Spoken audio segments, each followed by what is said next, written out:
want to start by acknowledging that we are meeting today on unceded territory of the Lenape people. I would like to acknowledge and pay my respect to the Lenape ancestors and to present and future generations on this homeland, as well as throughout the Lenape diaspora. I would also like to extend this acknowledgement to all indigenous peoples who now and in the future call these Lenape homeland Lenape home. This is an acknowledgement of my commitment to the process of addressing the ongoing legacies of settler colonialism and my active work to this end. So we're going to start out our thesis panels today with the panel Hugging the Ghost. Let me see, I should go panel. Hugging the Ghost that will be moderated by a brilliant art historian and curator and writer and thinker, and I'm lucky to also call her a friend of mine, Ksenia Soboleva, Ksenia is a New York-based writer and art historian specializing in queer art and culture. She holds a PhD from the Institute of Fine Arts at NYU with a dissertation titled Fragments, Art, AIDS, and the Lesbian Identity in the United States. Her writings have appeared in the Brooklyn Rail, Bomb Magazine, Hyperlogic Art Agenda, and various exhibition catalogs. She has curated many exhibitions, recently at Canvas Maddie Gallery, La Mama Gallery, and the Assembly Room. And Ksenia has also been a curatorial fellow at the Guggenheim in the past and is currently the Andrew W. Mellon Postdoctoral Fellow in Gender and LGBTQ History at the New York Historical Society, and also an adjunct professor of art history at NYU. And I'm really thankful that she took time from her busy schedule to be there here today this morning. The artists, you also know, we're going to introduce them formally.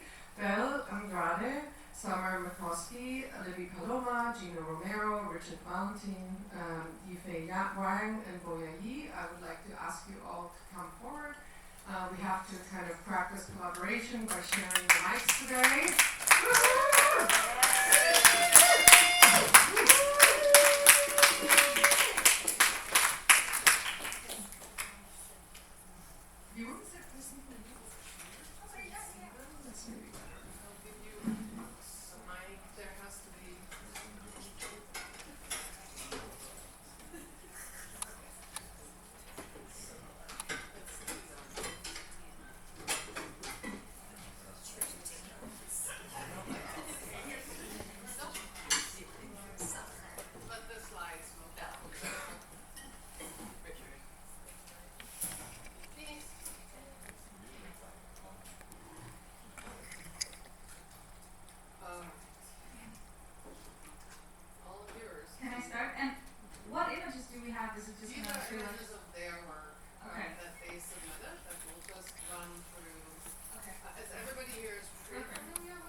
I'm very grateful for this coffee, and I'm very grateful to all of you for being here.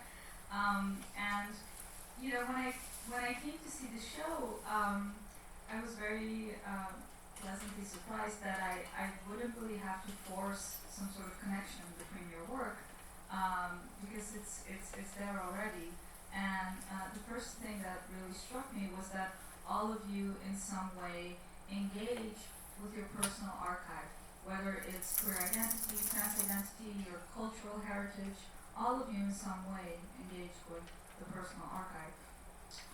So I was wondering if we could start by each of you speaking a little bit about this engagement and you know, how you use your personal history, your identity in your work.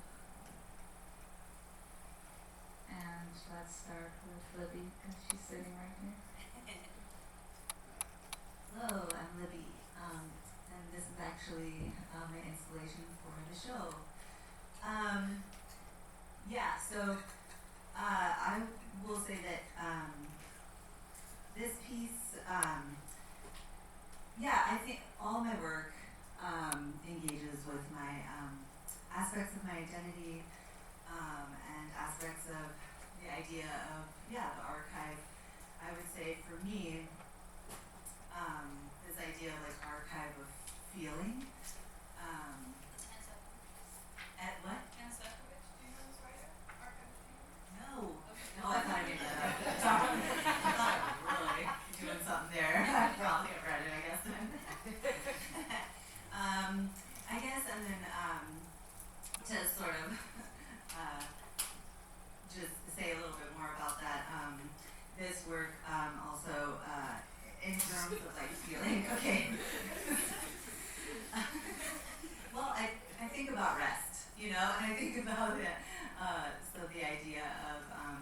this work, the softness, rest, vulnerability. And that's sort of like how I'm thinking about this notion of feeling. And then in my work, I'm also a Mexican American person. I'm also queer, and I also have been dealing with conditions of long COVID, and those things are all embedded in my work as well, even if they're not necessarily explicitly sort of like in my statement or thereof. So that's enough. Hi, I'm Summer, if you don't know me.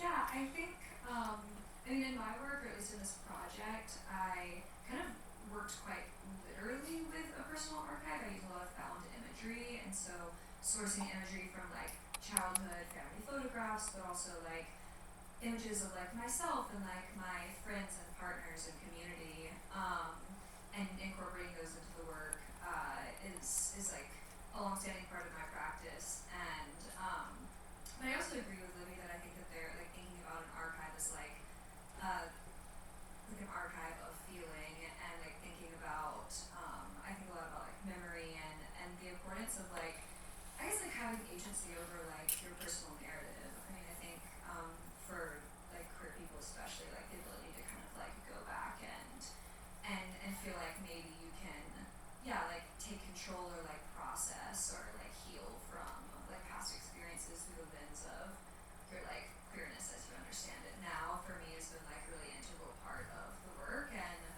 something that I feel like I do as I make work.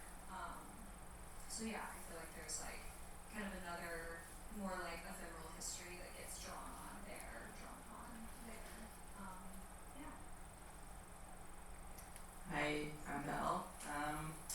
I think in terms of the work that I produce, a lot of it is in relation to like archiving of my body and my body in relation to space. A lot of it is through a pretty personal lens, and I'm thinking about how my body has taken up space, how it will take up space, and how it navigates through spaces. I'm very aware of my present self pretty much all the time, because I've got a fainting issue, so I have to be like really aware of where I'm at any point in time.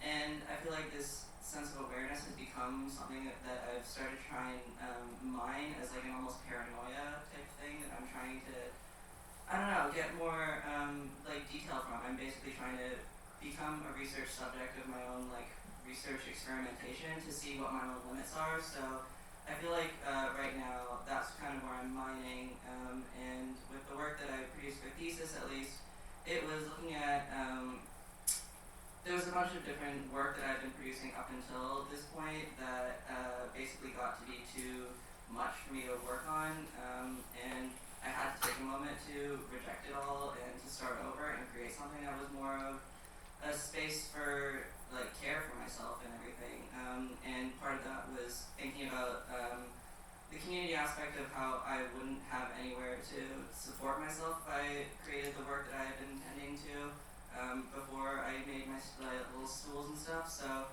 I don't know, I feel like I was thinking a bit about the community memory and the way that can create, I don't even know anymore. Yeah.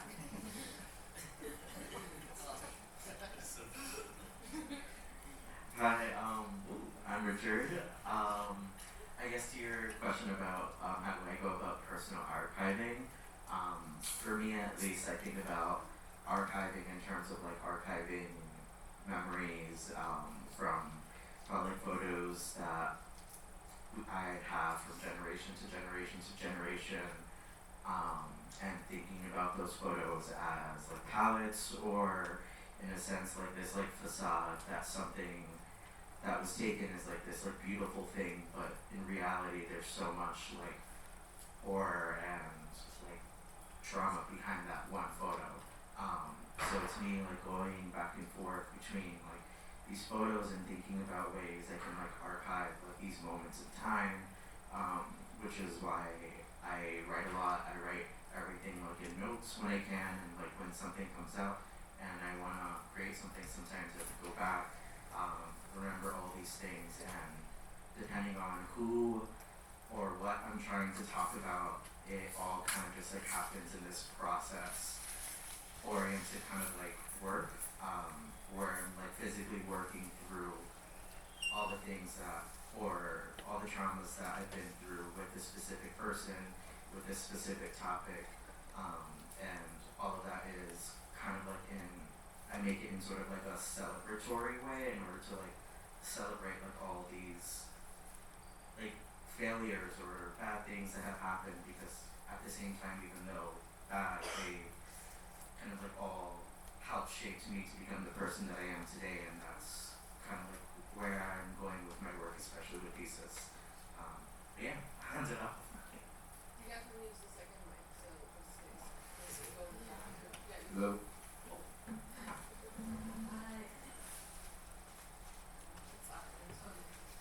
I'm Yifei. So in my photo work, I was mostly looking and observing my neighbors in New York, and I took those photos over time. And yeah, I think that works as a personal archive for myself.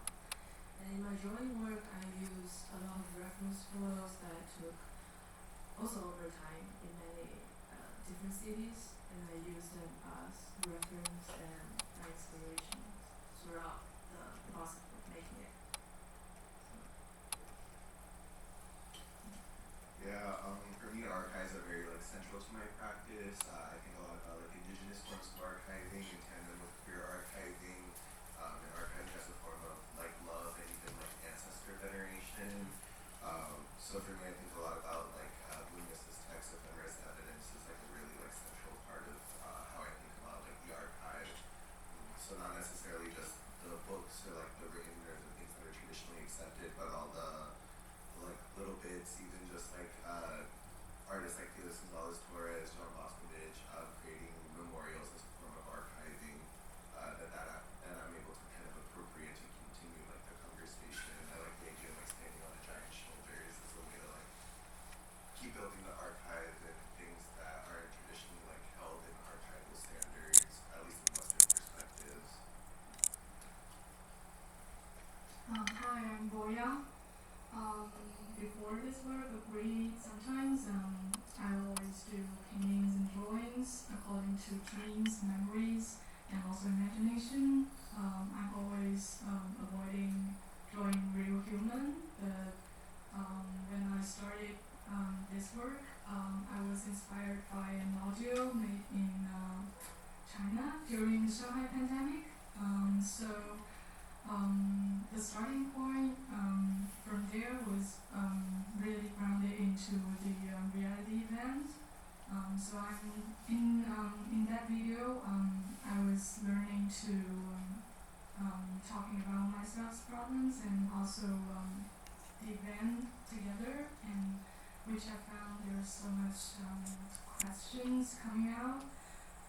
Because at the time I was not in China, and I didn't accept those daily routines during the lockdown, and it is hard to find appropriate voice to talk about things happened there while I was in the US that time. And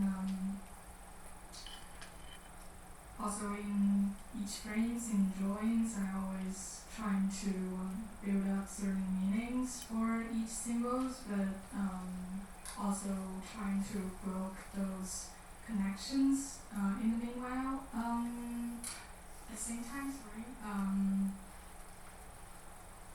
I think all those as the center of my work, I think it's languages, like A connects to A, B connects to B, and sometimes the connections betrayed you, and meanings broken, and all those phase will collapse during the connections broken. And Thank you so much. A few of you mentioned rest and care, and you spoke about the pandemic, and I think that is another thread that runs through your work, is rest as a political gesture of refusal and resistance, right?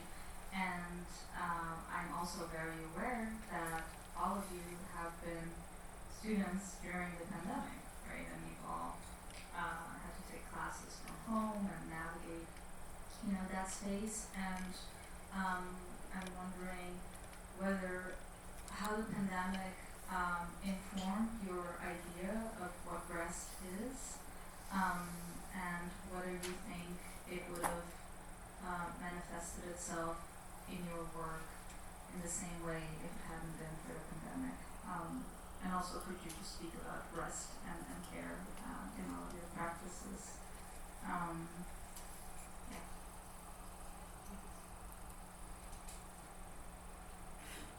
I can start there. Well, okay, yeah.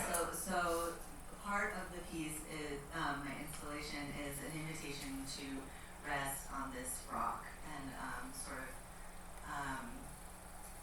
actually relax if at all possible, and sort of like take in surroundings if you'd like. And anyway, it's like a very plush rock. And it's pretty inviting in general. And I actually I started before the pandemic and then took medical leave and stuff as I was sort of dealing with long COVID. And but actually I happened to, prior to that situation, I started making these soft sculpture biscuits to sit on. So for Open Studios, I had this work called Sit on My Biscuit.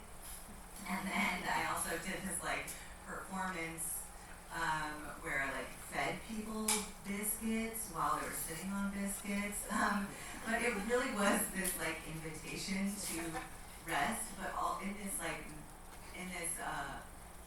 sort of, it was I wanted people to maybe have an experience of rest, but also in a joyful way or in a playful way.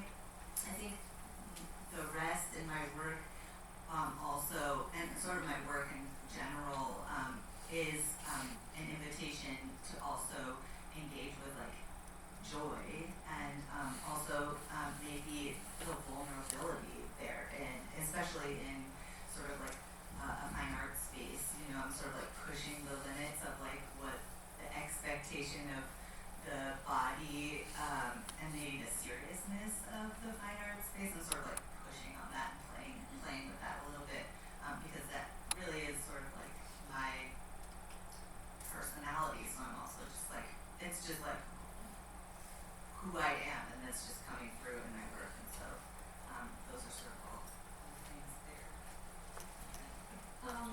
I think for me, I think ideas of rest are sort of tangled up in the things that have been ingrained because of living in a capitalist society. I feel a lot of guilt surrounding rest that I'm trying to dismantle. And I think there's a big realization around I guess feeling bad for not making all the time, feeling bad for not working.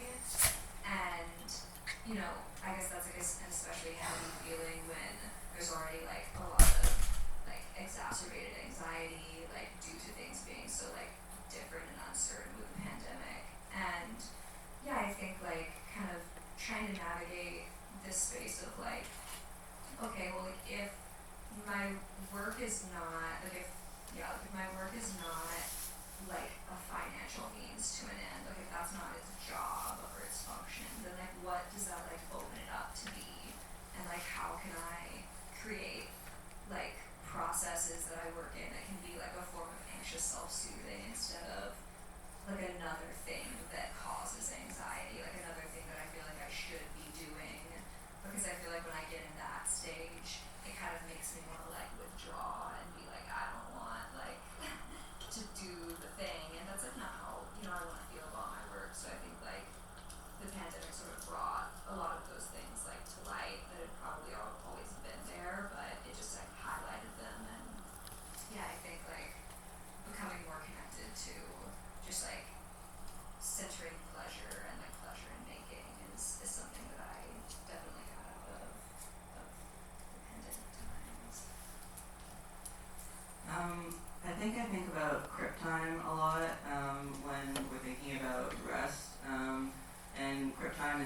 time in disability studies where people who experience disability basically experience time differently because we're on different timelines. And I think that really influenced a lot of how I was thinking about this project because, like I was kind of saying earlier, I had a moment of failure in my thesis where the work that I was producing was going to be too much for my body to be able to actually produce it. And so I had to take a moment to step back and reconsider why I was making the work I was making, and if it was to perform the failure that the institution wanted to see from me and from a disabled body, or if I was doing it for my own sake. So I think there was that sense of refusal there that became like a really important part of the work that I ended up producing, and kind of the narrative arc of how I got from point A of making ceramic vessels to point C or D or whatever it is at this point, because I've done so many different iterations of this project where now I work with wood for the first time, which was weird.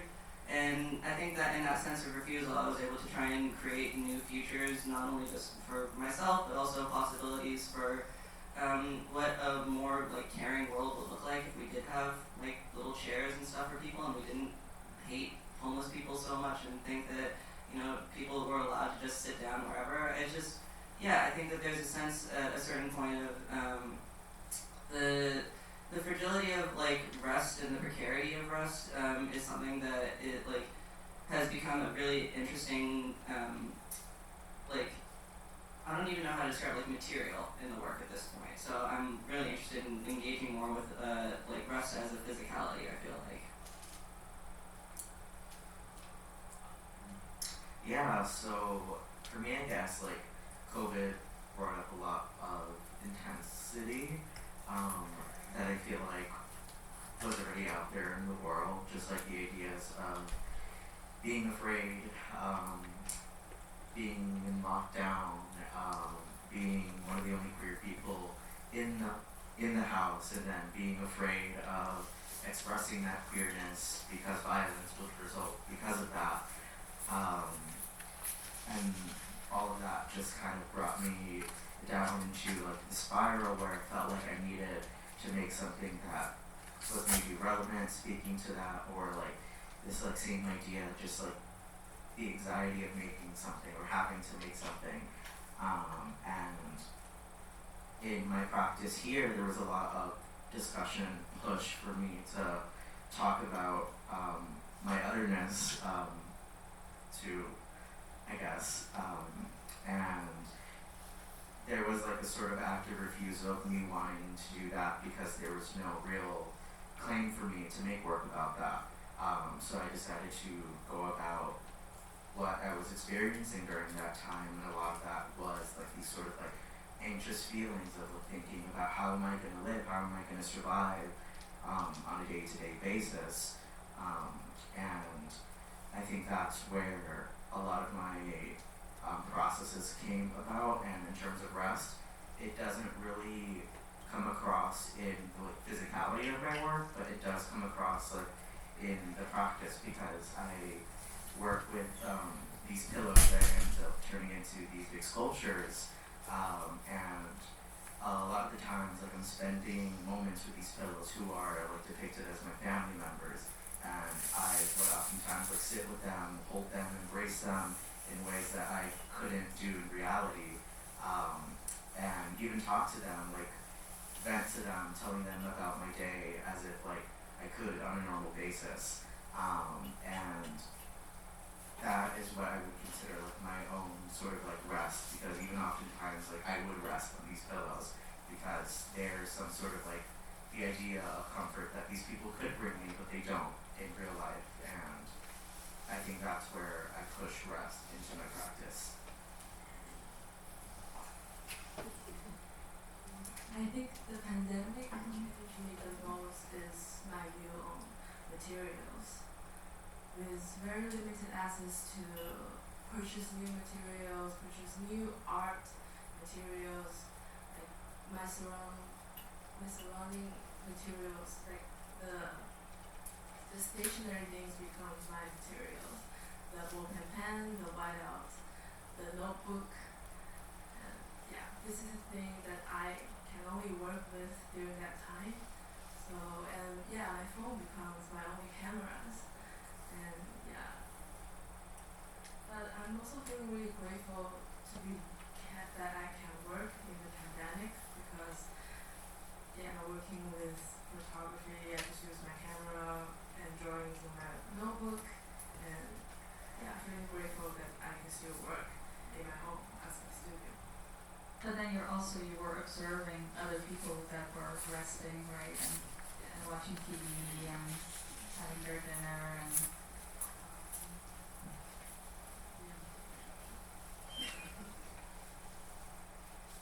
You want to say more about that? Of that experience of observing someone else's rest. Observing them becomes is a mirror of my own life. Almost, I documented their lives, but also feeling that I'm watching myself.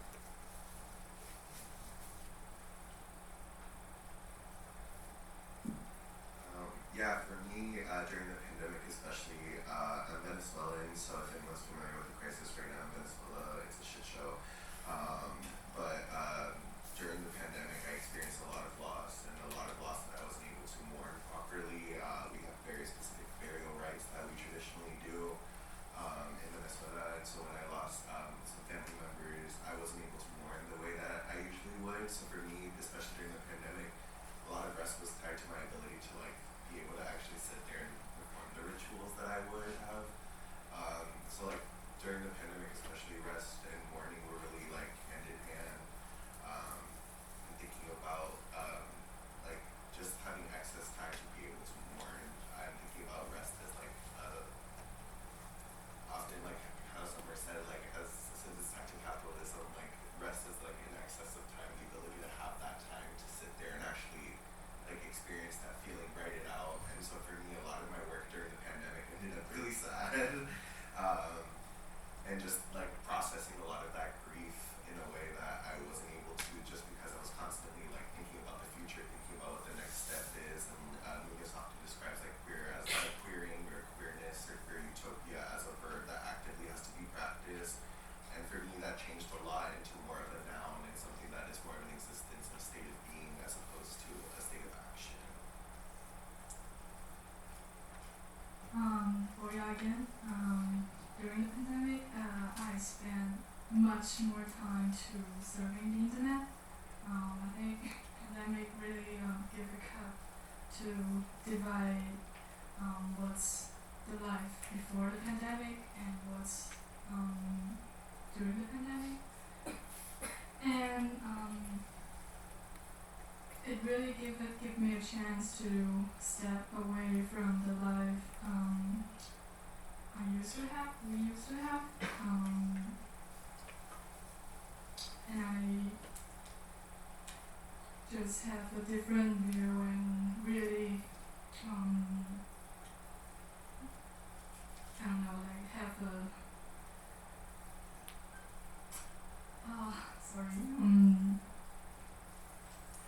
to realize the life before the pandemic was what actually is a daily routine, what has changed to do different routines after the COVID-19 has influenced globally. So during the experience on the internet, I got a chance to hear an audio from a Chinese friend. It was all of the sampling the short videos from TikToks or some medias in China. It really gave me a sense of the existing political environment in China people has get involved in. The changes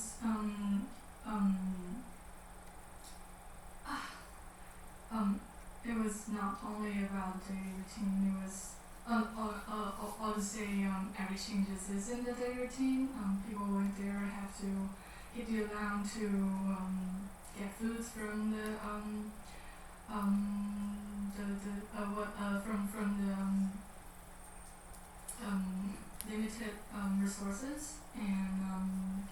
sick and couldn't be accepted into the hospital if they're not if the disease is not COVID-19.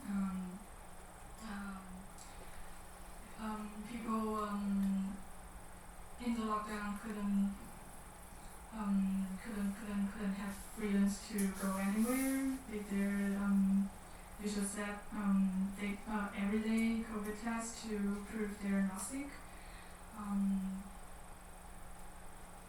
Thinking about those large differences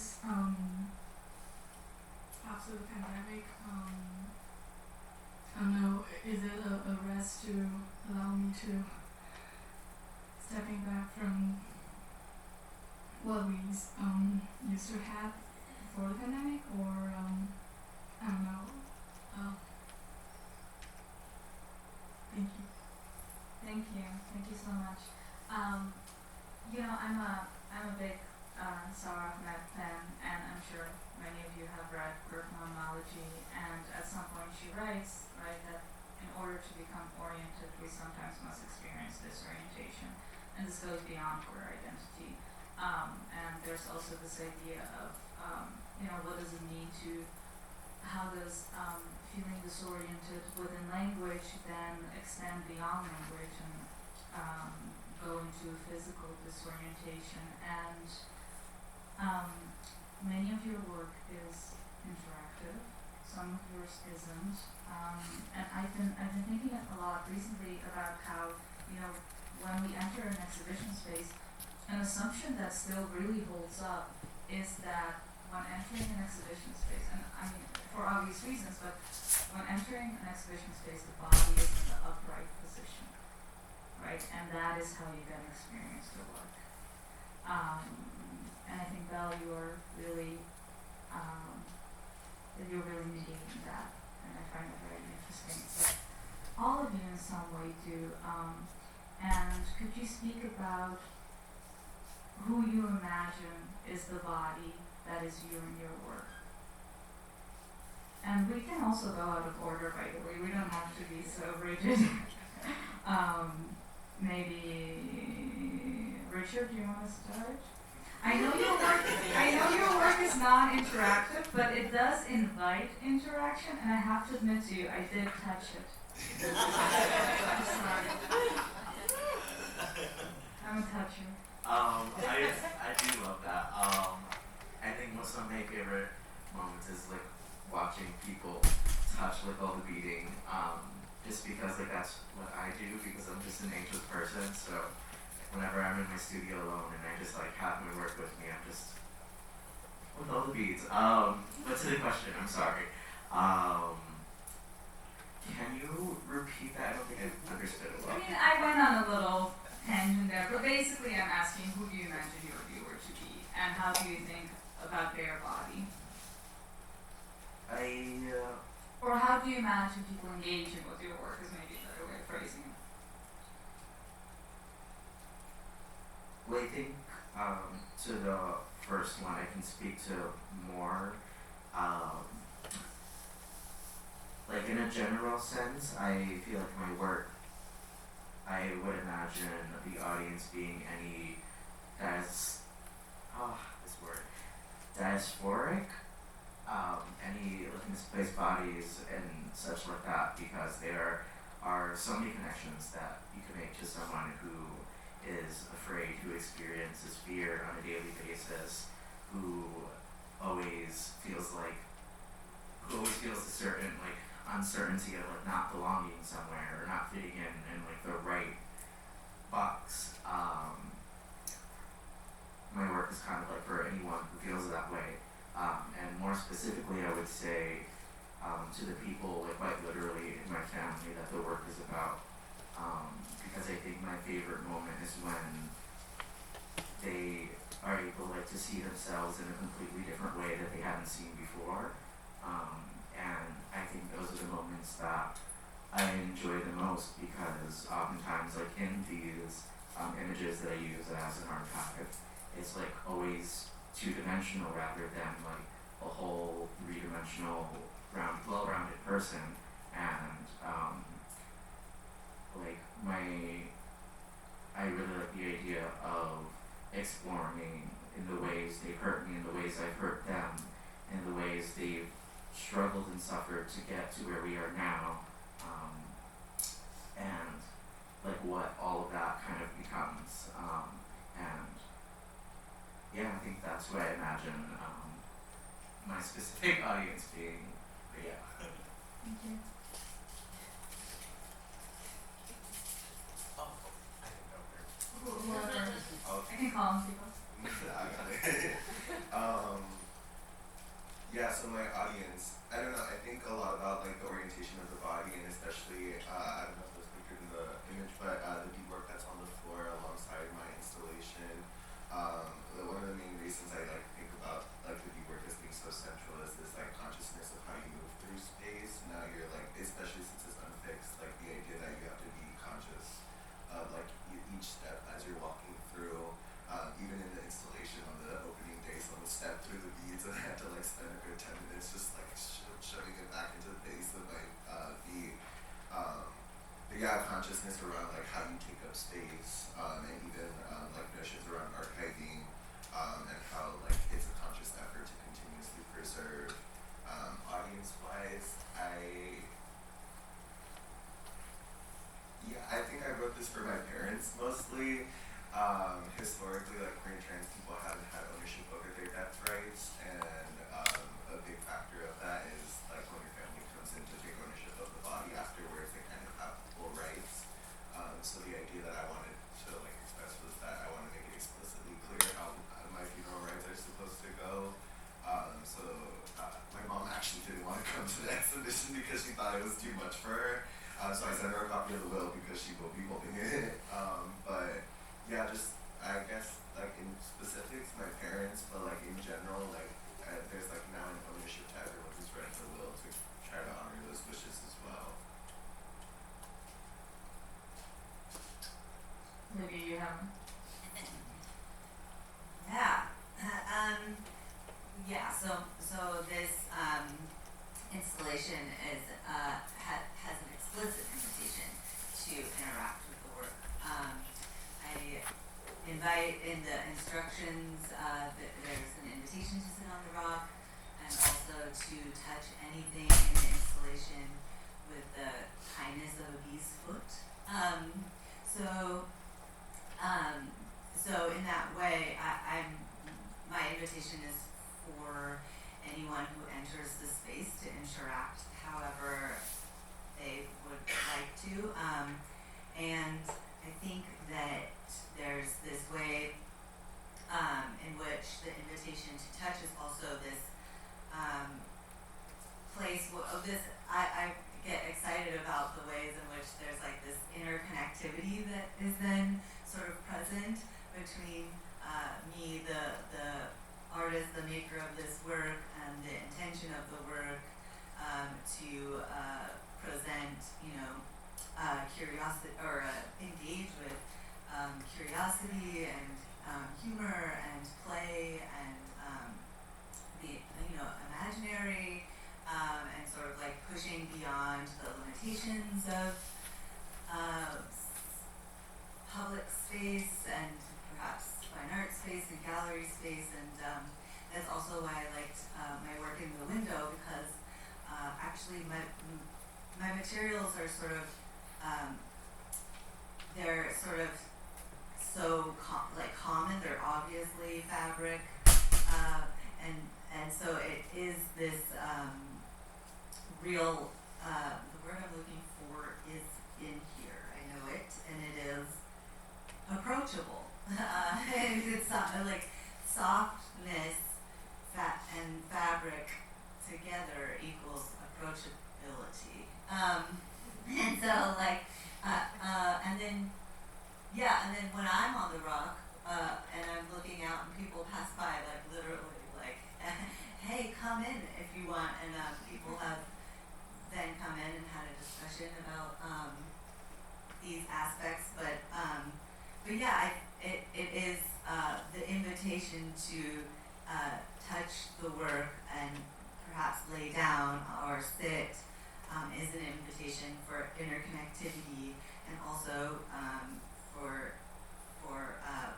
play, and so that's how I see that. Yeah, I mean, I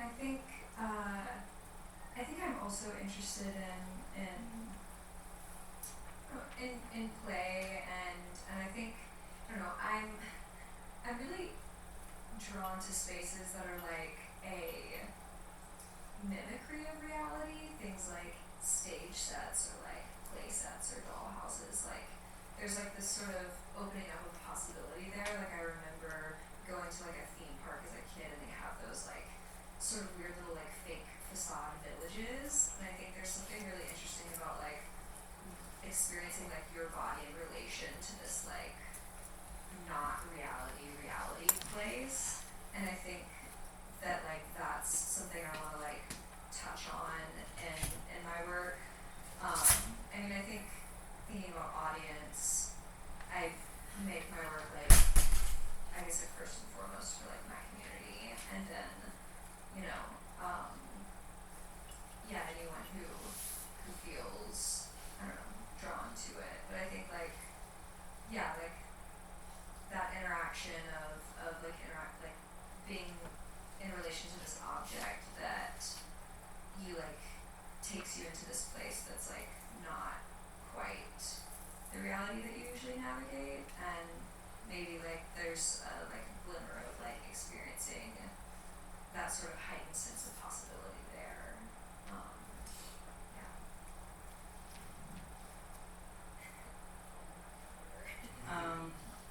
I think thinking about the like bodies interacting with the work, or who I imagine engaging with the work.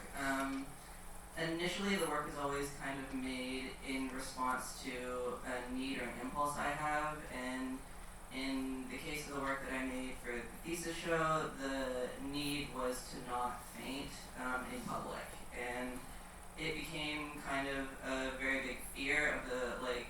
There's a very real thing that happens when I go to art exhibitions where it's often, especially openings, where they're loud and crowded, and I faint, and I'm not a fan of that. So it became basically a response to an issue, a need that was in my own body. But I also know that this is a need that a lot of people have. Like, we're exhausted. Like, this opening and everything getting ready for this has been so much that I just couldn't imagine the fact that there wasn't going to be many places for us to take a break away from all of this.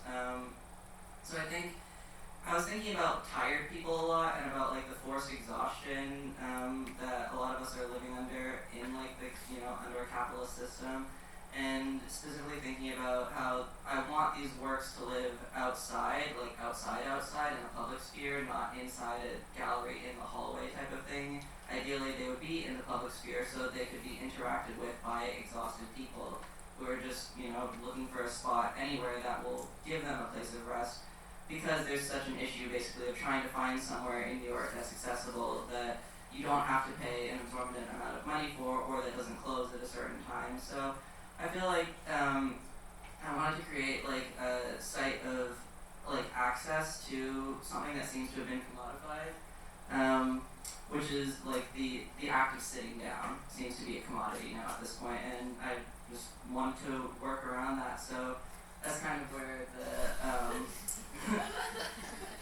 the like working towards, I guess, or with disorientation and stuff came around. I love this.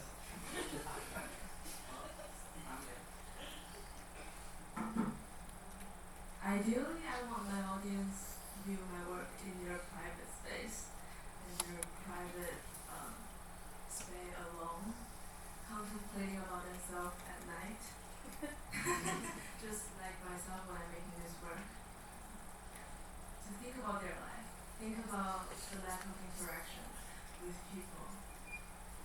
Yeah, there is this element of secrecy in your work, and Boya with you as well, and you both engage with surveillance and being surveilled and observation. Could you speak a little bit more about that? Was that something that you were always interested in, or did it appear in this project?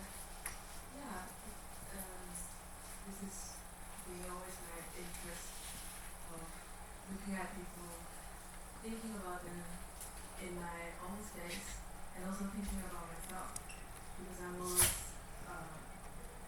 alone, living alone in cities, and that experience triggers a lot of my work.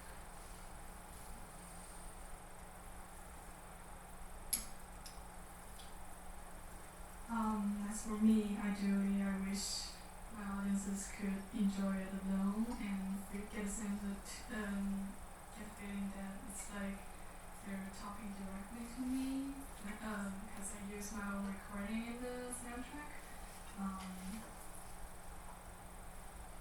So there's a question once came up that I'm really worried about the language I use in subtitle. My first subtitle was only in English. I'm worried about some audiences who speak Chinese or Mandarin or Cantonese could have a sense that I'm telling bad things to people who speak English.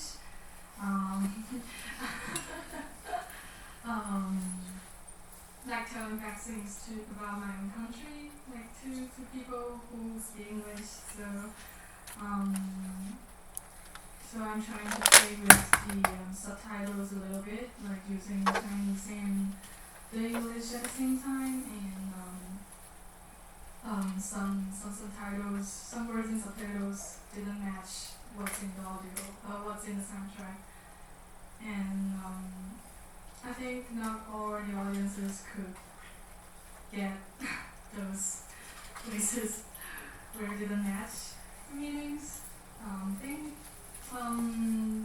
I think my video was not work for all the audiences. I think it's okay for me.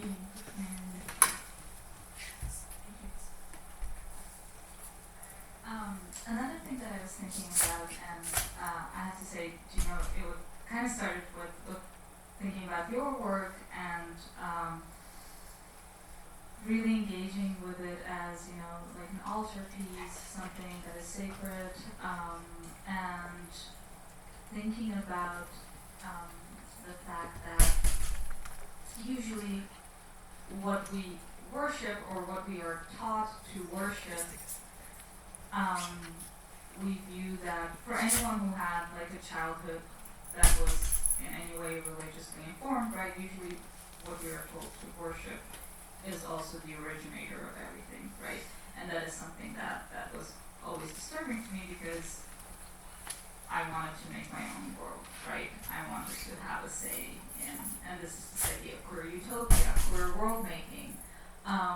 And so how do you, but at the same time, you are engaging with this history of your family, your cultural heritage. Richard, you are as well. Libby, you are. And how do you not abandon this like history while at the same time being engaged in a world making? And this idea of art as world making at large, right, is something that I feel is, very popular. Like you hear that thrown around a lot, art as world making. So what does that mean for you? What is world making, and how is your artwork a manifestation of that? So for me, like the idea of utopia has always been tied to like some idealism of what the future can look like without acknowledging the history that's been behind it, like a very uninformed possible future. And I'm not interested in abandoning the history. Those who forget history are doomed to repeat it. So, like maintaining aspects of like the religious iconography that I personally grew up with. Like my mom every day blessed me with like Libby and Maria. Before I left, and like there was a whole ceremony to bless my car when I went out to college. But those figures are still important to me culturally more so than religiously. Like to this day, I still call my mom and like the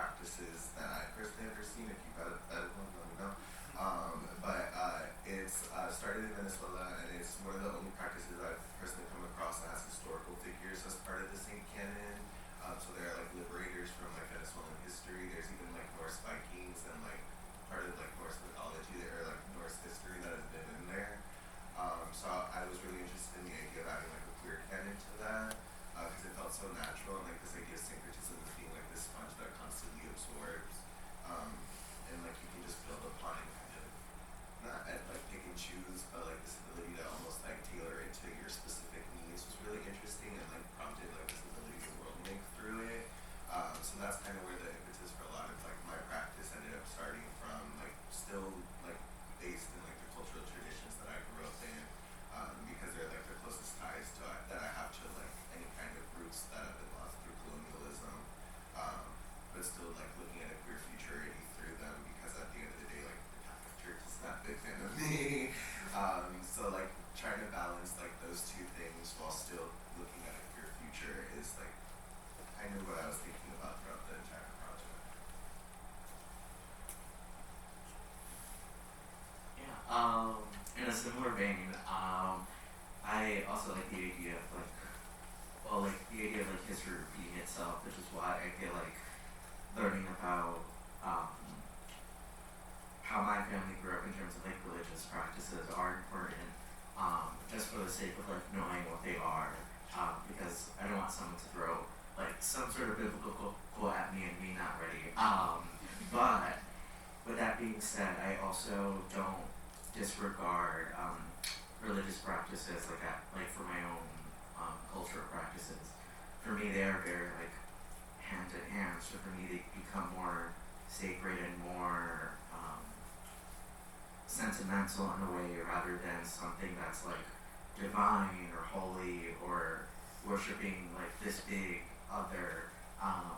But I still do like to use like the same type of like saint iconography in order to like highlight the certain people that are, I would consider saint-like in my life, that have really helped me and done like leaps and bounds for me growing up. So for me, it's a lot of like taking back what I feel like is rightfully ours, because in my mind, a lot of religion is very westernized and colonial, which in a lot of indigenous cultures, like where my family's from in Guhit, we didn't have those things. And growing up, like to relearn something else just to unlearn it later and to take it apart and do this and that to it, I just kind of like decided to use it as like my own reclamation in my work. So yeah.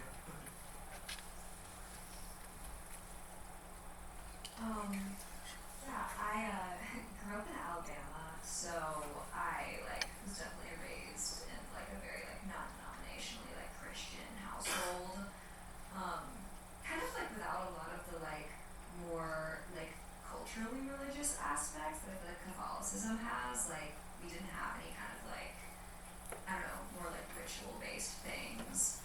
But I've come to like think about my religious upbringing as being like, it's definitely influential on like who I am, and I don't think that it's like I'm not interested in really like boiling it down to saying that it was like influential in like a good or a bad way. I mean, I think even like those words are kind of like can be problematic in their simplicity, but I mean, I think yeah, like harm is really subjective, and I mean, I think that I'm interested in my work in like embracing the ways that it shaped me into who I am, and I think a lot of actually a fair amount of my like, friends in New York are also like Southern expats, and it's like become like a point of connectivity. Like I think that people growing up under those same kind of like instilled views and then finding their way like out from under them, like we find each other, and it's like yeah, I think like a good thing to like build community around. Yeah, so my art practice is like, I get really excited about world building, world making, but specifically around the idea of making a softer world. Yeah, I've had to overcome a lot of adversity, and so this is, my art practice is really my place to push past the limitations of some of the hard realities that have it's sort of a lot of what, there's been a lot talked about today about a lot of hard realities, especially sort of like in the last few years that, we faced. So my art practice is really a sacred place where I can engage with the kinder, softer aspects of myself and my life, I guess. Yeah.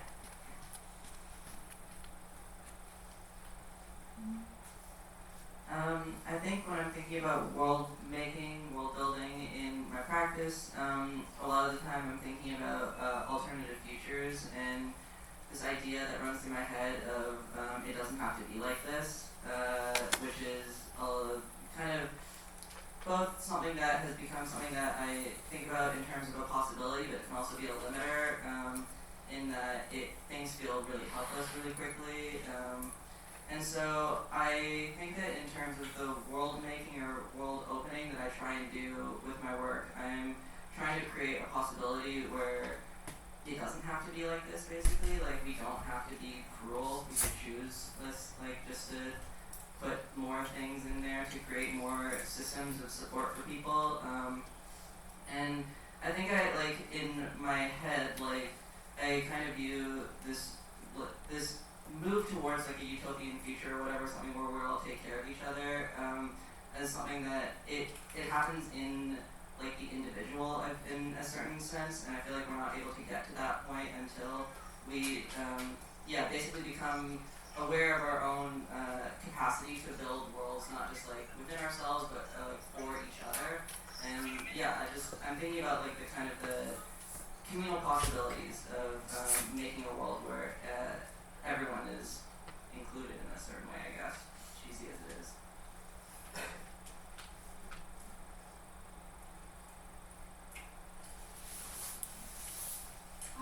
Yes. To me, like I just said at the beginning, I used to writing have a real human figure in my previous paintings and drawings. At that time, all my efforts has been put into word building. What is the content means, what is the composition leading the narrations to, why there's no human, why what life did the characters in drawings living, and as far as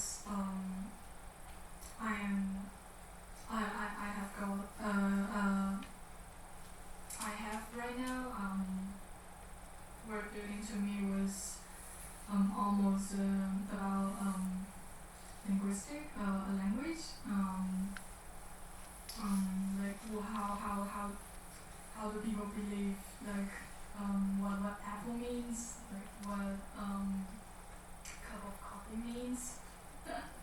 It is really hard for people to forget it is a coffee when it already know when the person already know it is a coffee.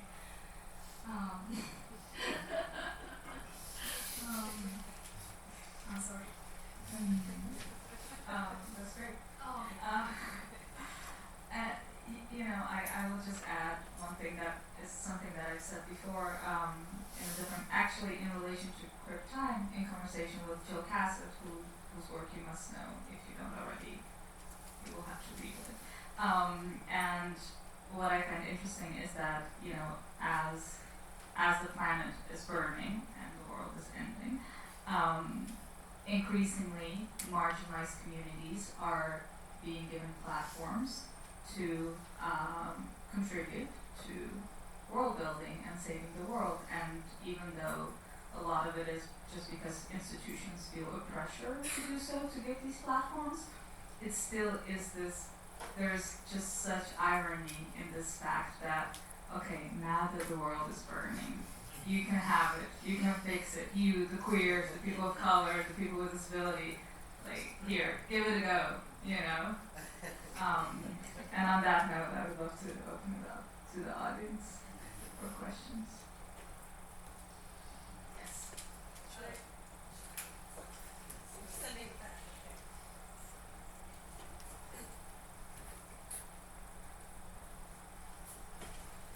My chair. Pull it up. Yeah, I just had a question. A bunch of you guys talked about this idea of like rest as non-productive time, and Gino, you said something really interesting about like mourning as rest or mourning as like another type of non-productive time.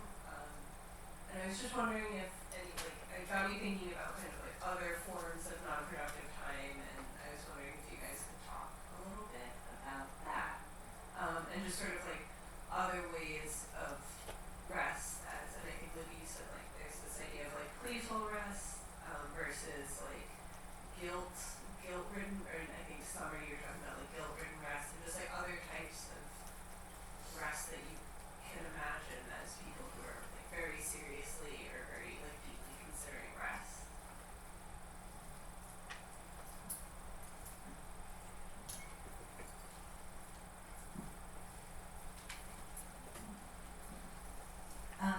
Yeah, so I actually think that rest is super productive, but maybe, not productive on like the level of capitalism, to be sure. That's not what is considered productive in that space, but like for myself, and for like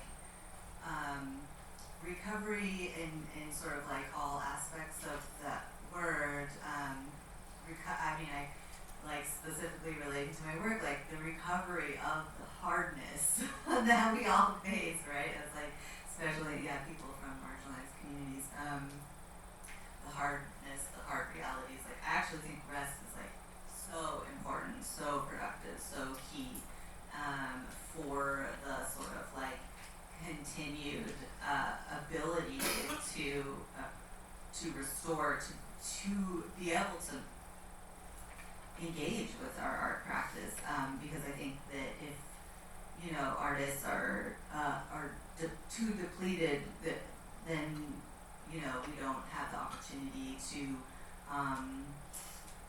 say what we communicate and what we really want to communicate, because if we're too depleted because we haven't had the opportunity to rest and recover and to care for ourselves, our minds and bodies, the whole package, then we don't have we're not able to speak.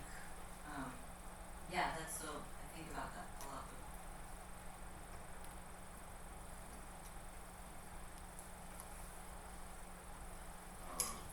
For me, rest has always been tied to a lot of rituals, I guess. Thinking about, especially like here in the States, like Dia de los Muertos is not like a recognized holiday that's able to be like actively practiced. Like you either have to take time off of work, or you become in charge of like making that holiday happen.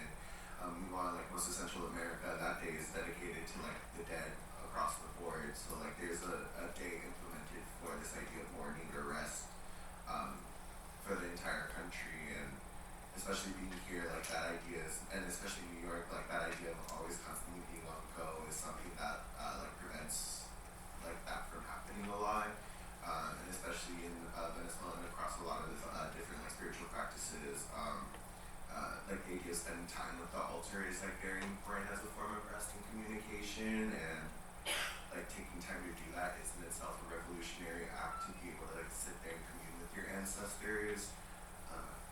So I think about rest a lot in that kind of sense, like being able to just talk to the dead.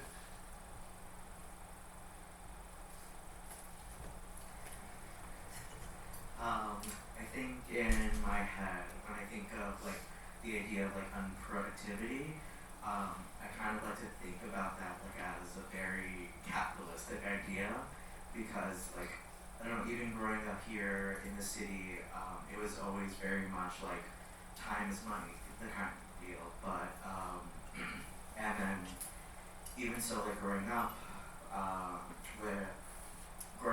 as my grandparents as immigrants leaving their country to come here for a better life, for better pay, for better like money, like this idea of rest wasn't something that was afforded, and like to be able to rest now in a sense it's like could be seen as a privilege, but at the same time is so important to have, just because like for so many other marginalized groups there is so much fighting and you know, like activity going on that we like have to like put into question, you know, like where, when do we get to rest, and who is resting, and why do they get to rest, and why not the rest of us?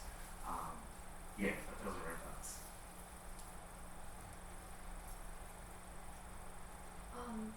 Yeah, you know, I think it's like in terms of rest as being like something that you can do anytime you're not like focused on like survival. And I think like unfortunately for like so many people, and especially like under like this like capitalist society, like so many of us are focused so much of the time on survival.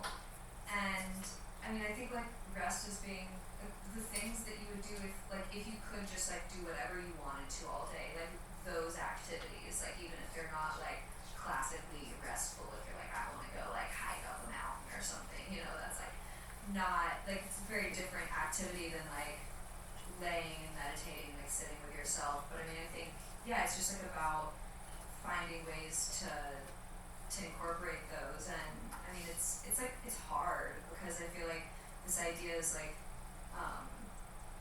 thinking of rest as something that's not productive is, you know, I mean, like unlearning that we've been taught we're supposed to be going all the time is like so much easier said than done.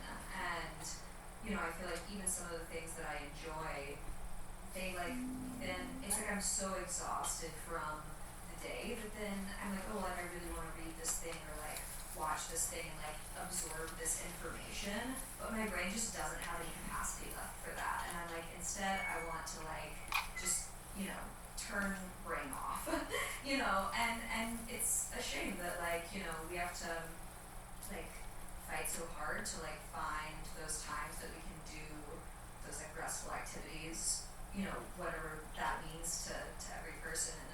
And I also like find it very ironic that like I feel like the people who deserve rest the most are the ones that are so like aware of how many things there are to be done, you know, and feeling like I definitely think that like I mean I know that like rest is and can be like a form of activism, but I feel like I also like feel very guilty during resting because I'm like there's things that need to be changed and done and I want to be a part of that, but I'm so tired that it's like it's hard, you know.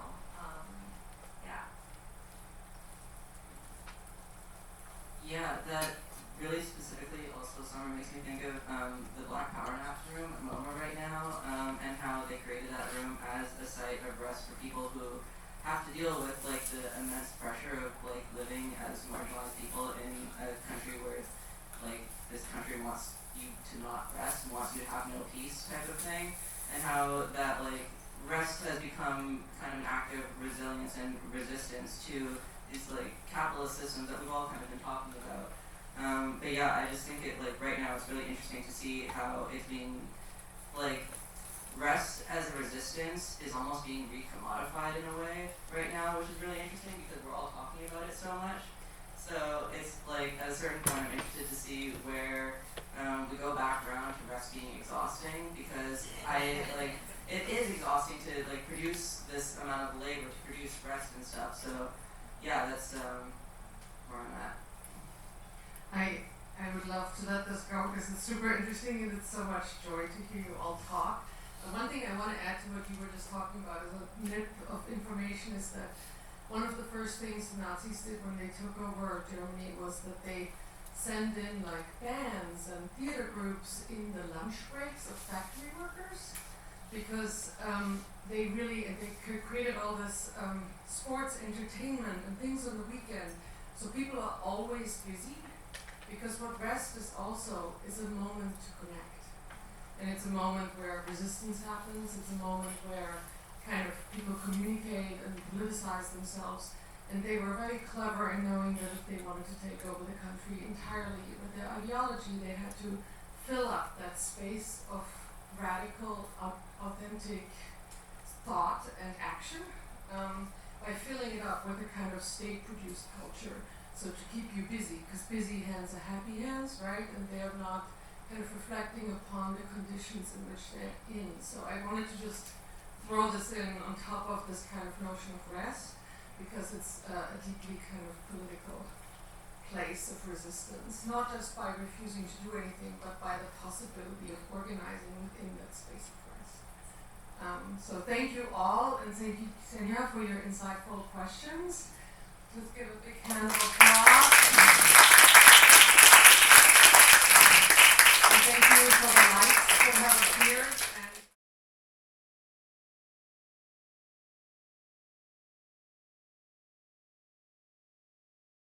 Thank you so much for being back for the second panel, Other Intelligences, with our respondent, Rachel from Steinberg. Rachel is a curator based in New York City. Her work explores cultural myth-making, the world-building methodologies found in science fiction, as well as political and historical distinctions between facts and fictions. Since the beginning of her career, she has focused primarily on the presentation of time-based media. Through her work in New York, in the New York non-for-profit institutions, she's committed to examining the roles of alternative art spaces and artistic agency. Her research on science fiction as an exhibition-making modality culminated in a group exhibition, A Faint Hum, at the Hessel Museum of Art. She's currently the curator and director of exhibitions at Smithtown in Brooklyn, and we have been lucky enough to have you as a guest before, so welcome back. Thank you so much. And on the panel, on the panel, we have the artists Ashleigh, Fiel, Lisa Henning-Olsen, Molly Kiefer, Michelle Silva, and Xianfan. And I'm going to hand this over to Rachel. Thank you so much. Thank you for that introduction. And again, I'm happy to be back for a second year and to talk to you all a little bit about your works in the exhibition. First of all, I kind of wanted to start by saying that, this exhibition and, maybe not more or less so, but contains like a very rich and diverse variety of works for like a number of different reasons. In mediums, schools of thought, traditions or non-traditions, ethics, backgrounds, perspectives, etc. And so, when kind of looking through the exhibition and trying to like distill some like questions that would fit everybody, I was having a little bit of a struggle, but here we go, we're gonna do it. I just kind of wanted to start before diving into the questions of kind of like summarizing what I felt were some of the questions that you all were asking from your work. So some things that I picked up on is how is the mutation of language also a technology? What are dreams in the realm of restlessness? What is possible to communicate to a viewer? What are the characteristics and conditions of a thing that makes it real, scare quotes, and that gives it its thingness? What is the difference between the future and the present? And how do we define the boundaries of a commodity? So one thing that comes to mind right off the bat is how all of your works propose a breakdown more of like common perception in the world through language, programming, surrealism and dream states, alternative futures, possibilities or failures of communication, labor and consumerism, and visual representation. So a lot of things, but kind of what we're thinking through is the breakdown here and the thing that causes the rift. So the question that I want to ask all of you is that if, as many of your work suggests, there is a rift in our consensus reality, in this reality that we agree upon by participating in the world to a certain extent, what is the world that your work envisions? And I know we heard a little bit about world building in the last panel as well, but what is the specific world that you envision through your work? And are you building a new world through this work? Or is your work a lens for us to see a certain aspect that the reality that we are in exists within? So I think I kind of want to start a little bit out of order. So do you want to start? Do you want to start us off? Is that okay? Yeah, okay, great. This is on. Okay, cool. Yeah, hi, I'm Michelle. My piece works with the visual of a automat, which is in like a vintage restaurant from the early to mid-century. So I sort of started with that as the foundation for the project. And with that, I was looking at personal history and narrative based on a story that my grandmother told me about the automat and like traveling to it as a child. So at the time, the automat was like a way of delivering food that like minimized labor and maximized time, and it was a new technology that was introduced in like the wake of the beginning of high capitalism, and it was something that like was really life changing, and I guess was a predecessor to like what we see as fast food now. Anyway, using this interface, I sort of tried to construct a world that like did kind of approach all three, past, present, and future. So I was using like reflections of the past to kind of like ground where I was coming from with my like interpretations. A lot of the work I do is kind of based in the ideas of Mark Fisher and capitalist realism, but kind of challenging his idea that there is no such thing as a new imaginary. So using present and future as an opportunity to like kind of challenge his ideas that it's not possible to imagine something. I attribute like the need for like alternative education as like the foundation for abstraction. I'm someone who struggles with like dyslexia, and I have like an auditory processing issue where it's really hard for me to like I don't know, like traditional educational spaces are really challenging for me.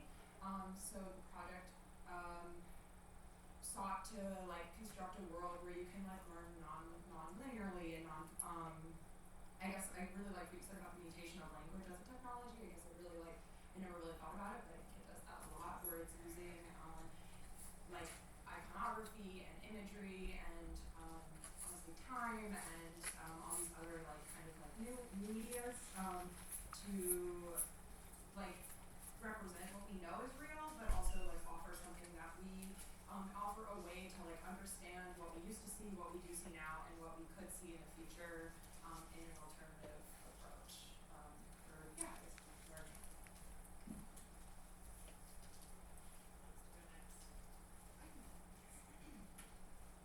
Because otherwise I won't be able to hold all of it in my head. So I have to do it now. I'm Ashleigh, and my piece is the giant black dancing bird parrots, humanoid mythological creature. And a lot of what I'm doing is I'm looking at the past. I'm looking at these ideas around how the Age of Enlightenment brought us to these stages of thought where we are now. And so this work is taking from that time period to kind of reconceptualize how we can look into the future and building this new speculative mythology with this realization that the stories that were told in the past need to be re-examined and modified to reflect an actual truth in nature and reality.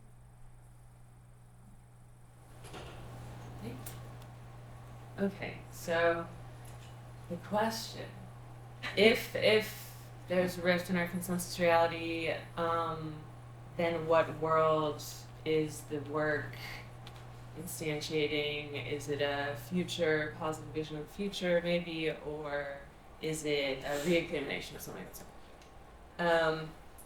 I think the word rift is interesting because to me it implies like a splitting into two, in a way that it doesn't have to. But when we think of consensus reality, that's like on one hand you could say that's our subjective experiences that we're each individually having. So we're all having a different reality in here right now. At the same time, there's another kind of consensus reality that I think the language that you used reminded me of kind of the discourse about like political lack of consensus, people having a hard time communicating across these boundaries, people getting sort of shunted into little communities like on Twitter or something where language starts being used in different ways, and then you're trying to talk to somebody else and you're using words in different ways and you're just talking past each other.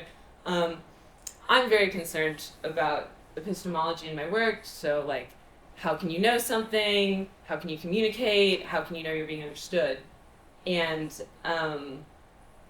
my work, I guess, deals a bit more with like the universal rifts in subjectivity, so between each of us, than a more like divided into, I think, larger clusters that can be grouped by affinity.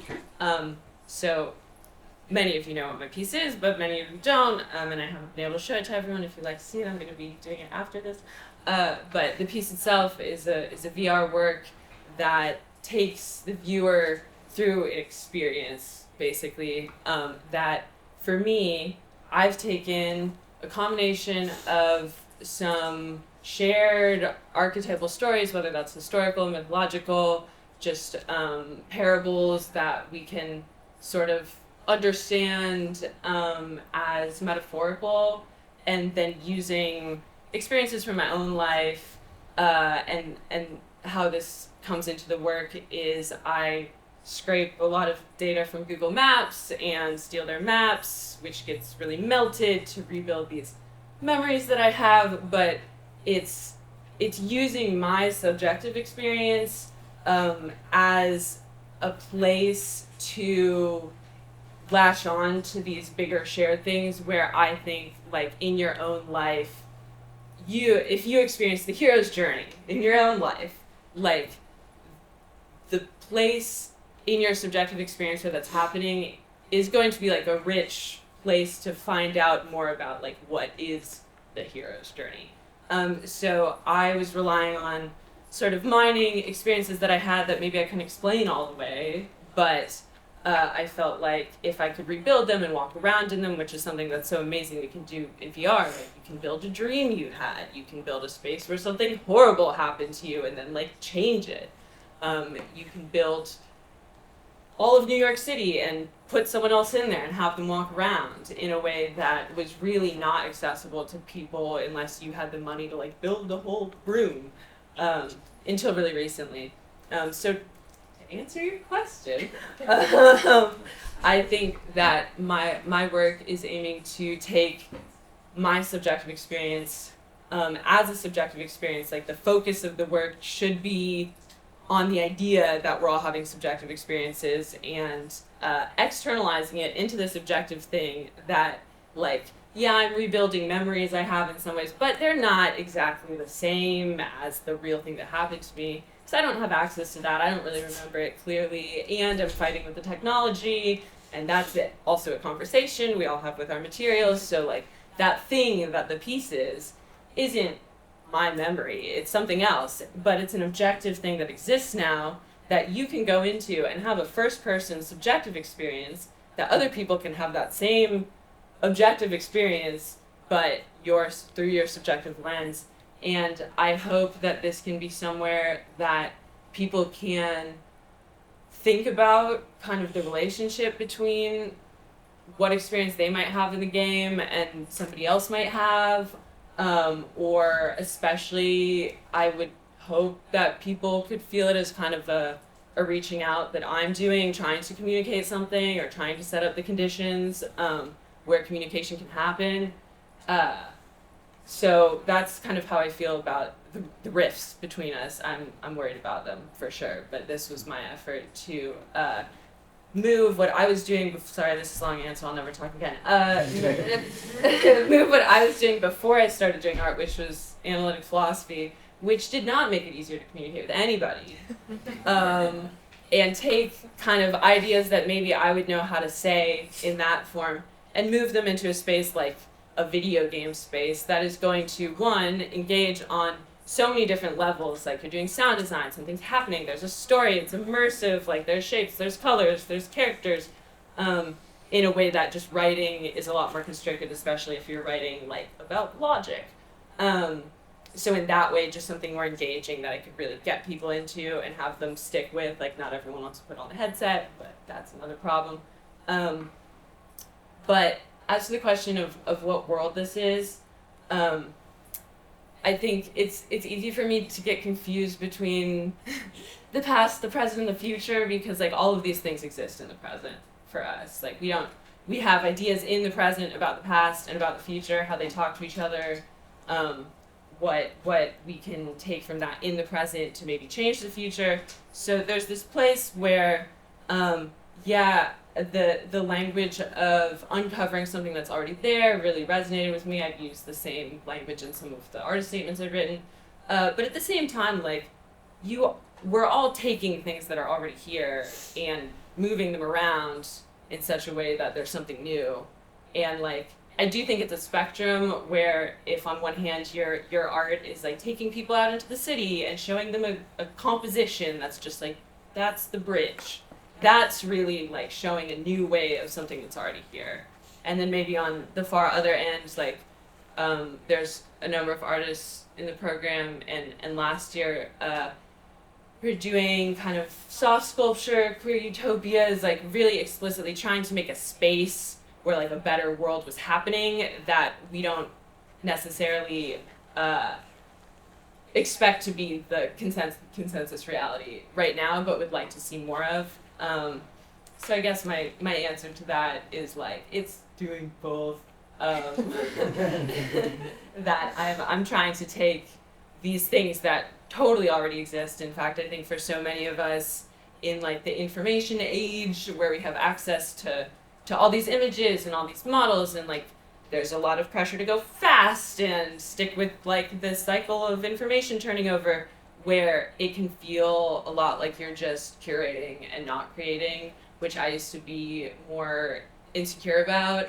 But I think that like it actually really speaks to the time that we're in, that we have so much access to information, but putting it together in new ways to see something new is like still an important creative act.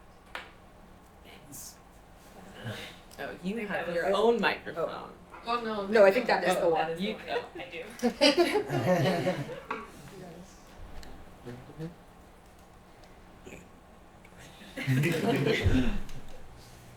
So for me, I believe that we are entering like a new future where the virtual world and the physical world are blended and merged together. And especially for the past 4 months, if you've been looking very closely to the advancement in technology, where we can see those language model, ChatGPT, text to imagery to video have been like rushed into our daily lives. And I was trying to find like a way to describe my work. So there's a great reference where, which is the late French philosopher. His name is Jean Baudrillard, I believe. So in the 1980s, he published this article about the times simulacra and simulations, where he believes that in the future, the virtual reality, not like VR as a technology, but the virtual reality where all of our fantasies, our dreams, our like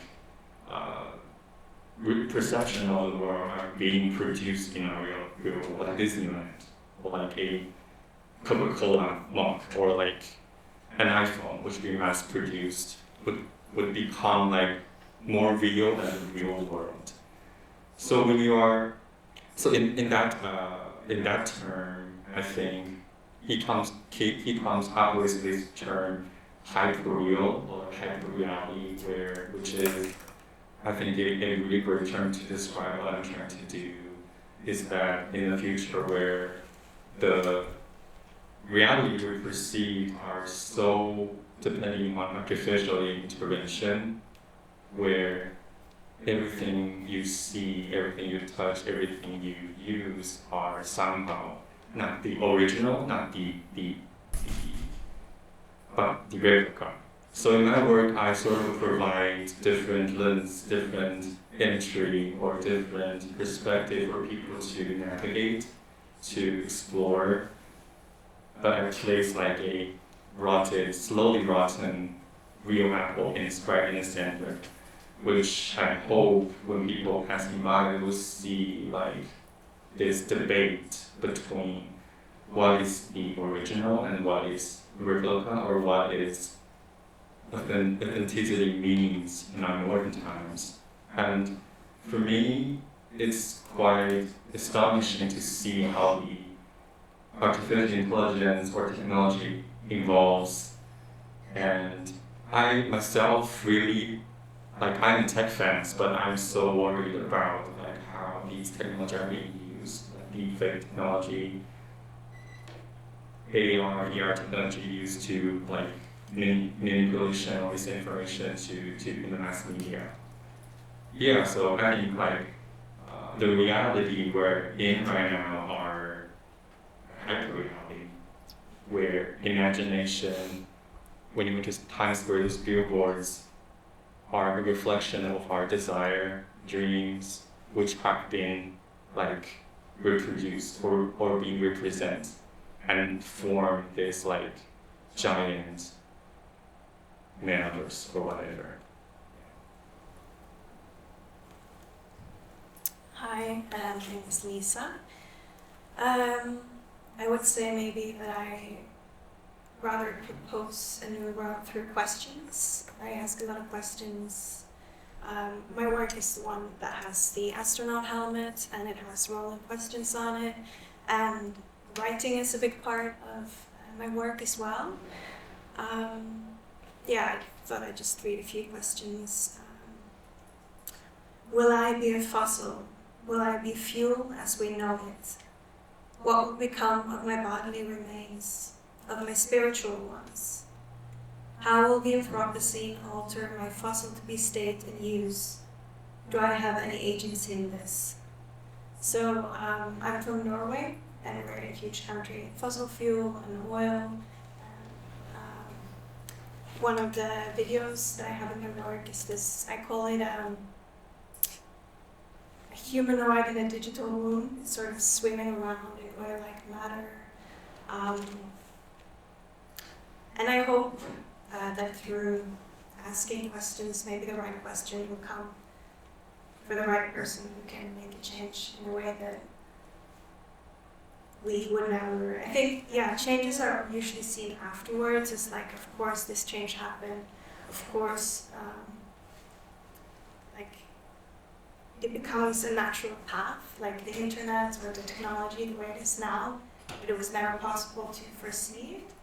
And it was through, I guess, through a lot of questions and experimentation that certain people came to a conclusion that is now part of everyday life.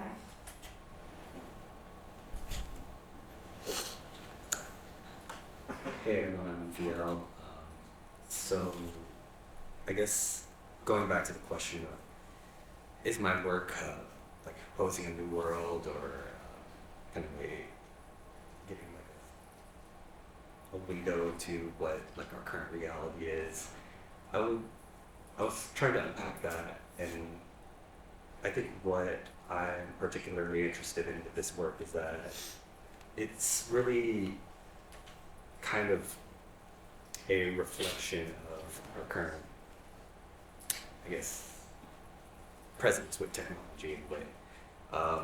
I think a lot of what I'm really interested in here is like going against these utopic ideals of the new world, which kind of almost ushered in this whole era, or this past decade of just technological optimism that Silicon Valley was to but promise through seamless interactions, through fluid user experiences.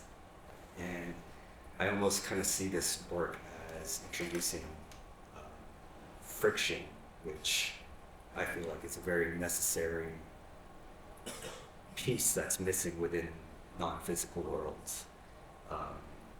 Friction is something that you need a body to experience.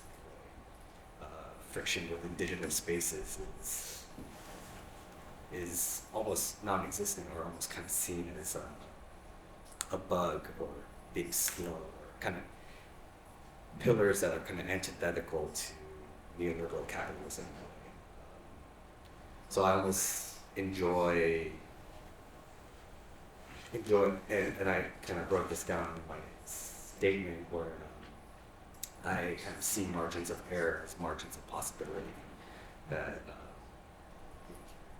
tend to kind of just be overlooked in this age of efficiency and productivity. Yeah, thank you all for the thoughtful answers to that question. I mean, I feel like what I'm hearing also is a lot of,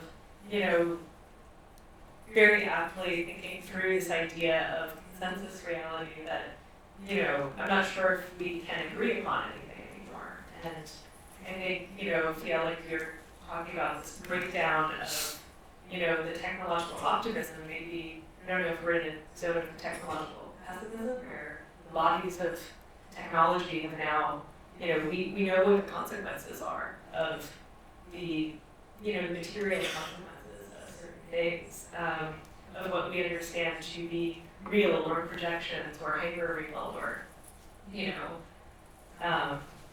anyway, so it's, I think just ruminating on those answers for a second.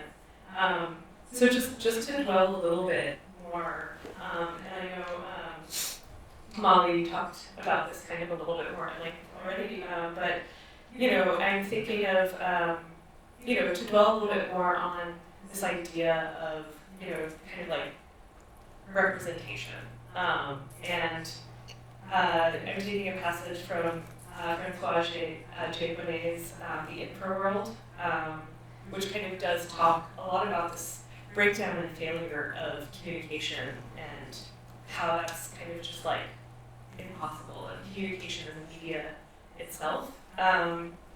But he opens one of his chapters by saying the world cannot be replaced by representations. There's also this idea of like the map is not the territory; it can never be the territory.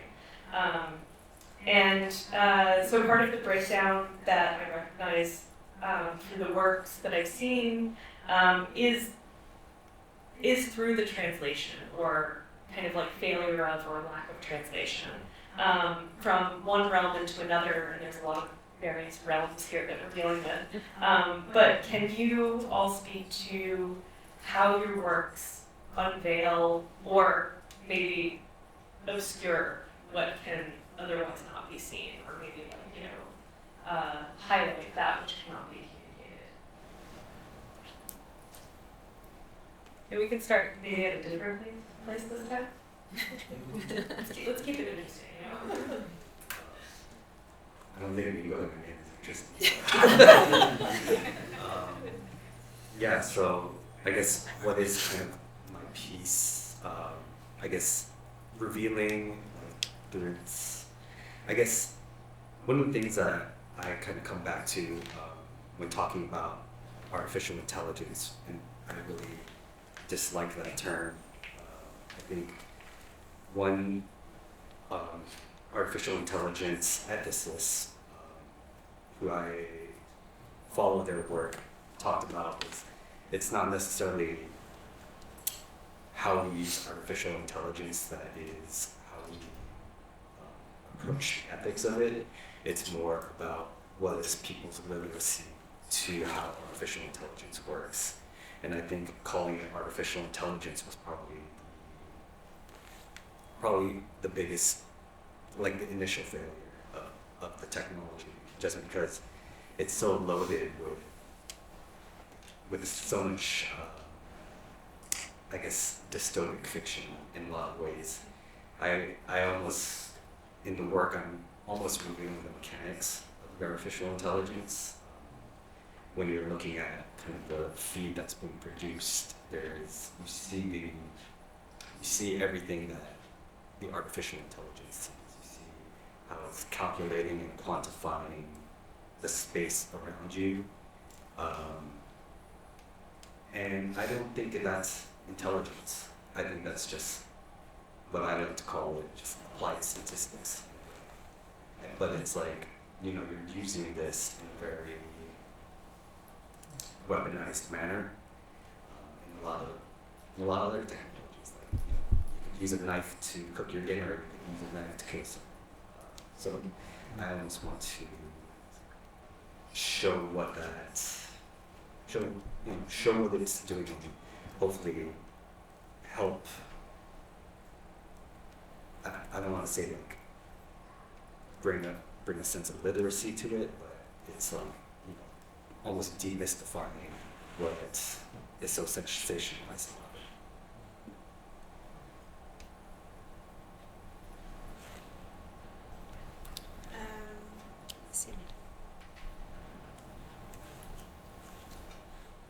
I don't know if it's unveiling something necessarily. I think again I return to these questions, and Body of Evidence, which is the name of my project, is a larger work. I've selected 2 of them to be in this exhibition. Some of the other, I see them as video essays and fragments, and they are, some of them are like edutainment, so they make use of different academic reports, like from UNESCO, and I think Wang also talked about this, how to present certain information in a more digestible way. And digestion and communication is also a big part of my work. I work with prunes dipped in cement. And seeing, I don't remember what I was going to say, but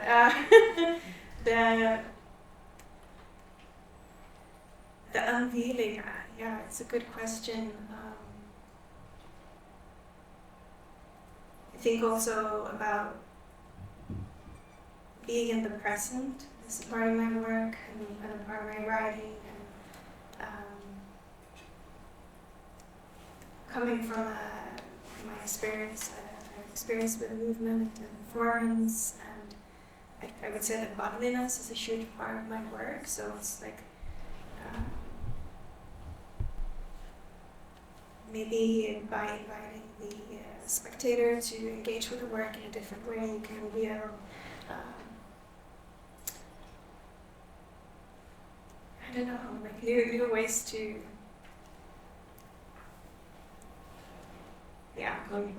just new ways to see. I don't know. I just keep on returning questions. I feel maybe questions are more important than answers to me.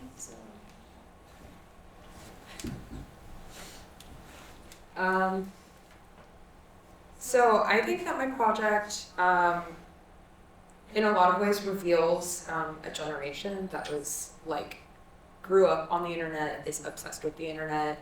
I made my first AIM, AOL instant chat account when I was 7 years old, and I have been on there forever.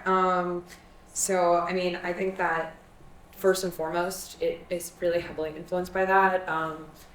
Juliana Huxtable and Legacy Russell both talk about their time on Tumblr, and I relate to that. Tumblr is so essential in making me who I am today, who I my sense of humor, though I don't know. And it's not just that, it's and I think that expanded outward. There was obviously a group of alternative people who use Tumblr, but then that the memes would get screenshotted and sent into the more mainstream sphere on Twitter and on Instagram and all these social medias.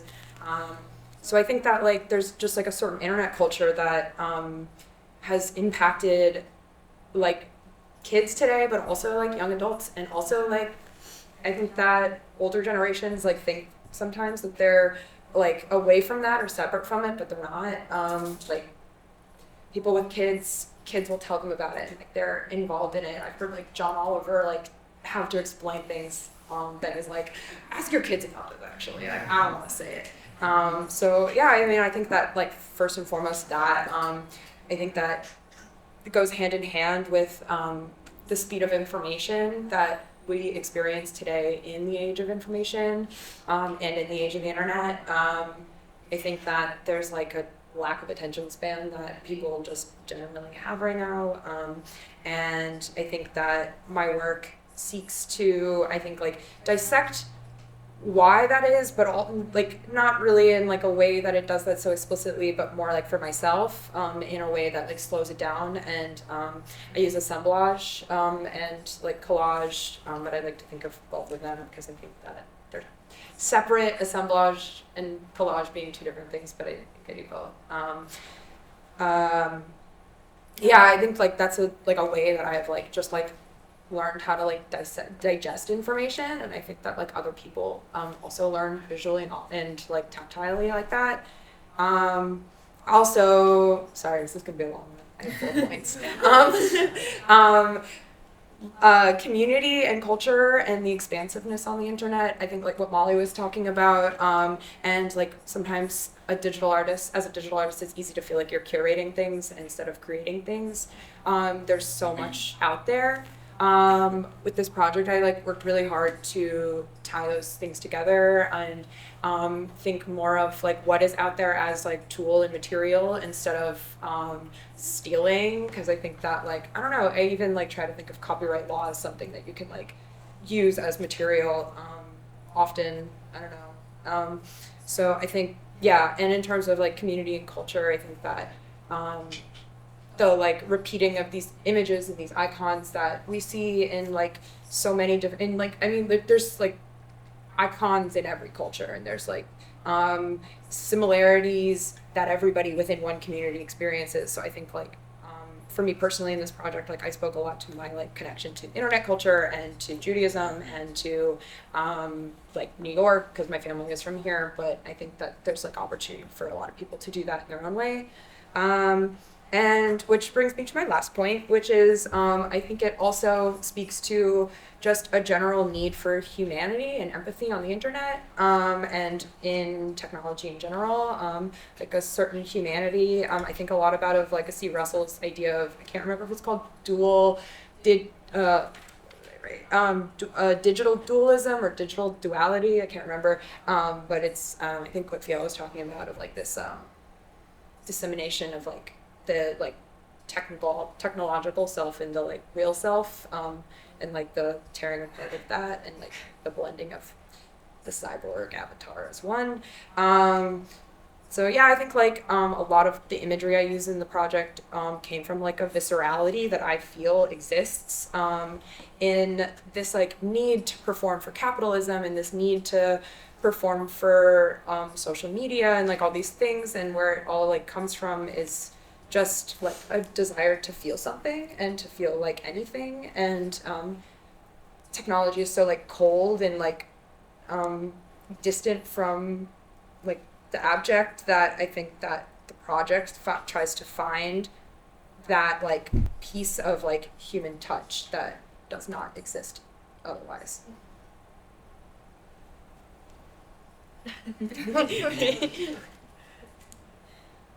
Whoa.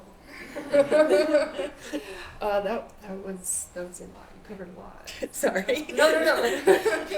So many points. I'll keep mine brief as I like to do. In my piece, I'm really looking at dreaming as like a methodology. This idea about dreaming, and we were talking in the last panel a lot about rest, and I think of rest as kind of this place for not just creation, not just like, connection with people, but this opportunity to produce space for dreaming, which in ourselves, like, we need to be able to dream in our waking lives, and we need to be able to dream also in like the literal sense of dreaming and having these surrealist like visions in our mind allow us to really get to that other space and understanding that an octopus can have roots as arms, some sort of like weird manifestation. Like the only way that you can really get to this space to envision a new future is to allow yourself to go into this deep subconscious and to allow yourself to like really to play. I think play is another thing that I like to explore in my work as well, because it's all about this dance and this moment of connection and dance that you get. There's also a lot of fear in the sculpture as well. Not that the sculpture is fearful, but it does. I have been getting the reaction from certain people that it does produce like a sensation of fear, which almost like a nightmare. Almost like a nightmare. Yeah, exactly. Which also it creates another type of bodily feeling when you have a fearful interaction with the sculpture, especially when that sculpture is figurative. And so, in going into this this surrealistic type of place, I think about Ursula Le Guin a lot, like the shadow side, this ability to like access whatever it is to this mystic that's missing right now in our split society. And I'm looking at how to create this type of mystical without relying on religious and scientific dogmas, but going into deep subconscious realism. So, what does the work unveil? I guess or not unveil. Yeah. That's so many questions. Yeah, what does the work unveil or not unveil for? I think for me and for the audience are two different things. So I'm going to talk about what does the work unveil for the audience, and this operates in a couple different ways in the piece. I think the first one, if we think about unveiling as kind of like what is the insight this work is providing, what's the payload that you're getting, what are people taking away from this at the end? Not that that's always going to happen, but like if that's something you're using to direct your making process, like what outcome do you want? I said pretty early on, before I even really knew what like the narrative was, or if it was a game or something else, I said that I wanted people to have an experience of being disoriented and maybe uncomfortable, maybe even afraid, but to at least have some people stick with the experience because the environment is beautiful and because hopefully it is laden with meaning in a way that encourages curiosity such that people stick with it. And there are quite a few people who I showed the work to in the gallery who said, this is making me quite motion sick, but I just went through it anyways because I wanted to know what happens, and like I don't want to make people motion sick, but I feel like this was a good way of testing, is this keeping people engaged? And it's not just about having people like look at my work, but I think this is a methodology. Like the world is disorienting and scary, and the way that I at least deal with it, which is what I would like to unveil as one of the things this work is unveiling for other people, is that a way to deal with that disorientation and fear is that the world is beautiful and that it is laden with meaning, and I'm curious about what's going to happen. So I wanted to share that. And then as a more sort of narrative or time-based rather than like the instantaneous experience of what it's like being in the headset, I was really drawn to the VR because unlike similar, but I think more intensely than just looking at a painting or trying to make someone read my Substack that I haven't written, having people actually have to go through physically in a way, even though you're disembodied, like you have arms at least, you can point them at things, you can interact with the environment, and so you're taken through a narrative journey that is the journey of two different parables. The first one is in Underworld. You go to the Underworld, you return. This is sort of the hero's journey. It's an individual experience. It's kind of the grappling with that fear, confusion, uncertainty. and you emerge victorious, and then sort of in your moment of victory, this big squid comes and eats you. And this is spoiler alert. And this, I wanted to give people the experience kind of with this visualization of the network, which when we're visualizing the network, often you get like this neural picture, and I think that is a good way to visualize it, but it doesn't have the emotional resonance that, you know, a New York City-sized squid, I think, is, you know, and I got some really good feedback on the piece, which is that basically you're having the experience inside of it of like, you have your own personal struggle, you emerge victorious, and then there's this new problem, which is that this kind of giant hive mind is trying to incorporate you into it. And then that happens, and then you take off the headset if you've made it that far, and you're back in the gallery. And I would like to think that people then would take away like, oh, where's the squid? So I'm hoping to really unveil two things, which is like just some really basic methodologies for living in the world that I found successful, and then also sort of a cautionary tale that involves like the viewer actually doing the thing, that instead of me just telling them about a thing, because I think that's so much more effective of having to deal with like whatever their own struggle is, but also being mindful of the problem, I think, of our age, which is how are we going to deal with like these vast networks, intelligences, or just data-driven machines that do seek to incorporate us into them as like biofuel. And I think that's something that if we're not mindful about, it's very easy to have your whole life start being directed for you by your cell phone or the zeitgeist or the internet, in a way that I do think if we are being mindful, there's stuff you can do without having to change the whole world. I like the idea of thinking about the zeitgeist as the squid.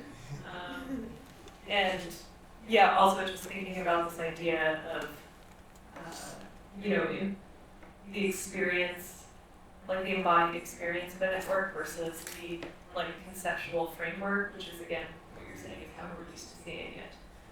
Anyway, we have one more, I think, response possibly to this question before we move on. So in a more personal level, it's like feels so much about like authenticity and identity for me. When I was growing up in China, it was before internet, so all of the information I get from like West, so Hollywood movie, pop songs, pop cultures. So before I came to the state or coming to New York, I had this fantasy about New York, the city of the world, Empire State, Hollywood, all of those imagery or these like kind of symbol became like a simulation. The simulation is not it's not just like a game or VR, AR. It's a concept and also like a situation we create. Like for example, today when the light is on, like there's a speaker, projector. People are sitting in a room, and there's like one particular interesting point about like game theory is that when a person entering a situation or a simulation, you can change your personality, how you speak, how you talk within seconds. So I am trying my best to present myself or being authentic to me as I speak or how my gesture is working. So the day I came to New York, I went to Times Square, which I would all want to do now. Oh, it looks so different from like the simulation, the Spider-Man movie. It smells bad, and there's a lot of ads. So that's like the original, the real thing. So I think when I was creating this piece, I was really trying to sort of build this kind of like toolkit, and also a situation. The situation where you have a chance to sort of question yourself or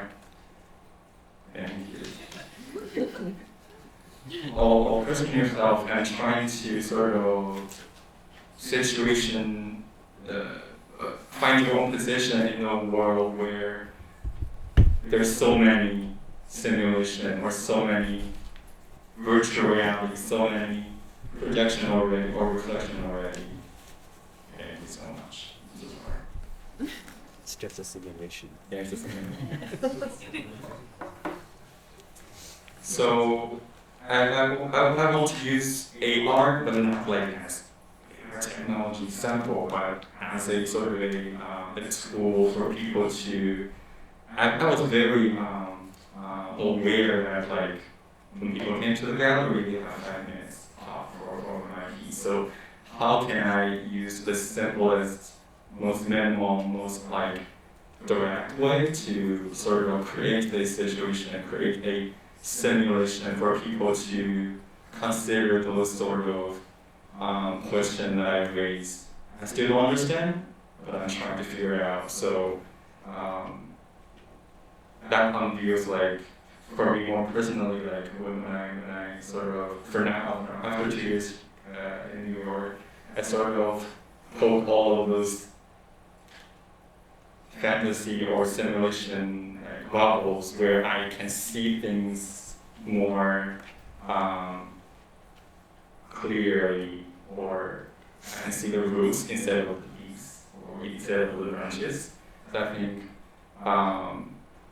I hope the audience would have like very quick feedback, and if that works, it means the work is complete. Thank you for sharing that. I also really like your aversion to Times Square, which I have to say I love Times Square. I go there voluntarily. I think it's an amazing place. I think because, precisely because we all have this fantasy of what it is and how different it is in person. Like I love feeling that distance. But anyway, which maybe brings us to our final question, which is, I guess I've been framing a lot of this discussion around these kind of like rifts and breakdowns, and which also reflects a lot of like my research and my work. And so thinking about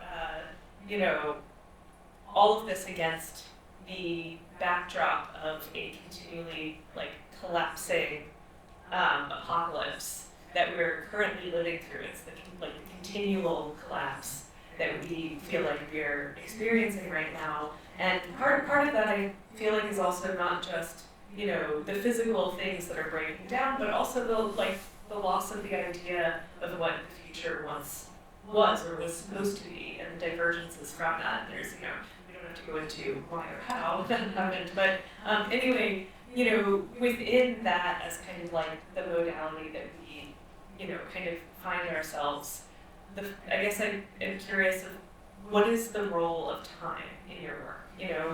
Where is time? Some of you have spoken to this a little bit of the difference between the past, present, future maybe isn't there. And so yeah, I'm just curious, what is the role of time and how does that relate to a material and virtual presence in your installations?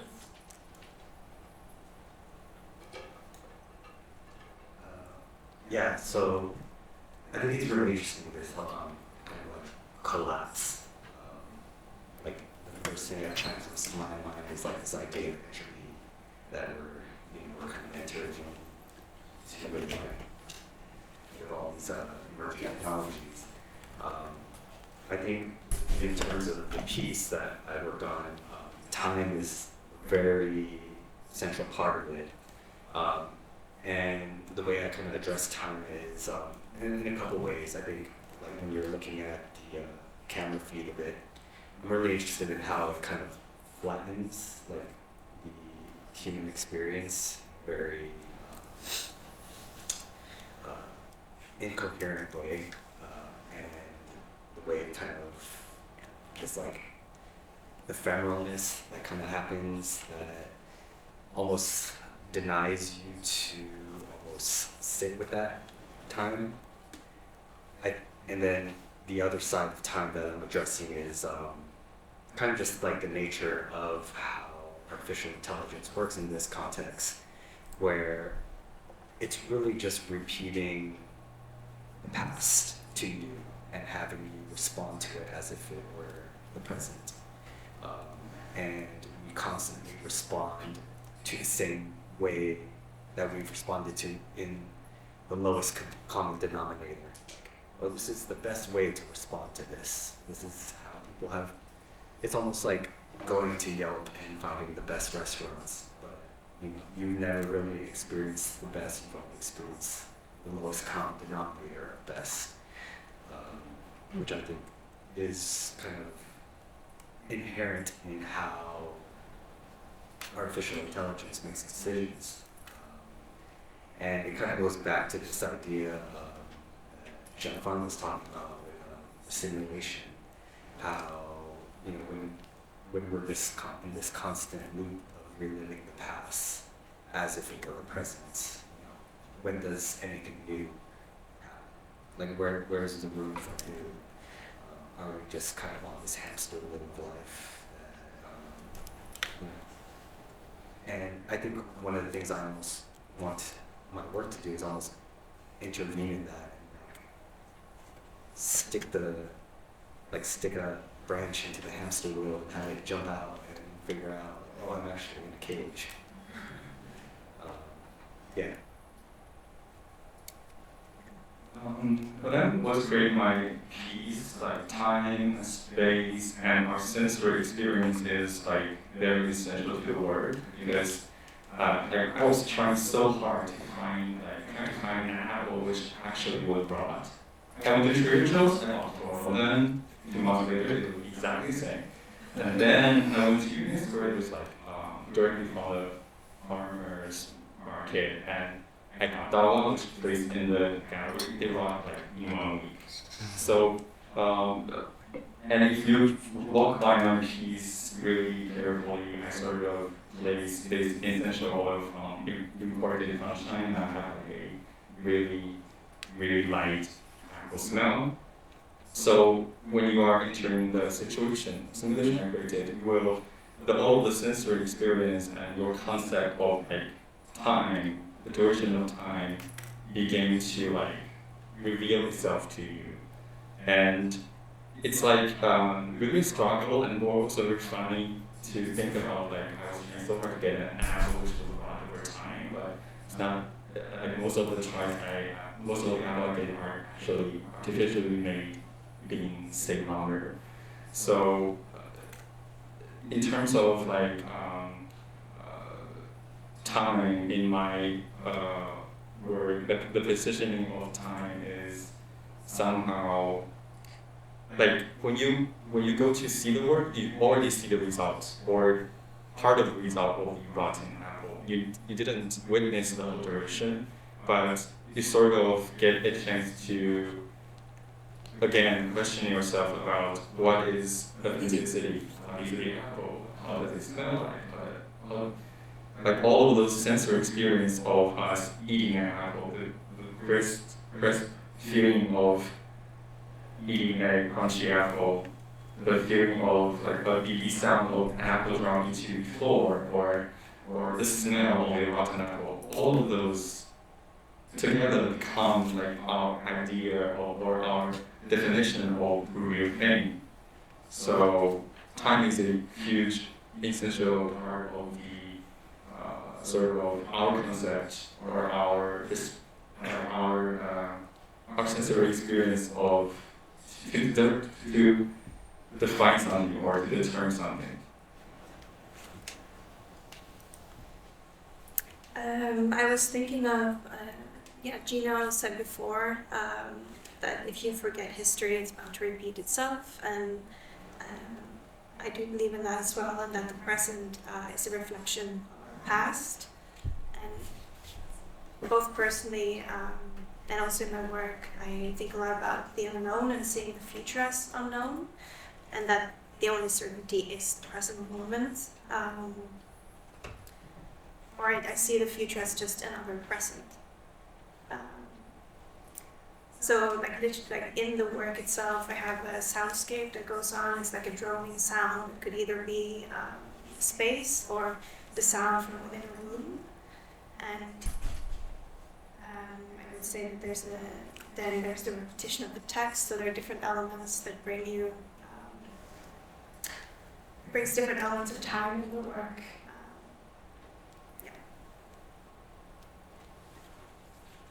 I want to answer this question. You kind of asked it in two parts, materially and virtually. And I want to answer them both separately. Materially, I would say that the work does two things. First of all, it is made like an interactive video game. It's not a video game the way Molly's is a video game, but it's more abstractly a video game that you have to do the piece with a game controller. That is something that I did for two reasons. One being that it's reflective of also, I think, internet culture and gaming, the way that that's like just really popular and like important for childhood development in a way that it just is like impactful on childhood development. But also the second part is that I actually do believe that gaming is important for childhood development. And I think that there's an issue in the industry where games are more frequently, or like more popular games or more like thought out games are marketed towards mask identifying children. And I think that there's a lot of like life skills that are taught in games, like collaboration and like team building. And obviously like I'm not referring to like very violent games that are kind of just for the sake of violence, but there's like a lot of games that I think that like mask identifying children play that femme identifying children don't play, and then there's like skills that they take on into like the real world and later in life that I think that femme identifying bodies just don't like learn when they miss out on these like games that are like meant to like teach and are an alternative way of like learning. So that is that. Also, materially, the project is done in a web browser. The whole thing is online. So not only is it totally archivable forever as long as the World Wide Web internet exists, but it's also ephemeral in that it can change and it's adapting, and that I think of it as a live infrastructure. And I think of it as like once it's out of this gallery, I'm gonna like reformat it so that it lives on a it lives on a browser on that screen, but right now it's formatted for the screen. But ideally, like after it goes down from that screen, I'm gonna reformat it for like a web browser on a computer, and like you'll be able to explore it on your own at any time. So that's time. Materially, I also like that concept that it brings it out of the gallery in a way and outside of the white wall, because I think of my work as very not white wall work.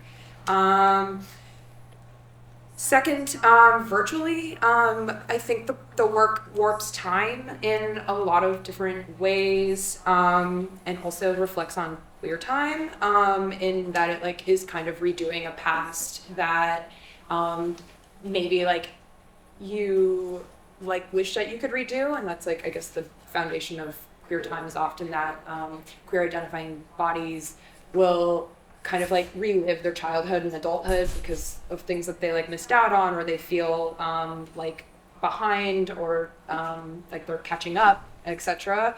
And that's like something I think about with the work, literally, but also it's a way of like relearning and like reimagining and researching, going back and researching these things. Specifically, I want to talk about the ghost kitchens that I discuss in one of the compartments. The ghost kitchen is a concept, I don't know if everyone's familiar with it, but it's like a newer concept in the delivery food service. And they are these kind of like standalone kitchens that have like a bunch of kitchens in them, I guess. And you order from like a fake restaurant that comes from this like unbranded kitchen. And if you like look on an app, they'll be like, I don't know, like I watched a video about one that said it had like like 60 restaurants operating out of one kitchen. I've personally never seen that. I usually see like 10 to 15 operating out of one. There's literally one around the corner from here. I don't know the address of it, but it's next to the Reminisce thrift store. If you are walking out on 14th, that is a ghost kitchen. I am drawn to it because it kind of does what the automat does, which is which was in like the early to mid-century, and it like hides labor, and it is meant for efficiency, and it's meant for like taking away the human part of like food delivery, and that is just very strange. With the automat, I think it's very strange if they tried to hide the fact that the food is prepared, because hot food is prepared by a person, and AI cannot do that, and AI will never be able to do that because an AI is not a body. And so there's certain things that like an AI cannot achieve that a human can, and so we will always need to work in collaboration together rather than like I don't think the idea that AI can just like get rid of humans is real. Like there's certain things that humans need to do. Anyway, that's kind of my rant on that. If you don't know about ghost kitchens, I highly recommend researching them. They're super interesting and weird. And there's a great video about them called The Deceptive World of Ghost Kitchens. Thank you. I just wanted to consider a little note that we're running a little short on time. So, after these answers, we will also give it over to the audience for questions. I'll be brief again. I wrote something. Sorry, well, everybody was talking at the same time, so help me to be brief. Let's see. So the collapsing apocalypse, the loss of innocence around the idea of the future, and how does this all work materially and virtually? Well, so I did some studying about Xianfan, who says the human will be sacrificed to technoscience and the sun will burn out. So like that is our ultimate future. So there's not like too much to worry about in the near future. There is just like a pending apocalypse coming. But there's bigger futures than the near future. I generally take like a fuckery kind of standpoint to all of this kind of stuff. I like to take a lot of lessons from Tao, like the idea that we just need to enjoy this life and take a little pleasure in hedonism, looking at pleasure, looking at this idea about how can we get away from these systems is like the ultimate type of a resistance. Eugene Thacker in The Dust of Its Planet, he's a professor here. Great source of inspiration for finding ways to embrace like the darkness of the void and looking into the future, and these ideas about new mythologies that are kind of coming out of embracing the void which is traditionally seen as like this very feminine place, but feminine without gender. So I'm curious about like how that can work in the material manifestation in this sculpture piece that I write, which is really looking at creating this non-gendered, mythological, non-dogmatic, like embrace of that which is looking into the void, as well as like dancing and being playful. What else did I write? So in conjunction with this, there's a lot of looking into the idea about the story and how stories work to create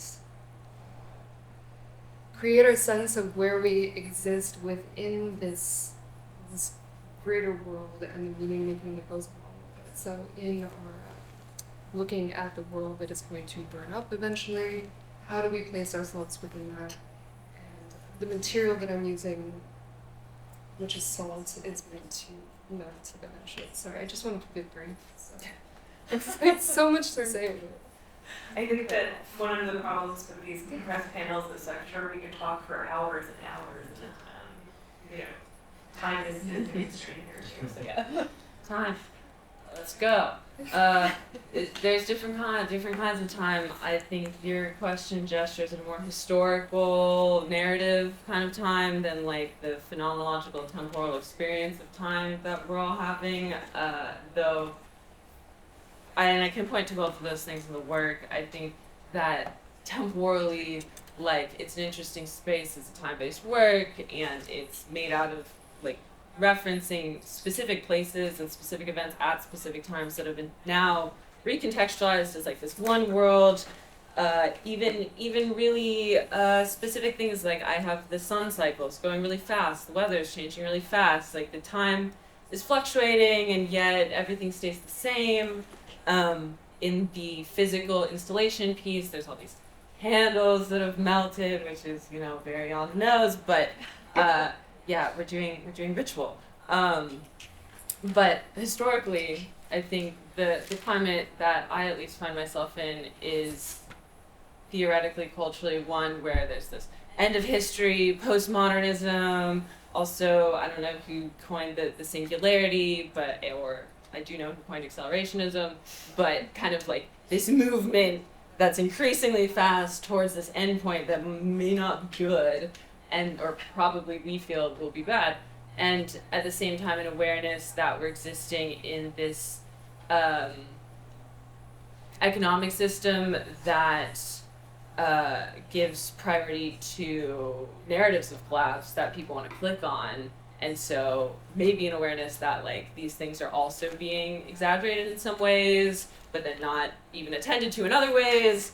I like to think that the space that I've created in this game is like referring to these historical roots, whether it's sort of the myths it's referencing or my own personal story that's referencing, and then making a meeting place where a person can go in, experience that story, experience that environment, and then also engage with like this sort of prophecy about what might happen in the future, and then orient themselves around how they want to respond to that. And I also don't know if you've said first, the apocalypse is already here, it's just not equally distributed.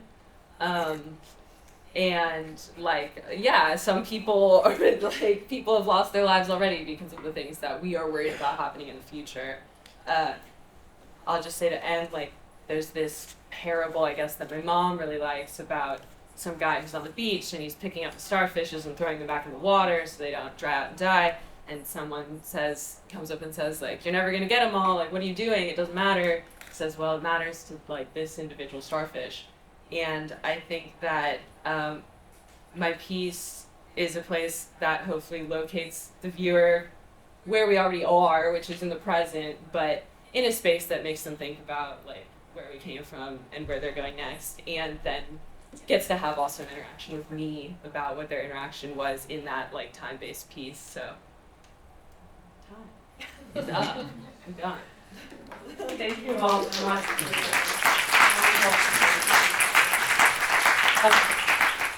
Should we open this up very briefly for any questions? One question from the audience. I saw one hand go up right away.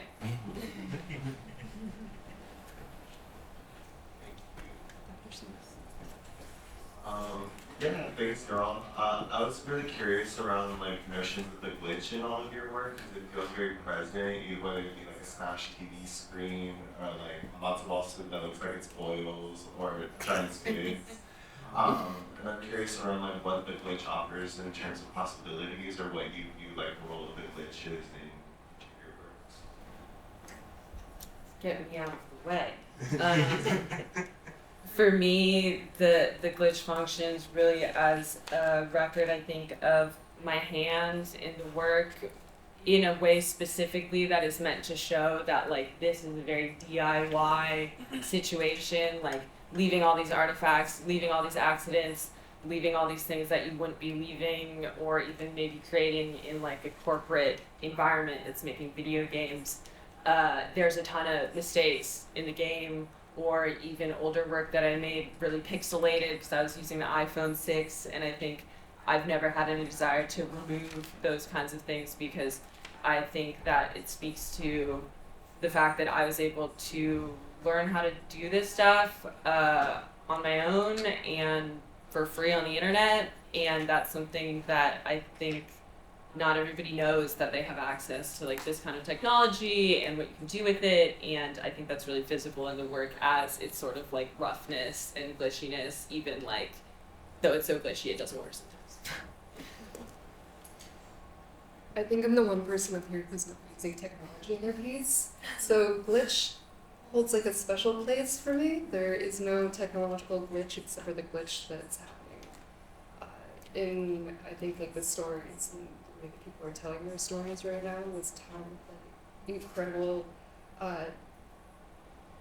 change in the way that we, again, the way that we think about who we are and how we are like renegotiating these old stories that existed and moving on to embracing new potential futures and like the possibilities of community. And I mean that a lot in like nation stories and the way that we see people responding to their like confrontation with gender in doing things like not really knowing how to become their true selves in society, and so I feel like there's a lot of backlash against that type of openness, like what you see right now. And I think Kansas just had like this huge movement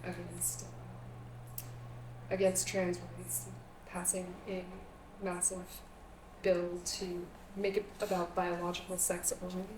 And so there's all of this like glitch in society that we're seeing as backlash against these new possible futures. And so that's where my glitch exists. I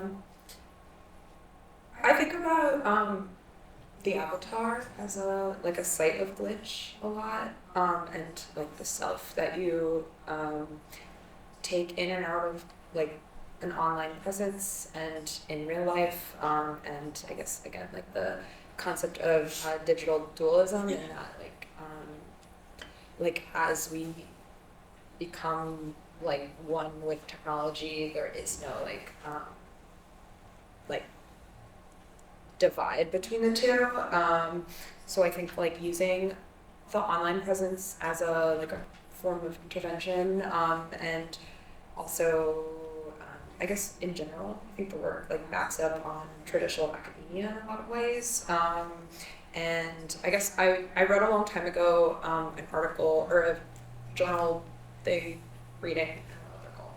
I should know that by now. It's called The Society of Spectacle. I don't know if the author is sorry. Beautiful.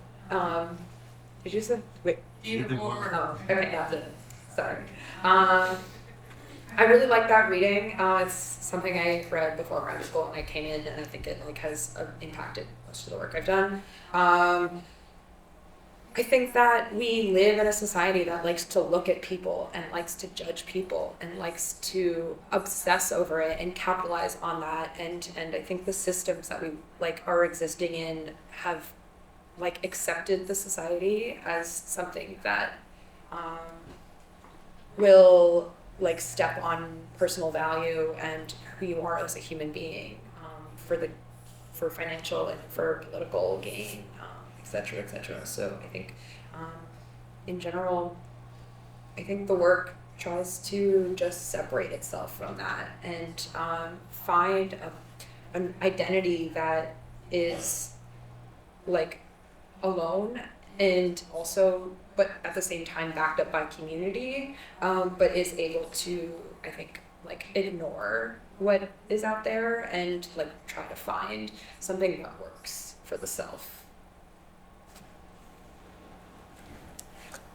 Yeah, thinking of which, thinking of Legacy Russell, and in one of the video fragments that accompanies the work, there is work with glitch, but it's actually just computer failure and just a depiction of reality and of the process, and I wanted to keep that in the work.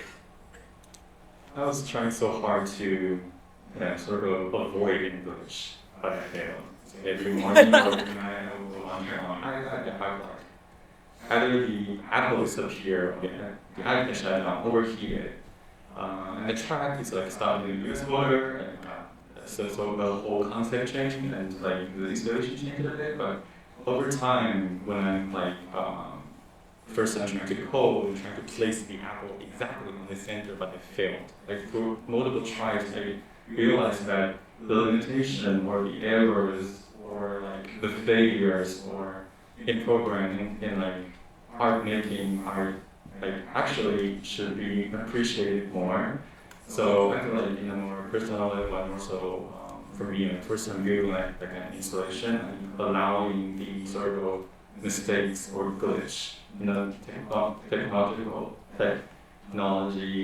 terms or in more practical sense. I think you can turn like an error or glitch into gold or into like, for example, my piece of like the wheels or the trash supposed to like ideally perfectly sort of installed would be automatically randomized. So create like sort of automation. But it failed, but now like people can actually sort of navigate. They can sort of using this glitch as an entry for experience of the work, and when they go to see the work and the apples like floating around the air or like placing everywhere, it sort of brings up like the limitation of our technology in our times, and also sort of as a hint for sort of maybe stay back a bit or try not to be so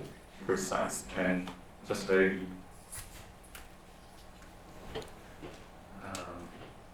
yeah, please feel free to way over time. Yeah, I think the logistical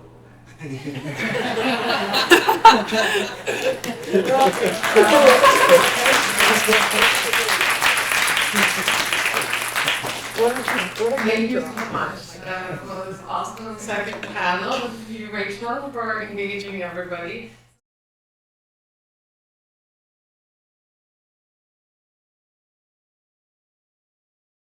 All right, I'm so pleased to welcome Alyssa Alexander, who is a curator and arts administrator living and working in Brooklyn.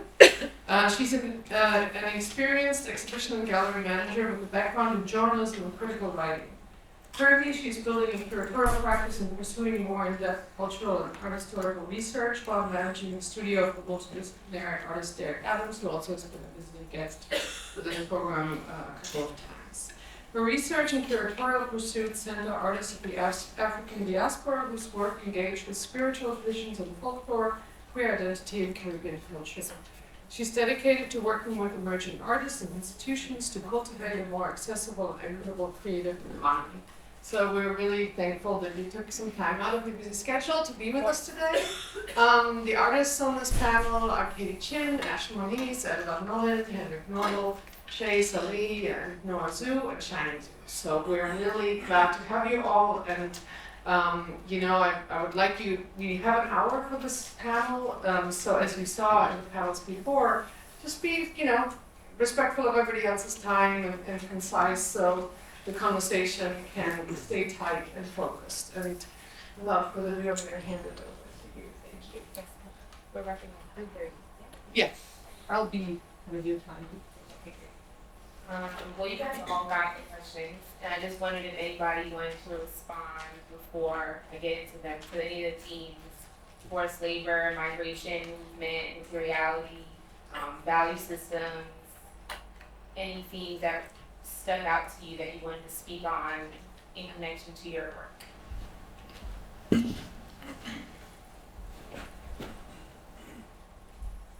Don't be shy.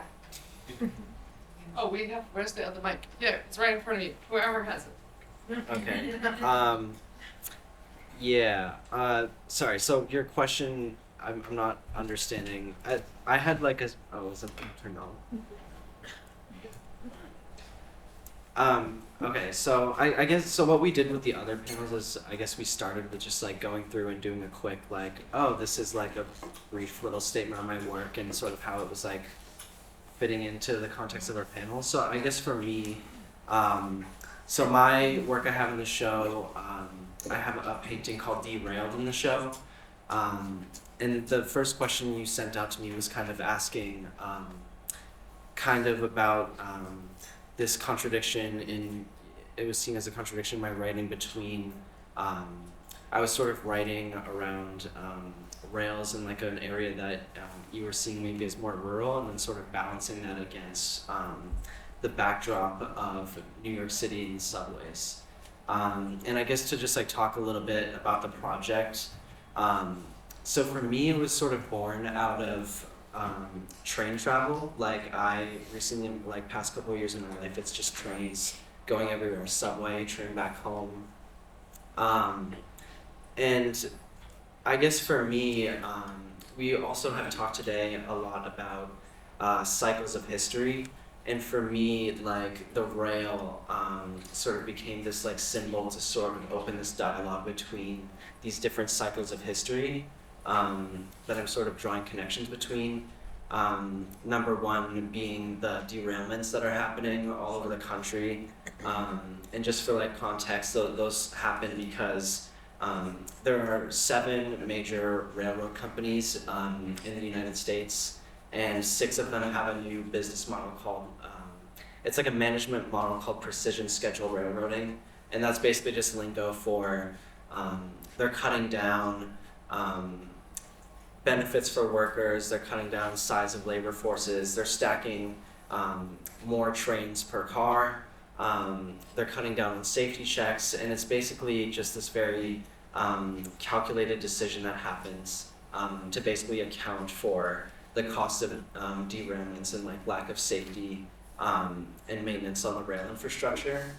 And I was sort of thinking about that history in connection to sort of the beginnings of Chinese migrant people coming to the United States to build the Transcontinental Railroad. And thinking about that history again in relation to sort of my experiences in the city.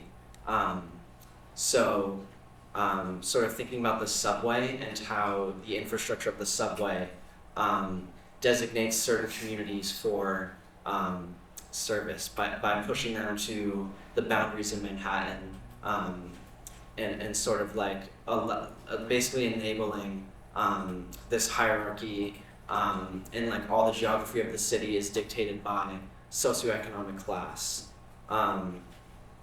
So for me, it's like one thing to chart all these histories and map them out and point out how they're cyclical, but it's another thing to, I think also past, present, and future has been a theme for today. So it's another thing for me to think about. So how do we break these cycles of history? How do we think about a future? So to me, like I was starting to think about the act of derailing as a way to break through like linear history and cyclical history outside of like the rail lines of hierarchy and structure and class and stuff. And to think about like derailing and wreckage as spaces that can be generative and spaces where those can be like areas where we can heal and come together. Thank you. And that's interesting. You touched on 2 points there. The idea of like labor and these certain pockets of where that labor and service happens. And you also spoke to convenience. It's a repetitive routine across the service of the painting. And I was just, now that you've explained it more, I'd love if you can talk a little bit more about what convenience means in the sense of this geography that you're referencing in the city. This also propels us into an interesting conversation on labor that also connects to a lot of your works. So labor and convenience as you see it in the context of the work, but also like in the geography of New York. Yeah, so I think maybe the convenience so I have 2 paintings in the show. And the other painting, it's called When It's Convenient For You. That one I sort of made before the other one, and that one was a piece I sort of made. It was kind of this process piece as I was following what was happening with the Godzilla artist group. They were supposed to have this retrospective at the Museum of Chinese in America, and then what happened was they all pulled their work. I think it was like 44 artists or something, because the museum accepted a check from the city of New York it was $35 million as part of an agreement to tear down the Manhattan Detention Center complex and build a new jail there, which will be, they just issued the permit for demolition there, and they're building what's going to be the new tallest jail in the world. So I was sort of thinking about, again, like how that's another pathway to look at like infrastructure as a mechanism of control. But I was sort of thinking about this idea of convenience as it relates to sort of identity politics, and basically how the museum was sort of trying to, on the one hand, market this show based around like the Asian American movement and the Asian American identity label, and sort of thinking about how that sort of like representation kind of just becomes a facade, and within that, like, it only occurs when it's convenient for those that are in power, those that hold control. Thank you. Well, I'm gonna segue into maybe more, instead of the labor aspect, more like logistical and infrastructure that you're talking about, and that brings us to Ashley's work. But I did get a chance to speak a little bit about the overall piece of your work, and then I think one of the important questions that I asked you, and get into ones more that have to deal with how you're viewing infrastructure and this overall reliance on this logistics system. I would like you to get to the archival part and how that is distilled into these video works, but if you could speak a little bit about systems and how that is seen in the context of your work. Should I answer all the parts in one go, or like Yeah, just just return go to for the other? Okay, I'll have to remember what the other Okay, parts I'll are, keep but track. I'll try one at a time. What are my feelings about infrastructure and logistics? Systems and how that plays into your work. Systems, logistics. I think that because I'm so obsessed about infrastructure and systems and logistics, the idea of what I think about it is hard to like even like I'm so in it that I was like, wait, what? How do I? Okay, so then maybe the second question about how you distill all that information into these very specific video and multimedia works. Okay. I mean, I guess to a little bit of the first question, I'm interested in, like, I don't necessarily have an opinion about infrastructure and logistics as being like good or bad. It is good and bad. And I think I'm interested in like the very specific conversation of the moment we're at now, where a lot of like anti-capitalist work is trying to be pro-logistics in a way where it's like, let's stop interrupting and sabotaging, let's try and actually build a communist logistics and actually think about the potentiality of infrastructure and supply chains as being radical and something that we can actually like reconfigure rather than interrupt. But at the same time, I'm like, that's not where we are. That's not at all the reality of especially the people who are even like implicated in those systems. And so I feel like interruption is to some extent what is like the leverage that's made available for people who are embedded within those systems. So I'm like in the middle of that kind of conversation, and I find it really important and nuanced. And so I guess, yeah, that's like where an idea of where I have some thoughts about that. The other question was, I already forget, my process? Yes, how are you taking all this vast archival and research information that is really not very intuitive and distilling that into multimedia works and conceptual multimedia works? Yeah, a large part of my process is suffering and being very overwhelmed. And it's actually kind of interesting because I feel like I've accidentally got myself into the like almost like archetype of the artist in the solo studio shit where I'm like, what the fuck? How did that happen? Like, but I guess because I'm just like so much that I'm working through and like so many other parts are very like social and engaged and etc. But just like I'm also kind of buried under so much of what I'm trying to think through because a lot of the research I've been doing has been like 8 years, which has been like a benefit to some extent because I have a lot that I can work with and a lot at my disposal that like forms how the work, like it has a lot of backing, but at the same time it's like a detriment because I will never be able to ever solidify everything that I have and have built and want to, I don't know, translate into artistic form. My work definitely does not catch up to the speed of my research. But yeah, one main aspect of my process, I do a lot of research. Most of it involves fieldwork and interviews and processes that might seem like journalistic or ethnographic or sociological or something, but that's always just like one specific stage, and then it kind of converts and changes throughout, and I guess I like compile a lot of information and then spend years thinking about it. So there's a lot in what I have that is exactly as it was 2 years ago. Most of it is not. But even the things that are exactly as it was 2 years ago when I started this project, spent 2 years not being a part of the project. It's like, wasn't part of the project, and then wasn't for 2 years, and then right at the end, it's like, okay, I'll put that back. So it's a lot of just like thinking and ruminating over things and testing things out, and I guess this particular project has been a lot of like distillation, because I'm like, I could say everything. I'm not going to. And I guess also because I have the tendency to talk a lot. I think part of my process for this specific project was how to allow it to speak for itself and kind of listen a bit more. And you also included text in a very subtle way, and I was interested in how or why you didn't use more text to sort of like buoy the more conceptual ideas and processes that are being discussed here.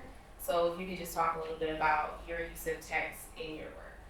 Yeah, I guess that comes largely from my last point, in that I feel like sometimes I just need to shut the fuck up. And especially with that, I feel like the more, I don't know, I think somehow saying less gave access for people to listen to more. Because I feel like there's so much that the work says without saying things, that I realized that the more text is there, the more there's like a brain that receives information, and now there's less so, and none of the text really serves as informative. There's really nothing that functions as informative, but information is there. So for me, that was largely just like a way to push myself to do what is, for me, that's a goal, like, and that's been something to overcome, because also most of what I do is writing. Everyone like sees me, I'm an artist, I'm just sitting at the computer for like 2 years. Like, so I think that on one hand is like been a really important thing, and more specifically about that, the handwritten aspect of it is super important, especially in relation to labor and in relation to the fact that most of the work as it is now is specifically about cancellation and deletion. And so I wanted to like not necessarily talk about deletion, but allow the form to speak for itself, so that the deletion is kind of insinuated in the materiality of the language. And then I guess also the things that are written, that was like a really difficult process for me to just choose 5 little tiny points out of the like literally hundreds of thousands of words that I've written about this project. The more I write, the less helpful it is. And so that I think was a really important point, because even one of the first little things with the fine writing was like an actor was fired mid-scene, but was not legally allowed to leave the set. The whole movie goes by with one actor out of character.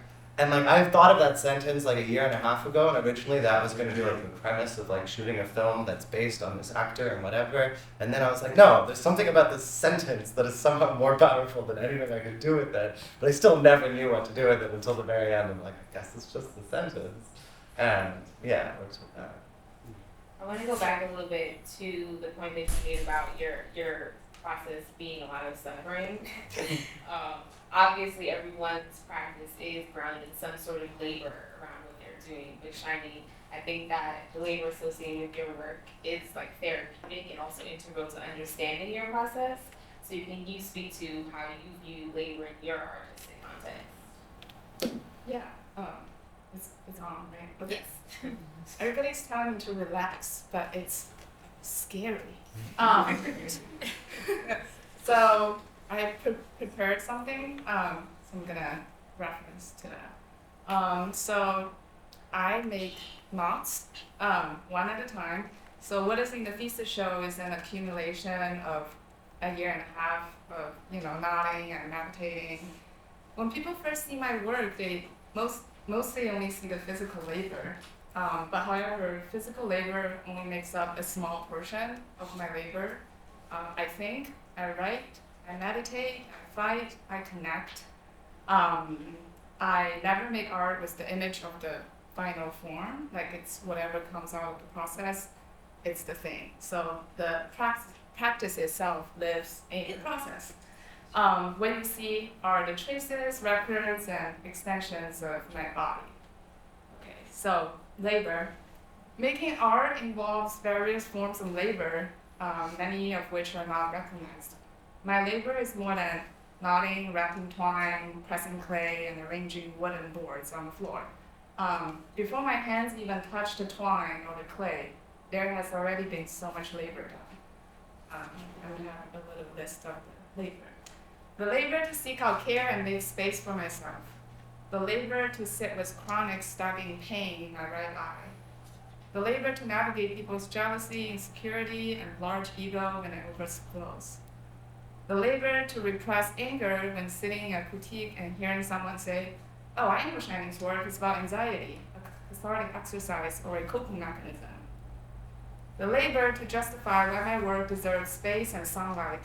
The space between my sculptures is part of the work that cannot be compressed.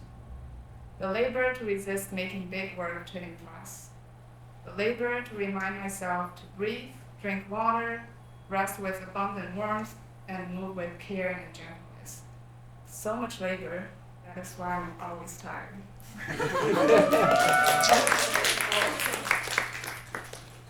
I don't even think that we need to get to the second question. That was excellent.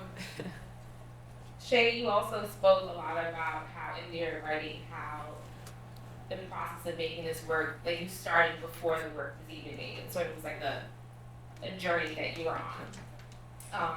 So if you'd like to speak a bit about that process, that's fine too. But I wanted to ask specifically about your sort of pivoting to a plant-based lifestyle. Again, there's a lot of labor here, and you spoke a lot about non-human labor. So if you'd like to speak a little bit about how your journey sort of propelled into the space to make this work, that would be great.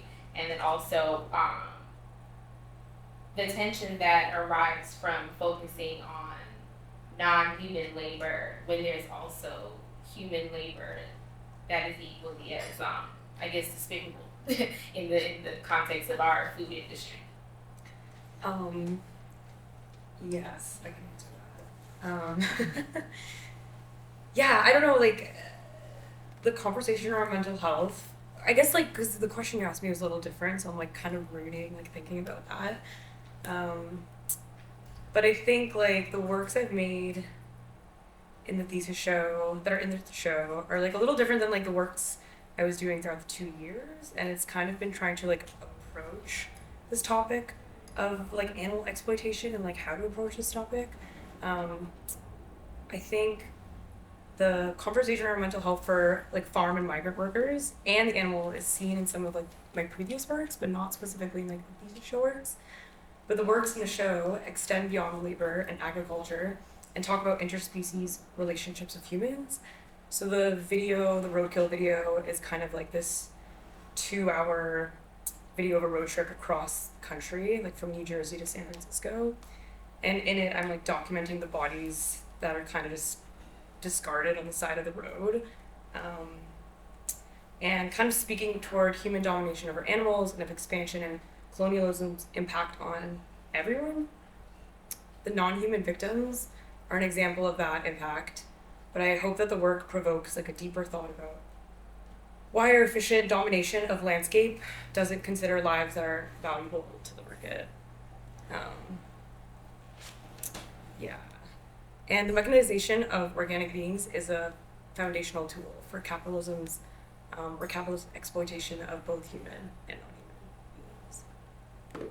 You said something that was really interesting just now, like what we consider valuable. And I think that that is an important part of your work, that you're creating value systems with things that you're collecting. I also want to make a point that the work that's on the window there, that I didn't see that before I got here. So when I formulated these questions, that was not part of it. And I thought that was a really interesting work that spoke to more so our interaction with this like living world that's beyond like our human scope. But to go back a little bit about what we consider valuable, I think that's a really good way to segue into Enric's work about like these things that you're pouring over, you're collecting in the streets of New York, which I don't think most people pay a lot of attention to. And I think you were also able to create like really like striking, beautiful things from trash. So the question I asked you was, I've never seen, or maybe I've never, but I haven't seen assemblage take on like that sort of look, this almost machine-like quality. And I'm just interested in the concept of machines that you were speaking about, and whether when you're working, if you see like yourself as a machine, and how the work sort of, how the process of thinking about machines has informed the aesthetic of the work. Yeah, right. Yes, I am a machine. No, that was a stupid joke, me and Ash. I guess, first of all, maybe kind of clarifying what I mean by machines. It's a term that Gilles Deleuze and Felix Guattari uses a lot in their philosophy when they're talking about assemblages. And assemblages in the English word means to join together, to unify something, while Felix and Gilles uses the French words agencement, which means more a layout or a system. And I guess I see when it comes to these machines, I guess these ecologies or these systems, these assemblages, how do I explain that? Yeah, I guess I try to tap into those type of systems when working with found material. Like in this sense, in this case, I'm working a lot with industrial and building materials, and in those materials there is history and history of production. I mean, it used to be a tree. We used to use the trees to build houses or build shelters. We found that it was heavy carrying, it was laborious chopping down trees. We started making other materials, lighter materials, and then there's this evolution of materials, and we end up with drywall, plaster, and all these very cheap, sufficient materials. And I guess when I'm picking these up and working with them, I try to tap into this kind of nature of evolving with the material, I guess. And when you work with something that is like mass produced, there is already kind of initially in the material something mechanic that you kind of have to perform when playing with the material. It kind of, a nail asks to be knocked many times. You're not supposed to use one nail, use many nails. And I guess, yeah, so yeah, it's you become I guess you become like this kind of machine working with something, and it's this repetitive motion, doing something over and over to improve. And this kind of connects with my inspiration from nature, how you see nature kind of redesigning itself over and over, repetitive. And I find it fascinating when we're talking about glitches and derailing, and I like how that I like to kind of have that implemented, and that's kind of made me kind of maybe not. A machine is supposed to do something. It's supposed to do it right. It has a mission. But then, I guess in the more when we how do I explain that? That's our notion of machines, I guess. We think machines are perfect. A little bit what Fiel was talking about as well. But there will always be chances of failure, and that's what kind of brings new opportunities. Yeah, I don't know if I'm derailing now myself. No. but- And it also brings up a really good point. It's like evolution of material. And I really not love if you could speak a little bit about how your work speaks to that notion. Yeah, I think, of course, this is something we have to talk about related to my work. But I also feel like it's, I make very active choices, but I also feel like me using the materials I use, I really don't have a choice a lot of times to discuss my concepts. They sort of exist within the environment that I'm like depicting, this landscape and the sort of industry that goes on in this landscape. And so I just source the material straight from there, more or less. Which is a lot of fun. And can you speak to the aesthetic choices you made here when relying on materials that in other contexts serve a purpose of utility or convenience? Yeah, absolutely. I think I sort of, it's funny how very accurate this like saying you can't see the forest because of all the trees. Because I've been very involved in like forestry, both like just to see it, but also to be actually involved in it. And my artwork has always been about this region, about this like actual land, but I never allowed myself to work with wood, for example, because I feel like there's so much. There's like a set sort of way that you would want to see wood, and I didn't like. I just didn't want to do it, and then I sort of started thinking about what kind of forest is it, and then that sort of opened up everything. And it's not only the wood that is the commodity that comes from it; it's also particle board and also industries like furniture and stuff like that. And then from there to think about how to use like maybe I have fence tape, for example, in one of my sculptures, which is like the thing I'm like most excited about for these 2 years here. Like that is like the most exciting thing that I've started to like experiment with. I'm super excited about that material. It does something that I find very fascinating, is that it's like it is tape or rope. You can use it to tie something with or to hang something up. But it's extremely specific. This certain rope is for keeping cattle or horses. And so I was like, I thought it was interesting to use it in a vertical sense instead. But also what that fence tape does is like it creates architecture in the landscape, and it sort of reveals the human movement and imprint in that landscape. But what it also does is that the fence handle that is also in one of my sculptures, the very orange ones, that is like the fence handle sort of reveals the human body in the landscape, because it like sort of actually relates to the human body and human hand in the middle of a field. But it also reveals the dynamic between the body that's inside of this architecture, the fence tape. And so like even if they have this very specific function and utility quality, I find them to hold a lot more than that. And I know it's like I think it held me back before to be like, this is a very specific and niche kind of thing, and like maybe my experience of this landscape is very like rare. So yeah, I'm starting to like find ways to invite in, and I also think they hold a lot of interesting, like to hang something up that looks heavy but it's sheer is interesting to me. And this fence handle, the viewer doesn't need to know it's a fence handle, right? They think it does something else.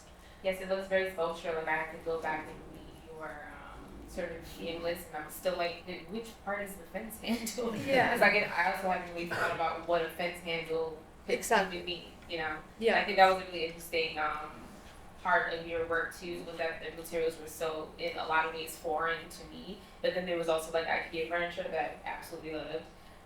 But in terms of material, and also you spoke to a little bit about intuition, like when you came to those materials, I think that's a really good segue into Katie's work. Can you speak about the role of materials in your practice?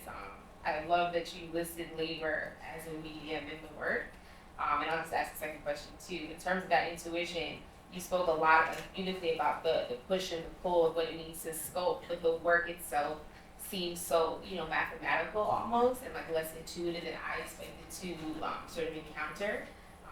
So if you could speak a bit about the intuition of the work as well as materiality. I guess I'll start with the labor material question. So I guess in our earlier panels there was some conversation around rest and how like that's the radical movement.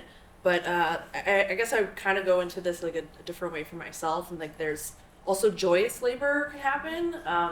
And like there was making this metal sculpture, like it's a lot of fabrication. There's a lot of days I came home totally exhausted, sweaty, stinky. Like my face would be covered in metal dust, and my partner would be like, "Did you just come out of a coal mine?" Like it could be quite taxing. But there's something special for me in putting in all that labor. It was joyous in that it was very consensual. Like I wasn't exploited to do this. I chose to take on a project that required this sweat. And it would not have been possible without the part-time faculty strike. During that period of time, I'd like go pick it for an hour or two and then go weld for 7 hours. And like this repetitive motion also brought some sort of peace during this very chaotic time for me, which is important. And I suppose to speak to the form seeming so like rigid and structured. I like that part of it because I think a lot about social structures and the hegemonic logic that kind of dictates our lives, and like the capitalism seeming so unmovable and unfixed, or it seems so fixed and sedimented. But in reality, it can be so much more porous than that if we allow our imaginations to loosen and kind of let that intuitive push and pull and be willing to find the cracks and those little subtle opportunities for hope. In the sculpture itself, I tried to I want from afar, I want it to seem like a system that is settled, but then when you get close, you see all these moments where things are shifting, they're moving, they're not quite right. One beam of a box is missing, or the units are pushing up into the architecture of the building, and creating these moments where units are coming together into a chain, to a community, but then others are kind of pushing against one another and creating some, the violence that's sometimes required for movement and change. So I wanted to try to capture those subtle shifts and especially with social forms. They're always, they might seem, especially dominant social forms, they seem rigid, but there's so much emerging all the time. It just is slow. Yeah. And then in terms of materiality, using steel is obviously very useful for the type of work that you're making, but then you're still commenting on industry and capitalism, and it's interesting to use a less organic material to create those structures and relying on something that is so industrialized and it's such a complicated sort of history in our country. And I wanted to know if there's a lot of tension that exists in your work in that way, and I was really interested to see how you sort of formulate that. How do you approach that when you're making the work? Was it a conscious decision? So while it seems like it should have been very conscious, using steel was actually a huge surprise to me. Last year I was doing a lot in ceramics and clay. The first versions of what this sculpture was going to be was going to have a lot of other materials too. But I let it tell me what it wanted to be, and it wanted to be steel. And I enjoyed that part of it, honestly, because working with clay, you assume it's much more mutable and shapeable. And last year I was using clay a lot as like a parallel to commodification, how labor and land are sort of exploited and pushed into object form. But the more I work with steel, it's like so similar to working with clay for me. Like it's this alchemy of, bringing this raw materials and using your body very process oriented and a lot of heat. The heat bluing on all the boxes is like actually way more organic for process than I realized going into it. Like, it's very uncontrollable. You really have to if you overdo it, it turns back to gray. It's like this special sweet spot of that gets the blue, purple, bronzy colors. And similar to how, when you get into that intuitive flow state kind of feels, making that heat bluing. You can't look at it while you're doing it either because you have to wear this face shield. So you really have to trust this conversation between your body and the material, and so and it also speaks to what I was saying earlier about these structures feeling so unshakable. Like steel has that feeling too, where it seems so cold, but it can be warm and can be a friend. If you want it to be. It's actually a really beautiful way to think about something that I think we probably take for granted, like the things that make up our environments and how they're not immovable. They do have, like you were speaking to, sort of an existence that is beyond our utility in them. And I guess I just wanted to ask all of you, when you go down the road, sort of how the ways either working with the material or working in one of these processes, whether it be the collection of incredible amounts of data, or you're not trying, how that's maybe transformed you specifically as an artist, and moving forward from this program. So let's go next. You got the mic. I was talking for a while, so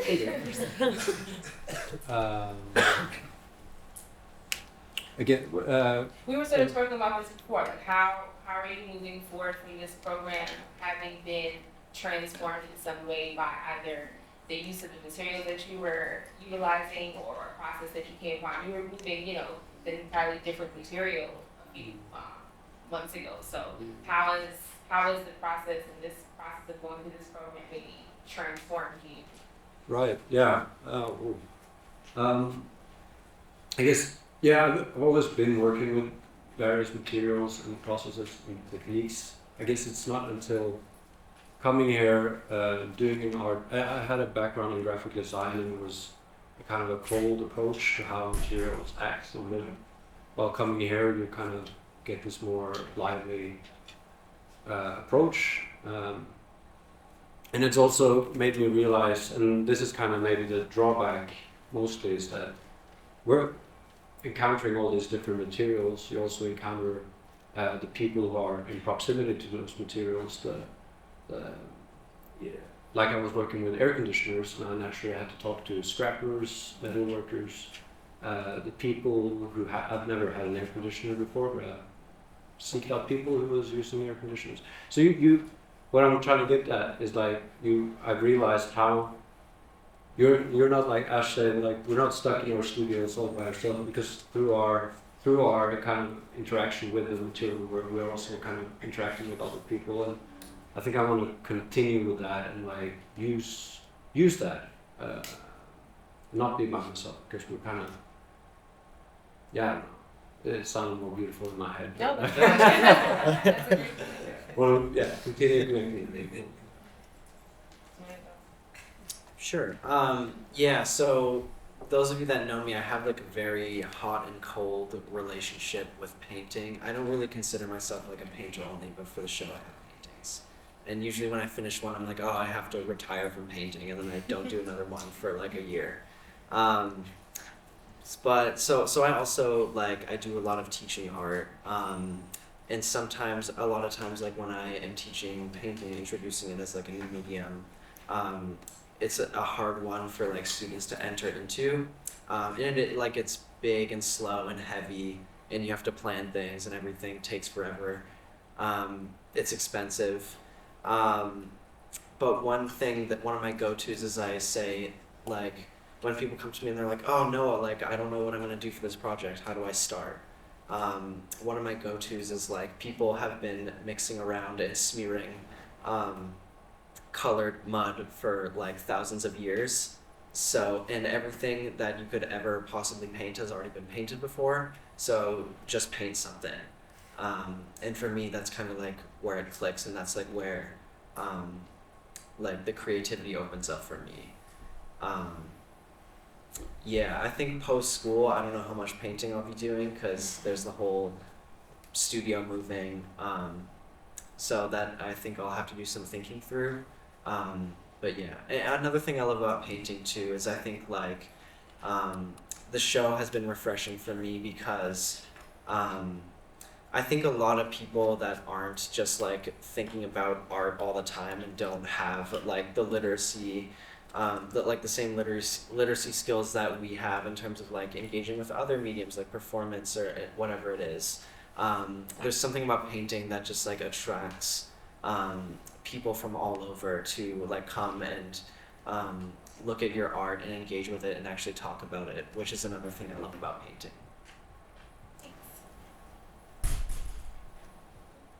Sure. Yeah, I really enjoy metalworking, which is great because it like commonly exists in factories and on farms. So it's like already like existing in these spaces. So when I started to like focus in on like animal labor, it felt natural to include metal as a material when doing this, but then also like counterbalancing it with something delicate, or like incorporating something soft with the work. It's interesting because like I really enjoy physically making things, but I broke my arm this semester and had to have surgery, which made me kind of like segue into making that video, which like I probably would have done, but like it kind of pushed me into it because I just was like, oh, this is easy. It's on my computer. I could just like sit there and like screen record on Google Maps, which ended up being like a really beautiful piece, I think. So it's kind of nice to know that even though I enjoy physically fabricating things, I'm not like restricted to just that, moving past having studio access in school for future works. Yeah, for me, I think it's two things that really changed for me. One is that I definitely went from very large scale to more like my own size, which is so fucking good. Like it makes so much sense too. I don't know why I didn't do that before. I feel like that's definitely like something that I want to be able to carry my pieces. That's like the I like to move them myself. Like practically do. Yeah, it is, but it also makes sense in terms of like the concept, like what is the human scale, and even if it's like out in a landscape, you can tell when something is human scale. Also, verticality is very like human act, which is another thing. But yeah, so that's something that also opens up for me to make more things and just like see what happens, because I think it's something that like I have a tendency to end up in design schools for a fine arts program, and I think that does something to the whole like being. I used to work in a wood shop close to like a furniture making program, and like everything is so perfect and it comes out a certain way, and I really respect like good craftsmanship of like ceramicists and like woodworkers and whatever it may be, and I think I started to respect the material to a point where I just like almost like didn't do it, and now I feel like I'm not a ceramicist and I'm not a woodworker, and I don't want to be because then I wouldn't sit here.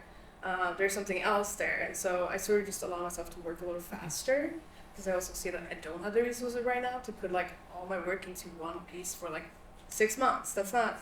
So I'm just gonna keep working, but I think I have no materials there. I open up to a few more, but like I think I have enough here for a few years, so I feel good about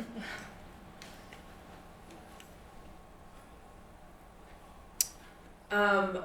I guess I might answer this question because you're talking about like the process of this program and like future materials. One thing that I really am so grateful for the past 2 years was like the social element and all of the conversations, and I think that that's something, like it could have been on my materials list in addition to labor. And I tried to, like, I had a small thank you section in the checklist, and there's a longer, more extensive one on the website because I ran out of characters.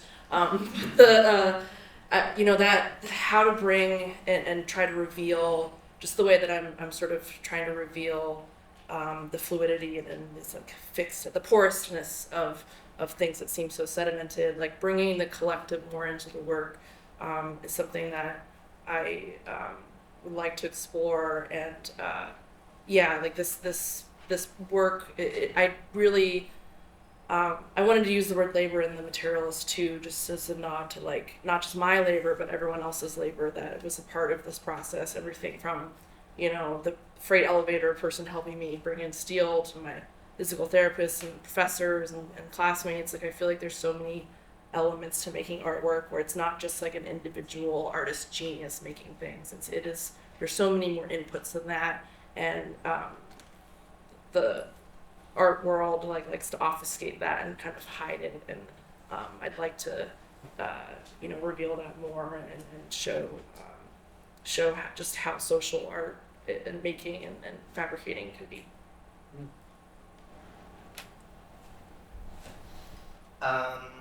Yeah, my relationship to mediums is often specific to what they can, how they can hold certain types of violences or certain types of like conversations.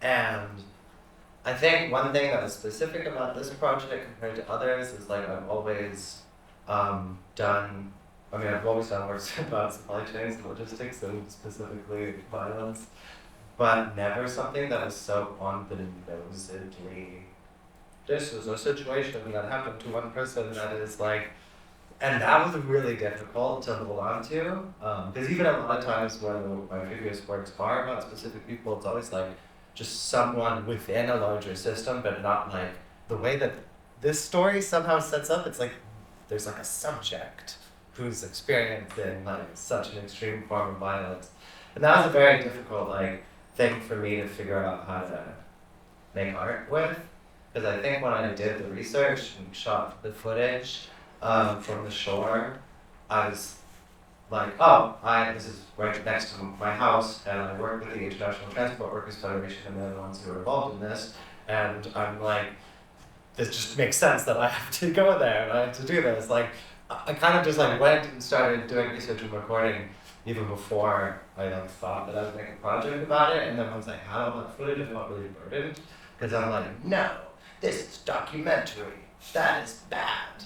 And like, I just like felt like I just set myself up for failure, that it's just like, it is ethically wrong to have a certain form of like recording the subject and gazing. And I'm like, I kind of do believe some of those things still, but I feel like what I learned was like how to trust my own sense of like ethics in form more, because I don't think there's such thing as like a methodology being inherently inapplicable to the complex violences of a situation. But I think like the nuances of what that actually means is something I'm understand a lot more now, that I could like learn to trust and sit with, because I think like 2 years ago, if I heard that like there's going to be an artwork about something so violent that's going to involve like erasers with pictures printed onto them and like fun little elastic bands and things like that, I'd be like, no, that's insensitive. Right. And like the mere fact that I allowed myself to prove myself wrong, or at least to do that, I feel like I don't even know how to necessarily like claim that, but I did it. And so I'm like, okay, for me at least that's like a very important relationship to kind of medium and material, that I needed to let go of a lot of things, and I feel like that's something that I've gained for myself moving forward that I can keep with me.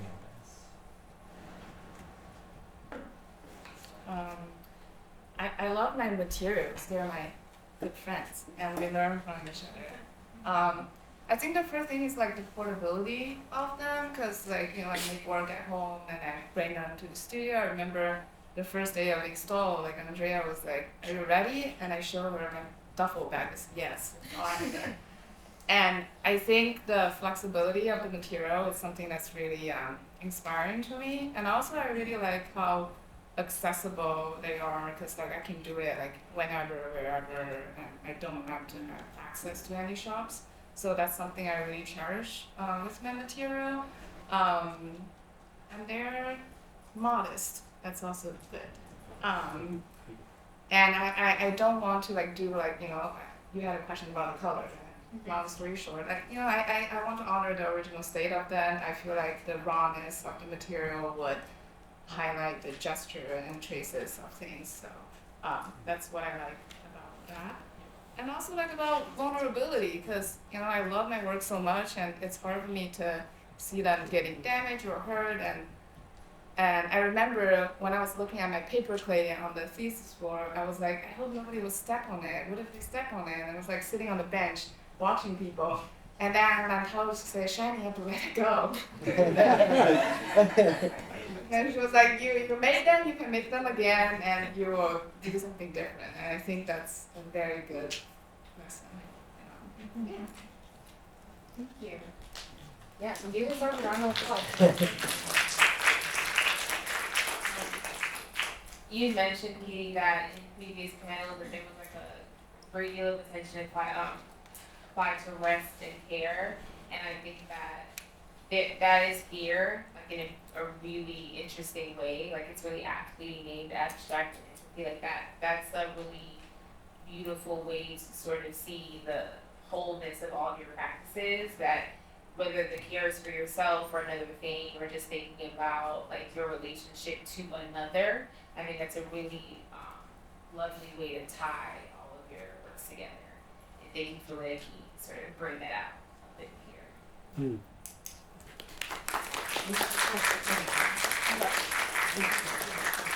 Oh, wait, amazing. Oh, yeah. Are there questions in the audience? Yeah. I have one. I've held back before, but I'm going to do this one. And it's funny because you basically started with what I was thinking listening to them, because before we had this conversation about rest as a form of resistance or refusal. And I was thinking, listening to that, the title that Kaegan gave this panel, like abstraction and empathy, that I feel in a way, and I hadn't thought about it this way before, that empathy is the resistance and the refusal in the face of these systems and processes that you're all dealing with. And I wonder if one or a few of you want to speak to that idea, or if that's something that's interesting or resonant around this question of empathy as a form of refusal and resistance in the face of industrialization and capitalism.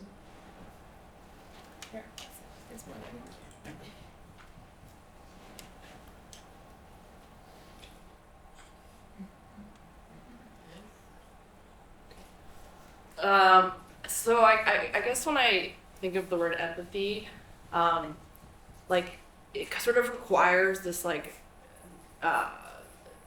withholding, like that you know everything, or this like paranoid logic of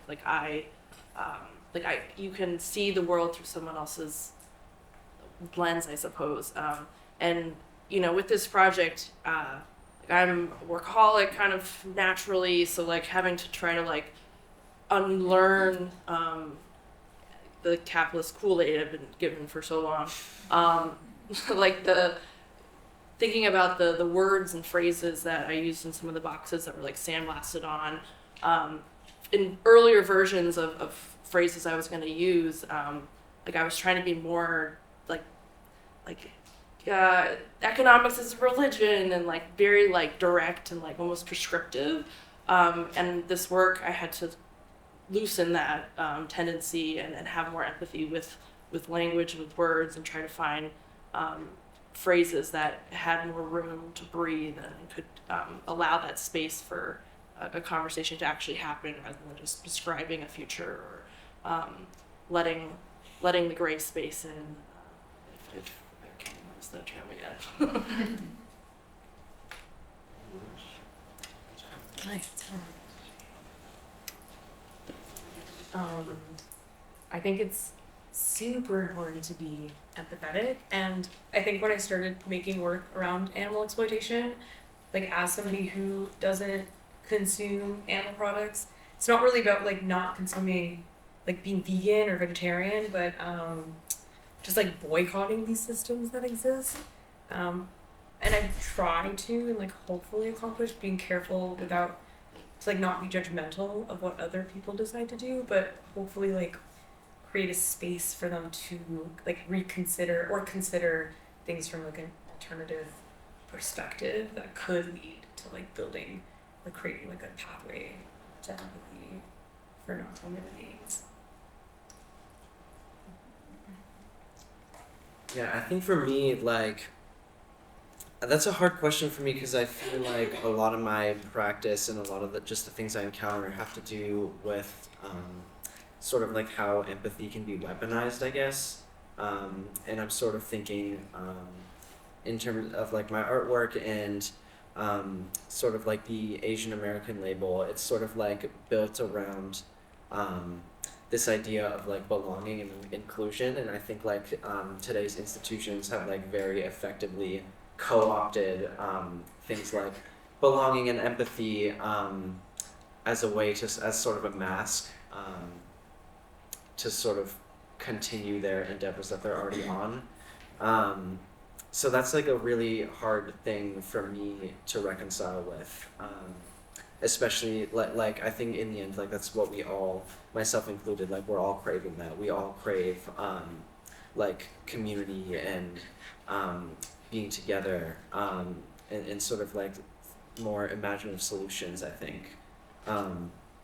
But I think, you know, for me, like what even in the face of like all the institutional pressures that come through, like going through art school, I think like the big thing that I've gotten out of it is like, not to be corny, but like the people in this room, like that's what we have. Like that's what we have to go forward with, is like that trust that we individually build with each other.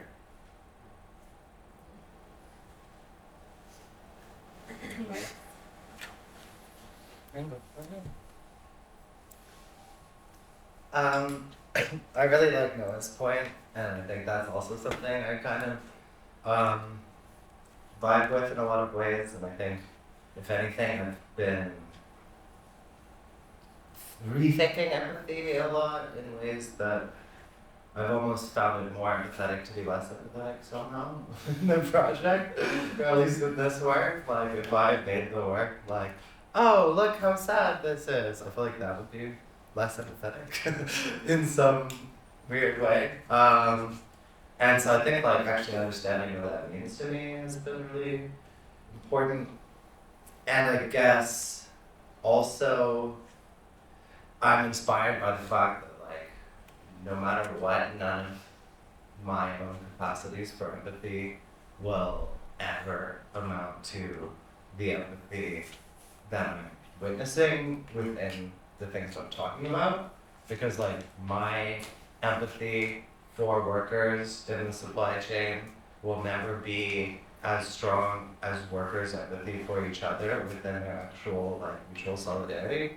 And I think that's the thing. It's like when I think of empathy, I think of solidarity to some extent. Two words that are also can also be totally empty and meaningless, but don't have to be. And I think solidarity is something in logistics where I'm like, on one hand, I feel and like to put an output of solidarity, but way more importantly, like the supply chain is such a perfect example of the solidarity that is even possible for humans. Because for me, it's like that is the most powerful network of organized human beings who care about supporting each other in material ways that I've ever seen anywhere on this planet. And the actual like global scale of the ways in which workers at different ports all around the world will shut down their port, even if it's not their issue, but it's another port's issue, but they have empathy for those other workers that are experiencing something that maybe they're not, but they know that they're working for the same company, and so if they shut down their port, then the company will give in for someone else, and it's like nothing I do in art is ever going to be as like materially empathetic as that, but I'm inspired by that. And that's, if anything, like the source of actually why I give a shit about the supply chain in the first place, I think, to some extent, because it's like, yeah, a material mode of, actually seeing possibilities for that I never otherwise would. And I guess another aspect of that question is just the fact that I've been thinking about empathy and how we hold knowledge and how we actually just like, there's a lot of this project for me, and what times I was saying, it's like, oh, it's not about this, it's about how to think about this. And I think that's been a thing where I'm like, okay, what are our cognitive capacities and how can empathy be more intentionally embedded in that?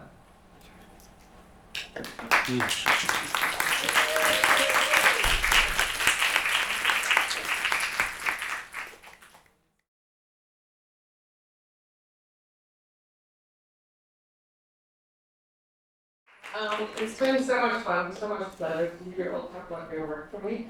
So thank you. I'm really glad to be here for the last panel, Memory Theater, who is not supposed to like fighting over the keynote. I guess I'm like reaching the limit of my capacity to multitask.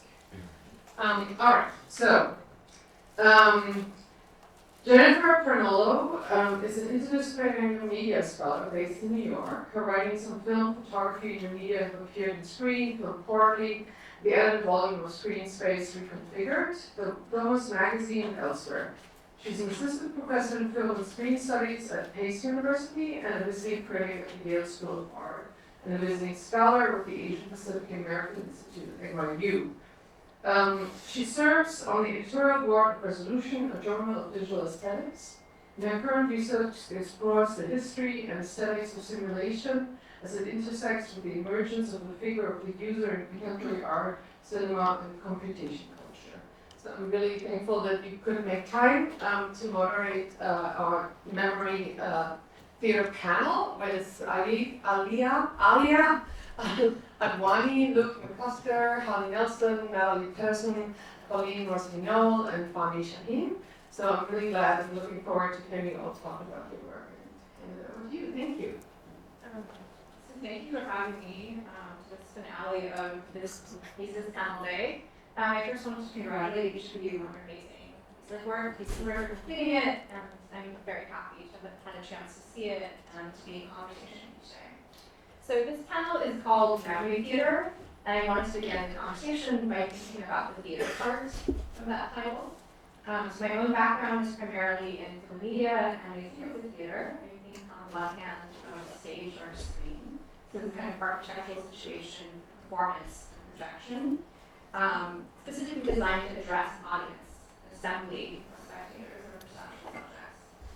So all this idea of staging or putting on show or display of memory as the organizing topic of your pieces works, I was struck in my viewing of your pieces as they were installed in the gallery space how differently each of you choose to address the viewer, the listener, the witness in your material investigations of this kind of unstable temporality and spatiality of memory, of the process of remembering. So the formal multiplicity of your arrangements, kind of eclectic mise-en-scène, that are putting in place of your artistic objects and provocations around what memory is, how it functions or feels, leads me to a common analytic that I did, however, trace through many of your works, which is that of translation, or transition, or travel between times, places, selves, languages, names, archives, generations, histories, and most significantly, to my mind, different science systems, or kind of semiotic power structures to make meaning around complexities of identity and experience. So, towards this interpretive analytic of memory as a translation or transition between shifting science systems, I wanted to offer a passage from the poet and scholar Edgar Garcia from his 2020 book, Signs of the Americas, The Poetics of Photography, Hieroglyphs, and Kiku, in which he talks about the coexistence of multiple worlds and how it is through a practice of poetics of translation that we can perceive how words carry worlds and worlds are made of words. And so he says, and this is a quote from him, "The chaos of the world is incomplete and imperfect because it is the chaos of worlds.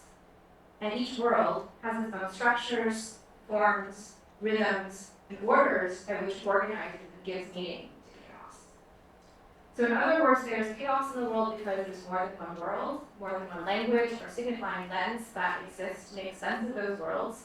And when we start to recognize other science systems exist beyond the ones that we know, our spatial and temporal sensibilities can expand to perceive variable and uneven realities of the global turbulence of intercultural contacts, ruptures, derangements, and reckonings that give rise, as Garcia says, to the echoes in which the world hears and understands itself beyond the singular abyss of a Western capitalist modernity. So essentially, an encounter with this kind of aesthetics of changing signs involves a passage or transient effervescence between people, places, and histories that not only centers the sign, but has the potential to shift us as viewers and sensory subjects from one frame of seeing and knowing into another that may contradict, but yet coexist with the one with which you're situated.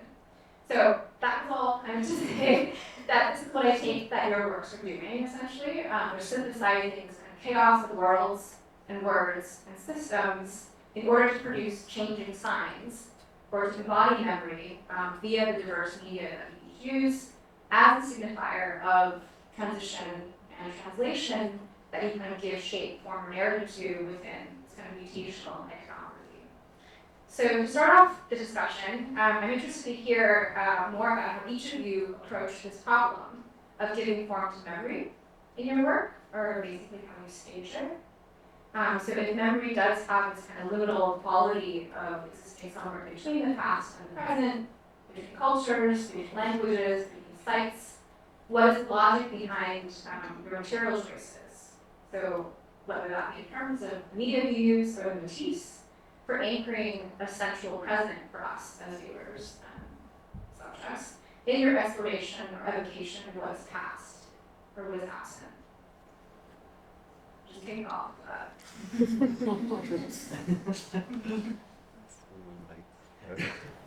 Go. Rip off the Band-Aid. Yeah, well, first of all, thank you. I'm Hallie. I think part of the reason why I feel like this is almost easier for me to go first is something Molly said in her panel, I think really kind of registered with kind of how I'm thinking about memory, and it was this idea of like building a space of re-experience. And this idea of like a shared re-experience and also a place for you to re-experience your memory. And obviously I'm working in painting, which is kind of very different from any of the mediums here and from VR, but I think in my work, what I was trying to think about was kind of memory as like a verb or as a gerund is something that Sawan has actually talked with me about. And it's this idea of like, what is the, rather than documenting a memory, which is kind of, I think, this very unstable, and I believe in your questions, it's this idea of like, it's not necessarily something that can exist outside of the body. It's it changes each time you look back at it. And so rather than trying to document a memory, trying to document the process of remembering or mapping out the process of remembering. And for me, I think part of the reason why painting felt like such an appropriate way to do that is partially because I love painting. That's kind of how I think through things to begin with. But it allows things to be unreal in a certain way. When you in sculpture or things like that, for me, whenever because I do sometimes work in those, there's a solidity to objects that get made. They exist as what they are, and even if what they are is referencing something else and it is not that thing, it is still itself. And I think in painting there's an ability for kind of multiple spaces and multiple perspectives and architectures and times and surfaces to interact in a way that really feels to me kind of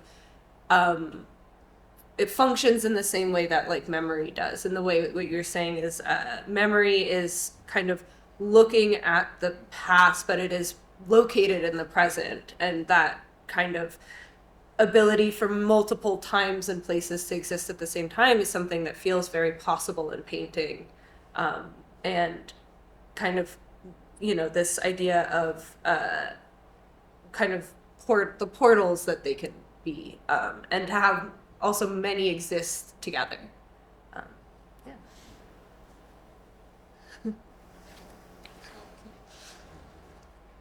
Yeah, when I think of memory, I think of how to meditate to memory, or how to mediate to memory, or what kind of structure can we use to approach like memory, and then even if I use one specific memory of myself like as a starting point, so but it's not about this, it's about sort of like a metaphorical way, like when we say life's a journey. So it's just a way to try to understand something so abstract and complex by means of poetry or like something. So I think of memory somehow as like the architecture of our sort of incorporeal like dimension, the architecture of the things that we can't really touch. And in this sense, it's like excavation. So to try to locate memory is like try to excavate, like we are in this sort of new land, but we know that underneath us a lot is being buried, but then where these things are located. And that's why I'm very interested in the topic of architecture, even though I don't really have architectural background, but I just think of architecture as an idea also to think of space and to think of sort of uncharted space. And I think like Evelina was talking about something about using the fence, and just how like a gesture like this sort of explain or like gives a lot of context about what's inside, what's outside, sort of defining space. So if I think of memory as like architecture, sort of our brain or our mind, then I think of language as kind of the building blocks of this architecture, which is kind of what I try to do, sort of explore.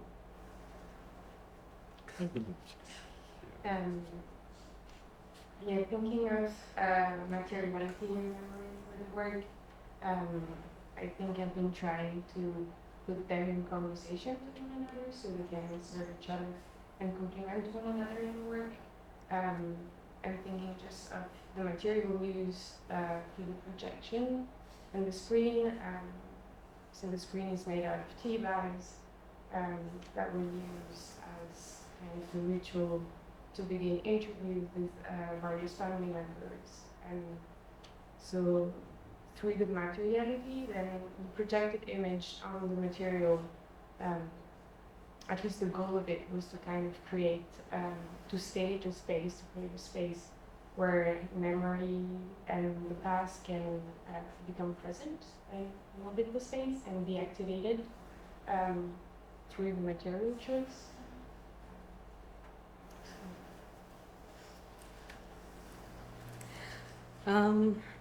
Yeah, I guess with memory, I came into the program working with like a traumatic memory and trying to find a way to talk about it with my audience, with my peers in a way that was sensitive. And I think with the type of system that we live in, the type of country that we're in, to talk about trauma, you just don't. Like, it's silenced, you don't have a voice. And working with one singular project, it allowed me to develop all these different iterations around this topic to understand what my actual language was and what type of language I wanted to use to talk about trauma and memory and fragmentation around it. And I think with this program, it gave me the space to understand that a voice doesn't have to be something as literal as like a sound coming out of my vocal cords. My voice is with my drawing, that's my language. I talk with the paper, it talks back to me. And with all the different iterations I did of working with like theatrics, working with the camera, working with performative displays of pain and things like that, it made me see that there are different raw materials to help inform this language I have. But going into the final installation I made with ceramics and cable, it was something that ended up being very much tied to my drawing capabilities and that discipline. I don't know why or how, but it talked back to me. I had this language with the clay. I could draw in the space with the cables and redefine this whole space that I don't have a full picture of anymore. It's been fragmented over like 20 years. So I think being able to find a way to like talk about this also makes me connect more with my audience too, trying to find a way to create space for them as well so that it's not triggering for my audience, it's not triggering for myself either, because I want to go about this like through methods of compassion too. And earlier in the panels we talked about empathy, but for me compassion, it has a different level of care where you understand like everybody is a human being that is going to react differently to different things, and to try to take the actual literal image of my body out of the work and take the literal placement of my body in the space out of it. It just blew up the whole memory into a different way and allowed me to talk about it in a different way, I guess.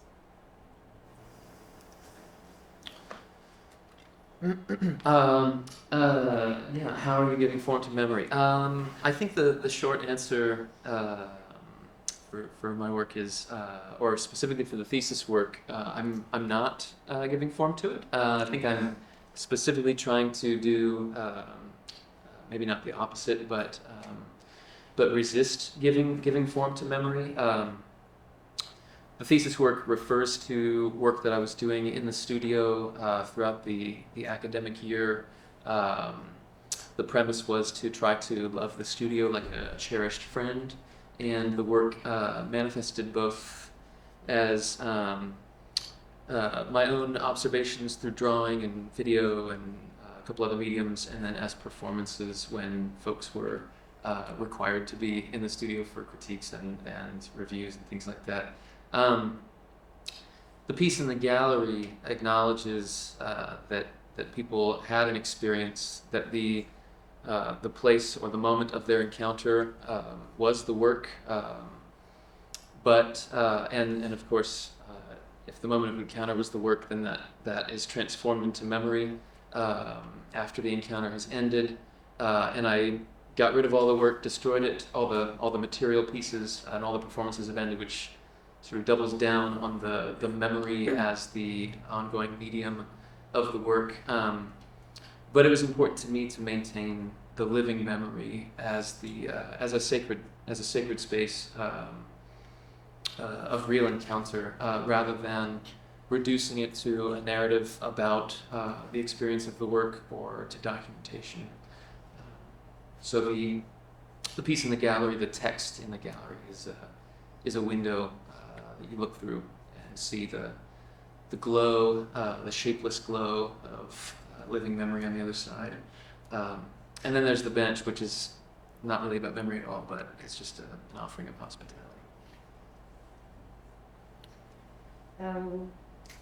I guess I'm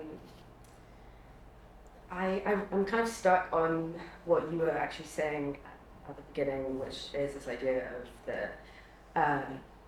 the chaos of the complexity of multiples within memory, also just within life, I guess. But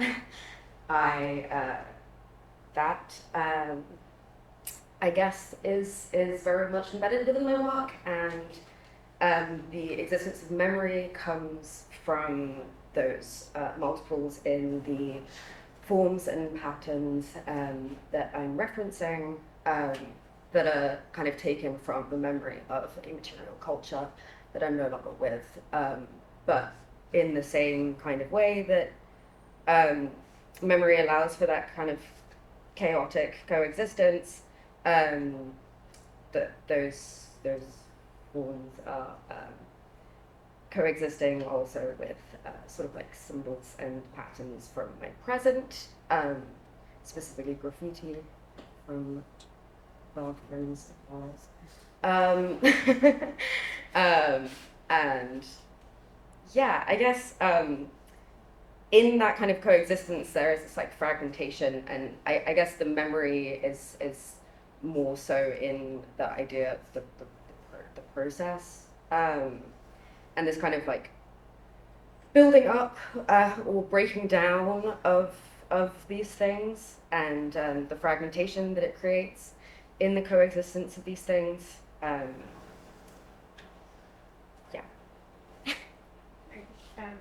Thank you all for commenting on that question.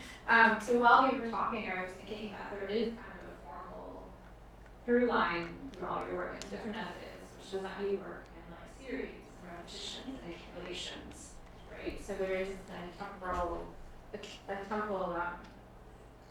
don't know, mattering that happens, right? And I'm interested to hear you talk more about what that repetition is about, because each of you sort of kind of emphasized how memory isn't just creating a thing, an object or something, or evidence or document, but really is very much an embodied working through. But there are also two strains of what that working through leads to. So either kind of narrative, kind of voicing of something that happened perhaps in the past, trauma, historical, personal, etc., or in fact something else, like perhaps like Luke or or comedy, where it's more about kind of exploring anti-narrative or kind of incoherence or fragmentation, right? So it's kind of drive towards narrative, versus anti-narrative, coherence versus incoherence, and all through it sort of like, what are you trying to communicate, or are you trying to break it down, kind of sedimented ways of communicating anger, worse. So I think this is part of one of the questions I asked you, but do you feel that the work you're doing has a telos towards repair? Or is repair sort of this kind of endlessly receding horizon that is really the engine for how you're making, essentially?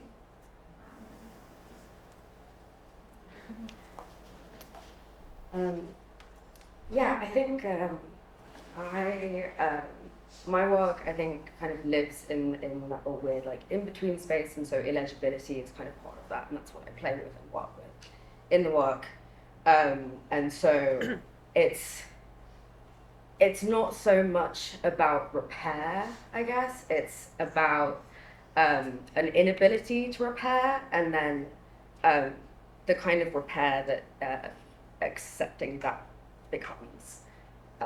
If that makes sense. So, I mean, I was interested in your work in kind of how much you, like, there's this confluence, right, of texture, textile, and text that really moves towards pattern, right, instead of figuration or representation, but all kind of with the grounding, this like hybridization of cultural symbols and signifiers, right, that we kind of work with towards pattern. So I'm just kind of wondering what the status of pattern is versus.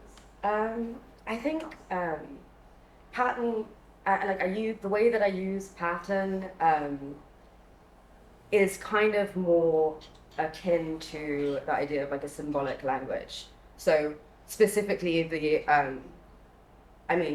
a reference to, the part of my culture, but also what I am interested in the use of those patterns also is that embedded with these symbols, sort of like coded language essentially, and so sort of embedding those with like a conflicting language almost is where I come from with that. And also that I think specifically I think because I'm talking about this like hybridization of a system or a pattern, it's the pattern is like the system that I'm talking about being kind of broken down or not as systematic.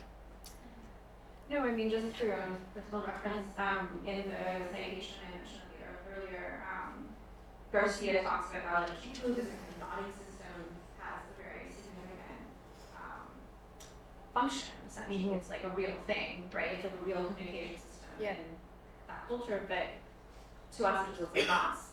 Yeah. Right. So this kind of again switching between codes. Yeah. That happens when you're thinking about pattern in one culture, which is pattern, but it's just decorative to us, right? Yeah, exactly. And there's also like the I feel like the kind of the translation between the coding of those things. Yeah, I can swap it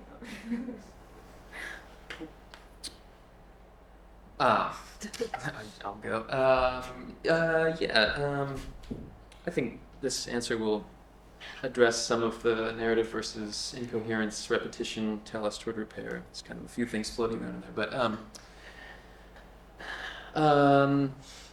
yeah. So this project of trying to love the studio or be friends with the studio seems a little bit absurd in one sense, but I do mean that I have been trying to become friends with the studio, but I am also thinking of this as a way to better learn or just practice a kind of love that I would want to be able to offer more generally, not just to the studio, but to people, creatures, rocks, anything.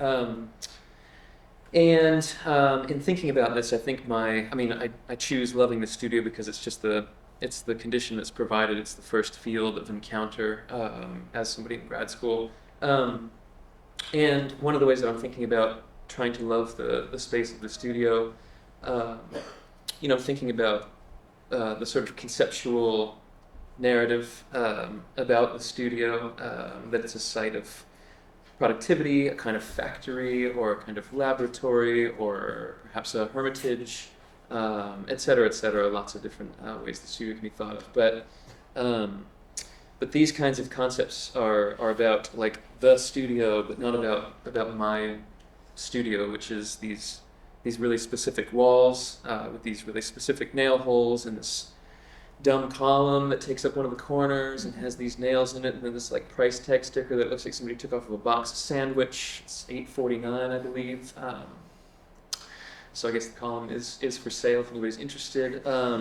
It's like a red pipe. The light comes in a certain way and moves across the room throughout the day. And I think in giving just to start pulling in some of the other themes of the question, in giving my attention to this space over time as a repetitious act or an act that takes place over a long period of time in iterations, and then of course also inviting others to participate in that giving of attention. I think what I'm doing is not really reaching toward repair or trying to monumentalize an endlessly receding horizon, but instead actually maybe poke through, not necessarily to wound the studio, but to wound the sort of conceptual overlay that masks the studio or conceals anything from my gaze. In such a way that I can see through the idea of the studio to see the actual thing that is the studio. Yeah, that's what I'm hoping to be doing in there. I don't know what to say about the thesis piece in connection to that, but that's the. I think that you said earlier that you feel like you're not giving form to memory, but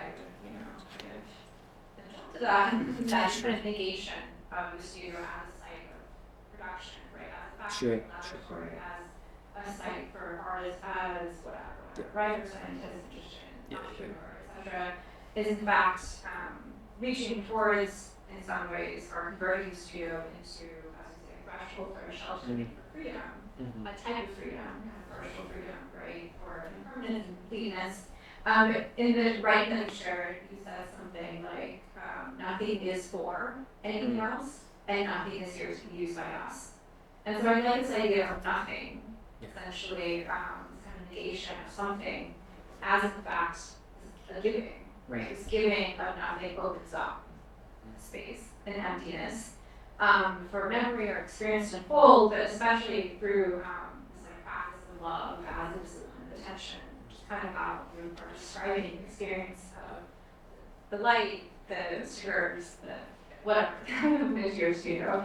But so, I mean, it's interesting to see your work or not see it, experience it, in kind of contrast to other interpretations of memory, because you hew so rigorously to this idea of morality as very much passing and cannot ever be gained. Right. No time gained here. So yeah, I just wanted to offer that. Thank you. Also, if you're familiar with the work of Yifei, Yeah, yeah, for sure. Very much. She's on my shelf. Evoked Yeah. experience of your thesis work. Appreciate that. Thank you. I guess maybe more than initially addressing kind of the questions, just like I think something that was, as you were talking, that was like striking to me was this idea, and I guess also kind of embedded in the question, especially when you spoke about the fact that everybody's kind of working in iteration or in multiple, and this idea of like, I feel like this like intense focus on the present that's kind of inherent in your work, and the way that like the idea of thinking of like an intense focus on the present as a form of memory or like an attention to memory. And I was also kind of thinking, again, it's like everybody was kind of talking, is this idea of like the impossibility of memory, or like and kind of trying to grapple with this idea of like multiple, and thinking about, for me, I know like part of the reason why I work so much in multiple, and it's so important for my work to kind of exist in connection with itself and very much in connection with the other work around it, was like kind of what Nat, you're saying, this idea of like fragmentation, and in returning to a memory, what you said about like the place that you are remembering does not exist anymore. And I think that's, so all of my work is places that I've lived, painted from memory, and I think a very like something, yeah, like none of those places exist anymore, and the memory that I have is not of a real place, it's of a fiction, or kind of in the second panel what people were talking about is this idea of like a simulation. Yeah, and I just thought that was kind of this, I don't know, interesting little thing that was happening of and I think all you, like we've talked about this in some of your work, is like when you go back, you are, it's something that isn't real, and it's this sort of trying to understand a reality that doesn't exist. And so I think there's this need to kind of go back and go back and go back, and the actual act of memory is in the constant going back, and that's why for me it feels so natural for things to exist as multiples. And you know, in your initial question, this idea of like theater as something designed to address an audience is like, it's important for the audience to then experience that multiple in order to get to sort of understand the experience of memory, because the experience of memory happens in multiple. I mean, looking at your works, your paintings, they were throughout the gallery, right? Like, oh, there's another one. But I mean, you're talking about multiple, but I also feel there's quite a bit of movement, actually, strangely enough, kind of implicit and latent in your paintings, partly because they are primarily like doors and windows and ceilings and thresholds, so like the structure of a room, empty rooms, people in it that may lead to other spaces. So they're almost like ciphers of passage or transition. And really of a type of absent presence you kind of feel. Like, you know, I'm wondering if you could speak a bit, again, as well, like Luke, on this kind of attraction to emptiness as part of your iconography. Yeah, I mean, I think I think for me there is sort of I am drawn towards a certain sense of illegibility, because that is my experience with memory. But I think also in thinking about memory, a lot of just the way that I locate memory is through place, and the way that I locate time is through place. So I think that's kind of initially why I was drawn to these spaces, and the idea of like populating them. And the reason I think why I'm so drawn to emptiness is that these places become a sort of a vessel for all of the memory that happened there, and they're embedded with that sort of history. And I think there's, in trying to distill it or represent a single memory, you're sort of losing the rest of it. And I think that was something that felt very important to me. And I think also just in terms of like clarity, I would say, and not clarity as in like, because the places are not like, and this is the color that the wall, like it's very much sort of this, but I think there's because a memory an event happens in an instant or a short period of time, a space exists for a much longer duration of time. And again, I keep coming back to this idea of like re-encounter, which is part of the reason why I wanted my work to be like very spread out throughout the thing, is this idea of re-encounter. And so in any room, there's like untold memories that happened in there. And in showing that space, you kind of hold space for all of the things that happened, that when you try and say, oh, well, this one thing happened, you're immediately kind of erasing or negating the other things that you don't mention, and including especially the things that often get left behind in memory. And I feel like, yeah, just, which is, I don't know, maybe something else everybody's kind of talking about is like what gets lost. And by not showing anything, you're kind of making space for all the things that would get lost. For me, that's actually a really good shift to that, because you bring up this problem of what is real and what is true. Right? That's a very deep philosophical question. I don't know how we could make an approach to that, but I mean, the spaces that you remember are real, right? But what is their kind of relation to what's true for you? Like, it's a kind of moving target, right? So is truth something that exists in the real, or is it more kind of partial glimpse, right, of reality, perhaps? I don't know. But I think we're moving sort of towards like a narrative end of things, where your work is in fact kind of about repetition of an event that lends itself to different perspectives or dimensions of narration in some ways. I don't know if this kind of thought where trauma is stored in the body, how you kind of use the strategy, right, of like iteration, fragmented repetition, various media, towards kind of not just individual repair, really, but like social connection, as something that you're doing, externalizing towards kind of creative building towards like a collective, I don't know, working through trauma. Yeah, working with like a trauma memory, and there's a lot of frustration around it, because like inherently with memory, so much is lost, so much is forgotten. And there's a lot of frustration of trying to understand like what happened, what even happened during that time. And I think being able to work with repetition, reiterations allows someone to accept that things are going to be lost, and to a degree it's okay. But it also allows me to forge through that memory and forge through that space. And I really didn't start thinking about it in that way until I read Chanel Miller's memoir, Know My Name. She was originally known as Emily Doe in the Stanford University Brock Turner rape case. And she had to constantly repeat and reiterate and go into this memory over and over again that she wasn't fully connected to anymore. And in that process of her forging through that memory, she was able to see these two bikes, and it was the two people who rescued her. And as I started to forge through my memory and started to break it down and reconstruct it and break it down and reconstruct it, I started to see the tiles. And for me, the tiles were the thing that my body and the pain dissipated into.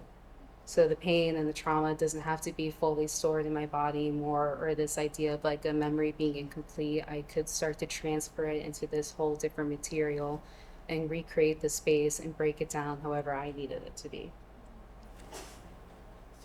And that's really interesting, just looking at your piece right now, how when you experienced it in the gallery, you know what I mean?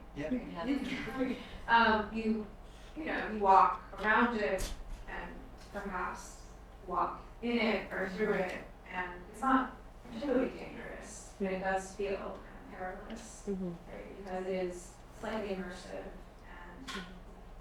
and I think it's interesting if you could speak a little bit more about your connection to the tiles and what it felt like to make them because they're quite distorted, right, and broken, and threaded through with these other materials that we use, wire, cable, ferro. Oh, it's the little fasteners, yeah. Just like, what was the experience of like kind of transmitting some of this traumatic aspect into the making of tiles? Well, I mean, people were telling me to make tiles from the start, and I just kept saying no. Because I thought it would be too literal to try to work with the actual materials, and slowly, like, I kept working with, like, shower curtains, working with tiles, and then working with my body and trying to understand, you know, what's a body, what's a person, what's an object, and the process of working the tiles was actually really great for me, because like I said, it felt very much connected to my drawing practice, and yeah, like I could just speak to the clay, it understood me, and I think also working with clay and working with these cable wires, they also have their own agency. They have their own language, they have their own movement through space. So it was like this collaboration between me and these things that are just trying to be cohesive, I guess, trying to work together and not try to fight against them. And part of that allowed me to like keep reestablishing my agency in this own narrative because so much of it had been taken away from me. Yeah. Yeah, no, I mean, you can formally get really, I'm just thinking about it now, how, like, in comparison to like a color wheel or something like that, right? Where it's like light and like ominous and lovely to look at. Here it's like, it is coming down at you, and it does feel like something happening. I mean, partially because it's a space we all encounter every day. It's a shower room. It's a space we all most likely enter in every day. And for me, every day it was a space of precarity. And I didn't know it for so long until like right before the program, and I had these memories come back, and I got to understand why it felt so precarious. But also working in like the reiteration, it changed my relationship with it, because the flashback I had that brought all of these memories back had such a physical toll on me. And then working with the reiteration, specifically in a community of love, it allowed me to start actually loving myself and start actually caring for myself and not try to push myself to whatever limits I have. So the thing with like victims or things like that, like there's strength and flexibility, but our limits also tend to be flexible too, and just keep pushing ourselves like until the very end. So I think, yeah, working with these materials that have their own agency, have their own limits, it made me pause. It made me start to reflect on like what I actually have to do to care for myself and start caring for the audience too and talking about this.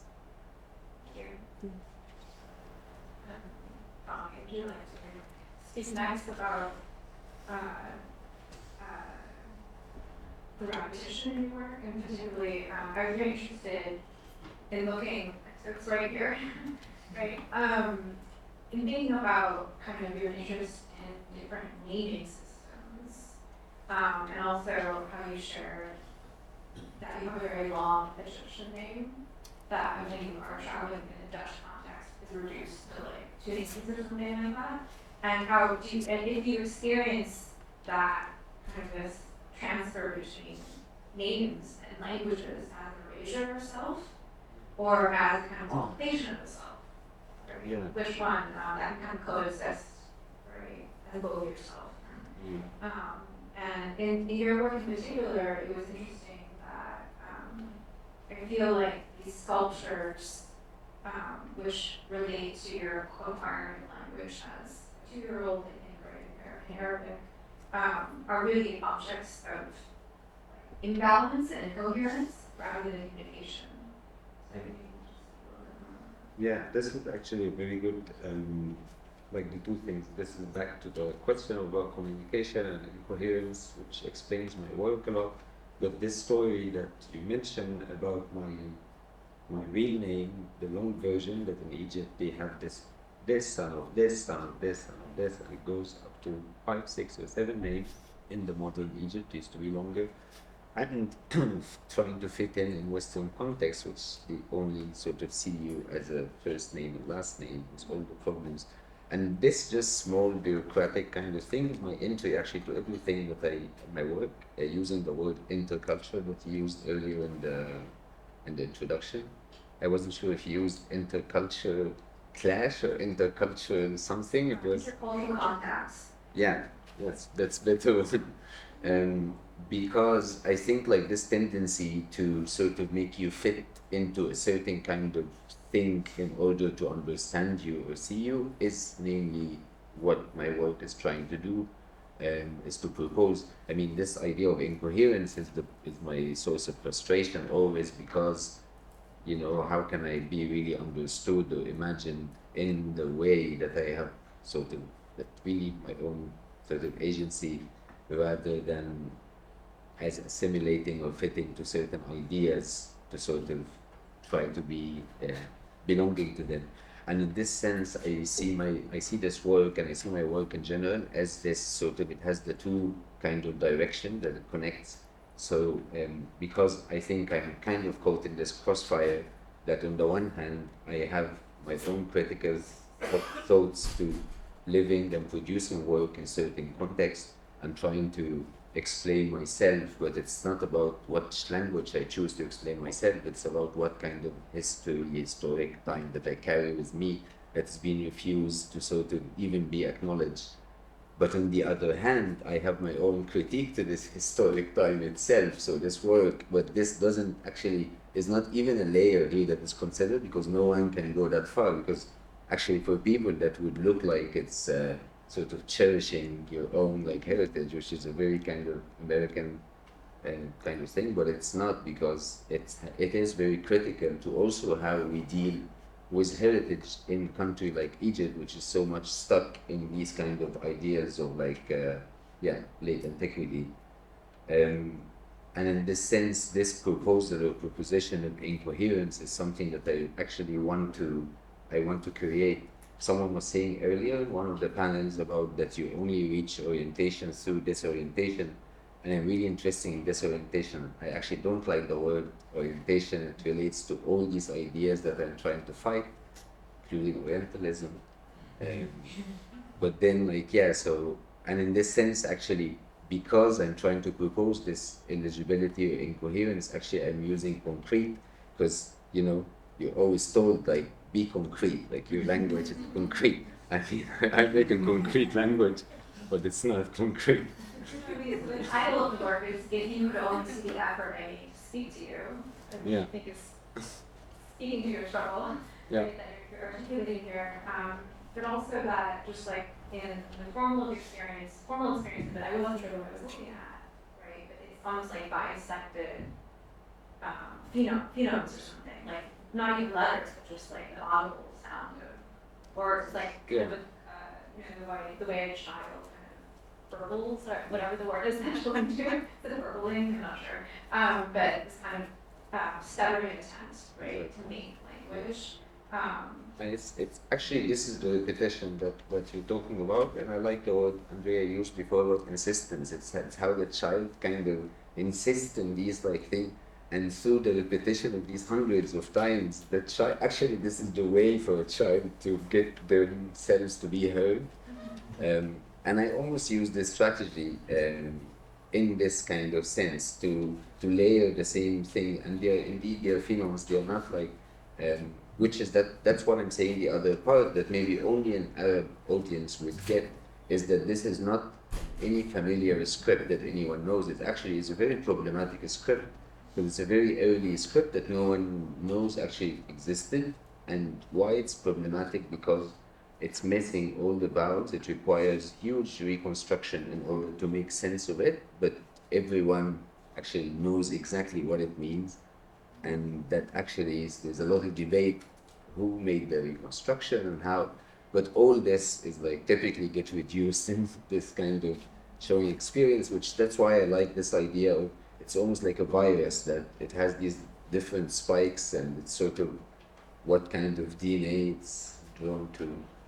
I mean, it's interesting kind of shift to Pauline a little bit, but you talked about how you're excavating, right, or it's like memories of the process of like excavating perhaps things are buried, and you're essentially sort of mentioning that there's living with dead language, right? People can't, they don't really recognize it because it's not active per se. There's like some shadow or submerged level to this language that only people know.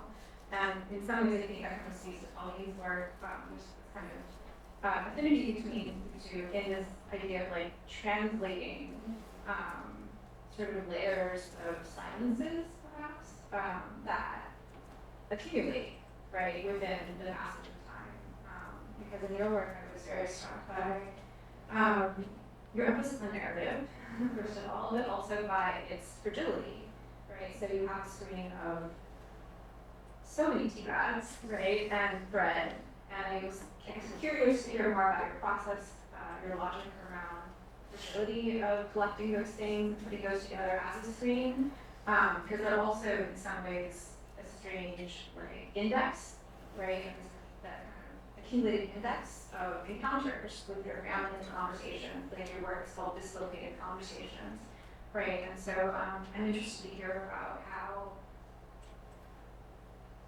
this particular thesis work serves to create that third space in which narrative can function as a narrative, especially in terms of spoken memory, can thread together these voices or histories that have been silenced. I think specifically jumping back to the first question about materiality, I think probably in some other also works, I see also language a lot as a materiality, and the way the various memories that I've been dealing with through the work, they're mostly inherited memory. They're not mine at all, but I have to deal with them, whether I kind of want it or not. And so that necessarily brought me through the subjective space, whether I wanted it or not. And I think also memory are never purely individual nor collective. It's like this weird in between, like this weird space that I've been trying to create in the work. And so, yeah, the tea bag, they serve as evidence of research, but also just shared experience and kind of breaking the silences that I've experienced within my own family ecosystem.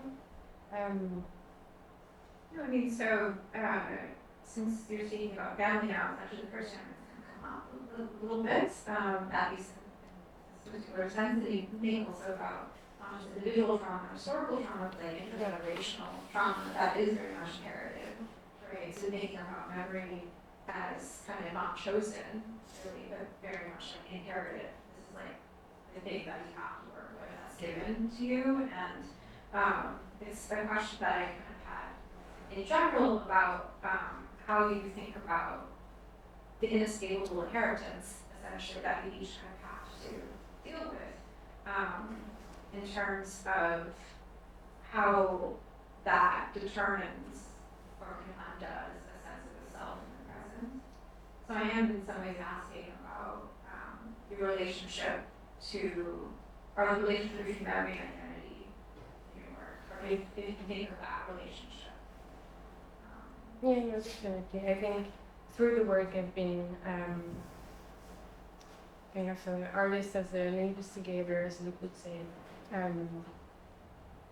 trying to reconcile those memories with my identity, and so the work was mainly and more broadly an investigation for myself, but which I'm hoping can serve as broader investigation, and invite other people to investigate with me. So I'm not sure how much time we have left. Audience questions.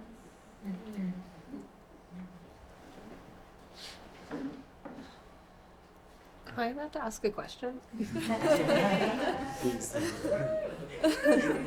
I have a question for Alia and Fahmi.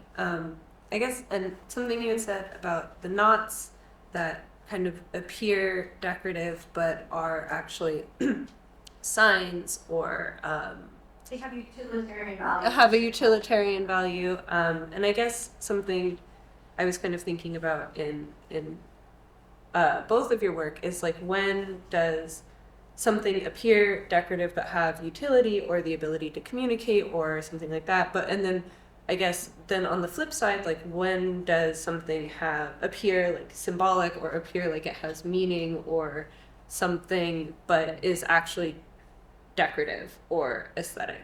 And if you guys can talk about that.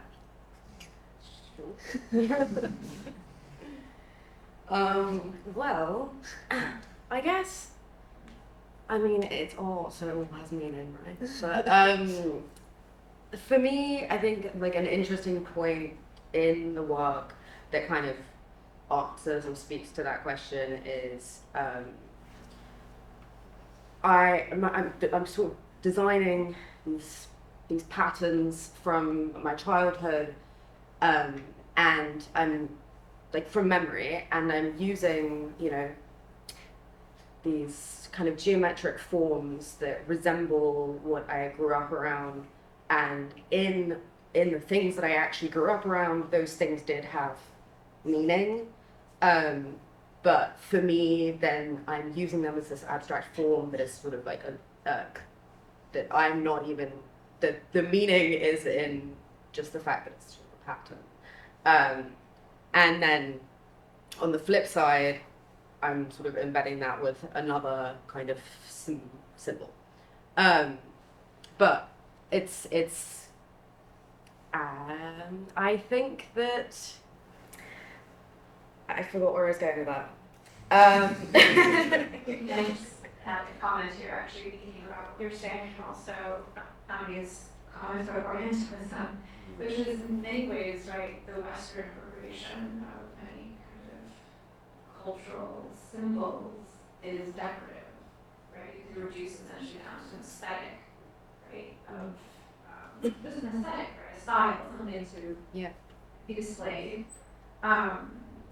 And that, in fact, I think both of you are kind of playing with that ambiguity around being othered, and also with self-othering that occurs in incorporating these signifiers of your cultural inheritance in your work, because, again, it's like kind of back to where you're addressing your work, right? Exactly. You're addressing mixed kind of audience, I'm assuming you're matching, right, mixed audiences that your work would function differently in different contexts.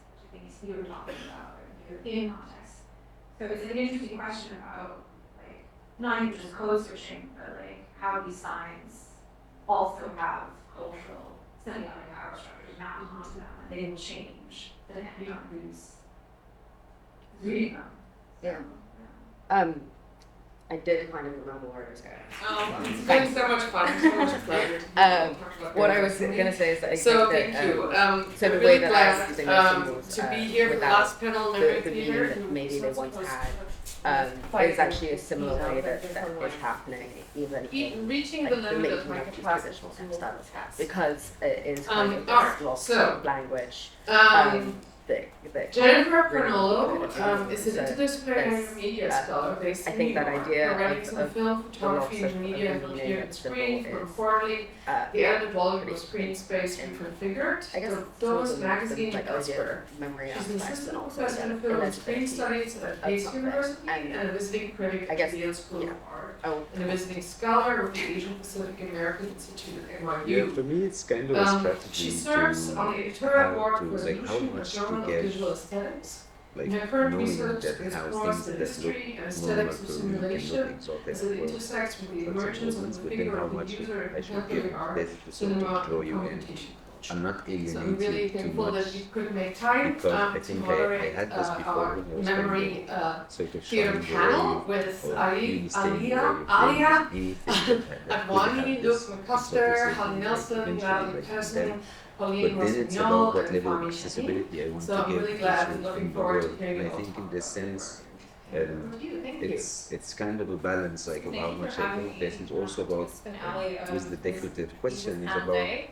about I first want to how the congratulate material you itself for can amazing actually function piece of work. Thanks through for this reading it. without adding, because I'm very happy to I have had a wouldn't add chance to see it and to be like an object, for instance, to So this for panel is decoration, called but for Memory instance, Theater, all the aesthetic and I want choice to of begin having the something conversation by shiny, thinking about having the this art type of like, you know, that title. these are kind of So my own background it's is the subtle primarily kind of in decorative media thing, which and is again, it's almost as a reaction to this idea of what our images about the Orient or about this idea of Orientalism and how this language look like and played with and how this can be sort of tweaked So to Paul's sort of idea of this staging or putting on show or display of memory as organizing topics in our universal works, I was struck in my viewing of your pieces as they were installed from the gallery space how differently each of you choose to address the viewer, the listener, the witness in your material investigations of this kind of unstable object and spatiality of the process.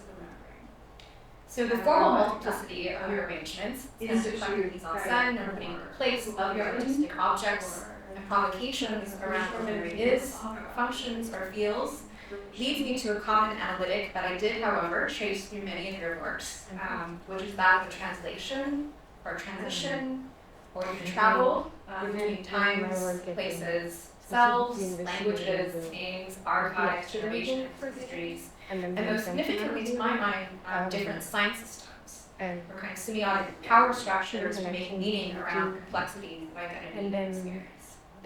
So, towards this interpretive analytic of memory as a translation or transition between shifting sign systems, I wanted to offer a passage from the poet and scholar Edgar Garcia from his 2020 book, Science of the Americas, The Poetics of Photography, Hieroglyphs, and Kipu, in which he talks about the coexistence of multiple worlds and how through a practice of poetics and translation that we can perceive how words carry worlds and worlds are made of words. And so he says, to quote from him, the chaos of the world is incomplete and imperfect because it is chaos of worlds. And each world has its own structures, forms, rhythms, and borders by which organizing gives meaning. So in other words, there's chaos in the world because there's more than one world, more than one language, or signifying lens that exists to make sense of those worlds. And when we start to recognize that other sign systems exist beyond the ones that we know, our spatial and temporal sensibilities can expand, perceive variable and uneven realities of global turbulence and global contacts, ruptures, derangements, and reckonings that can rise, as Garcia says, to the echoes in which the world hears and understands itself beyond the singular abyss of Western capitalist memory. So, essentially, an encounter with this kind of aesthetics of changing signs involves passage or transient efflorescence between people, places, and histories that not only centers the sign, but has the potential to shift us as viewers and sensory subjects from one frame of seeing and knowing into another that may contradict, but yet coexist with the one. One's identity. So that was all kind of to say that this is what I take that your works are doing, essentially. They're synthesizing this kind of chaos of worlds and words and systems in order to produce changing signs or to embody memory via the diverse media you use as a signifier of transition and translation that you kind of give shape, form, or narrative I feel like, to within this kind of mutational iconography. In my work, I think I, So to start off in the a way, discussion, am like I'm very, interested to very hear, focused on the more about singular how each of you experience of approach memory. this problem of giving form to memory in your work, or basically how you stage it. Kind of thinking about it. So if memory does have this kind of liminal quality, Thinking also about kind of between the the past and the present, as I kind of go cultures, through these languages, memories and sites, as I what sort is the of logic I behind, enter the each material choices. painting as sort of So, trying to whether fully in terms of embody media what was use it or like to be in this space, for what did anchoring this space a look like, sensible how do I presence remember it, how does it feel to try and remember it. in your But exploration also I think something that keeps coming up is who else was there and who else lived with me there, and I think something that I keep kind of that I'm surprised by, and perhaps like I should not, I'm like, it's obvious I shouldn't be surprised by it, but it's the way that like First of all, thank even you, kind of the singular Callie. experience of memory is not I think, your own, and it very much involves part of the other reason why I feel people, like this is and almost easier for me to go the- first is the something singular Molly experience said of in like her the panel, flaws of memory and the I think slipperiness really of kind of, memory is due to other registered with people's kind of what- how I'm experiences, thinking about other memory, people's is this singular idea of, experiences, like, building a memory. space of re-experience. So, you know, and this there will be a idea of, like, a situation shared where I re-experience and remember also something a and I place talk for to my you to mom about it, re-experience your and her memory of it is and completely different, obviously you know, I'm and looking it's at painting, which those is kind of everyday very things that happen different from, constantly. any of the mediums here that and from sort of, VR, but so I think in my work, what I was trying I guess to more, think it's about not. I'm was, not. I'm using the singular experience kind of memory as a as, like, methodology verb to or understand as a other gerund people's is singular something that, experiences so and one understand has actually, how unstable that talked with me makes about, kind of and it's this idea our of, like, entire what is the- understanding of rather than kind of documenting reality. memory, And which I think what is you were kind saying of, before I is think, this very idea of unstable and inherited it memory brings as like questions. It's this inescapable idea and of, the like, it's not effect it has necessarily on something our that can identity. exist And I think outside of, this idea that kind of all the memory body. is fake, it changes but it's each time still you look true. back at it. And so how rather than then do trying you to build an document a identity memory, on trying top to of that? document the process And how of then do you remembering, understand other people's mapping identity out on the top of that? process of Because remembering. kind of And, we're all operating in for this me, like I weird, think slippery, part like of the was reason that a why dream? Did painting I make that felt up? like such an Did that appropriate actually way to do happen? If that, it did actually is happen, like partially because that's I love painting. That's what kind of how I think. way of did things it to begin happen? with, And but, also, does any of that even matter? It allows things to be, you know, maybe all that matters is unreal the in a certain effect way, that it had on meaning me and the effect in that it had on that sculpture other person or, who experienced things it. like that. For me, whenever because I do sometimes and maybe work in that's those, also kind there's of a why I solidity tend towards to emptiness objects in my work, because that get made. They there's exist just as so what they much are. there, and it just feels and so even if impossible. what to they are even is referencing something acknowledge else, and any it of is that. not that thing. It is still itself. And I think in painting, there's an ability for kind of multiple spaces and multiple perspectives and architectures and times and surfaces.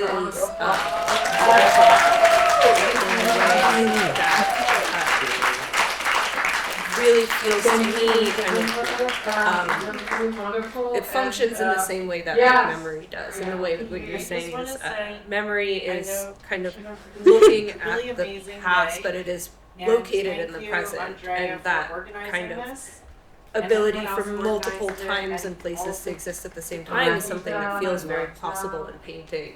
Thanks, Irene. Kind of, you know, this idea of it's really kind of moving, and I port think the I can portals speak that they can for the be, other and have also I have many exist listened together. to and watched really amazing, like, transformations of thought and movement, and it's been so cool. You when know, I think for of the thesis memory, writing faculty, I think of working with you how all, to you know, meditate since the memory, beginning of this year, how and to mediate the memory. I know that it's or been hard what at kind of times, but structure this can is an be incredibly used to gratifying experience to sit here approach quietly and memory, just take in. and then Like, these even videos if I are gonna use be one so, specific it's just memory magic, myself, and like at hearing the it starting all point, so together but it's is not just really about that, special. it's about So something thanks for making like a everything you do metaphorical feel so way, powerful and like when we say life's a journey. So it's just Thank a you. journey. Thank you.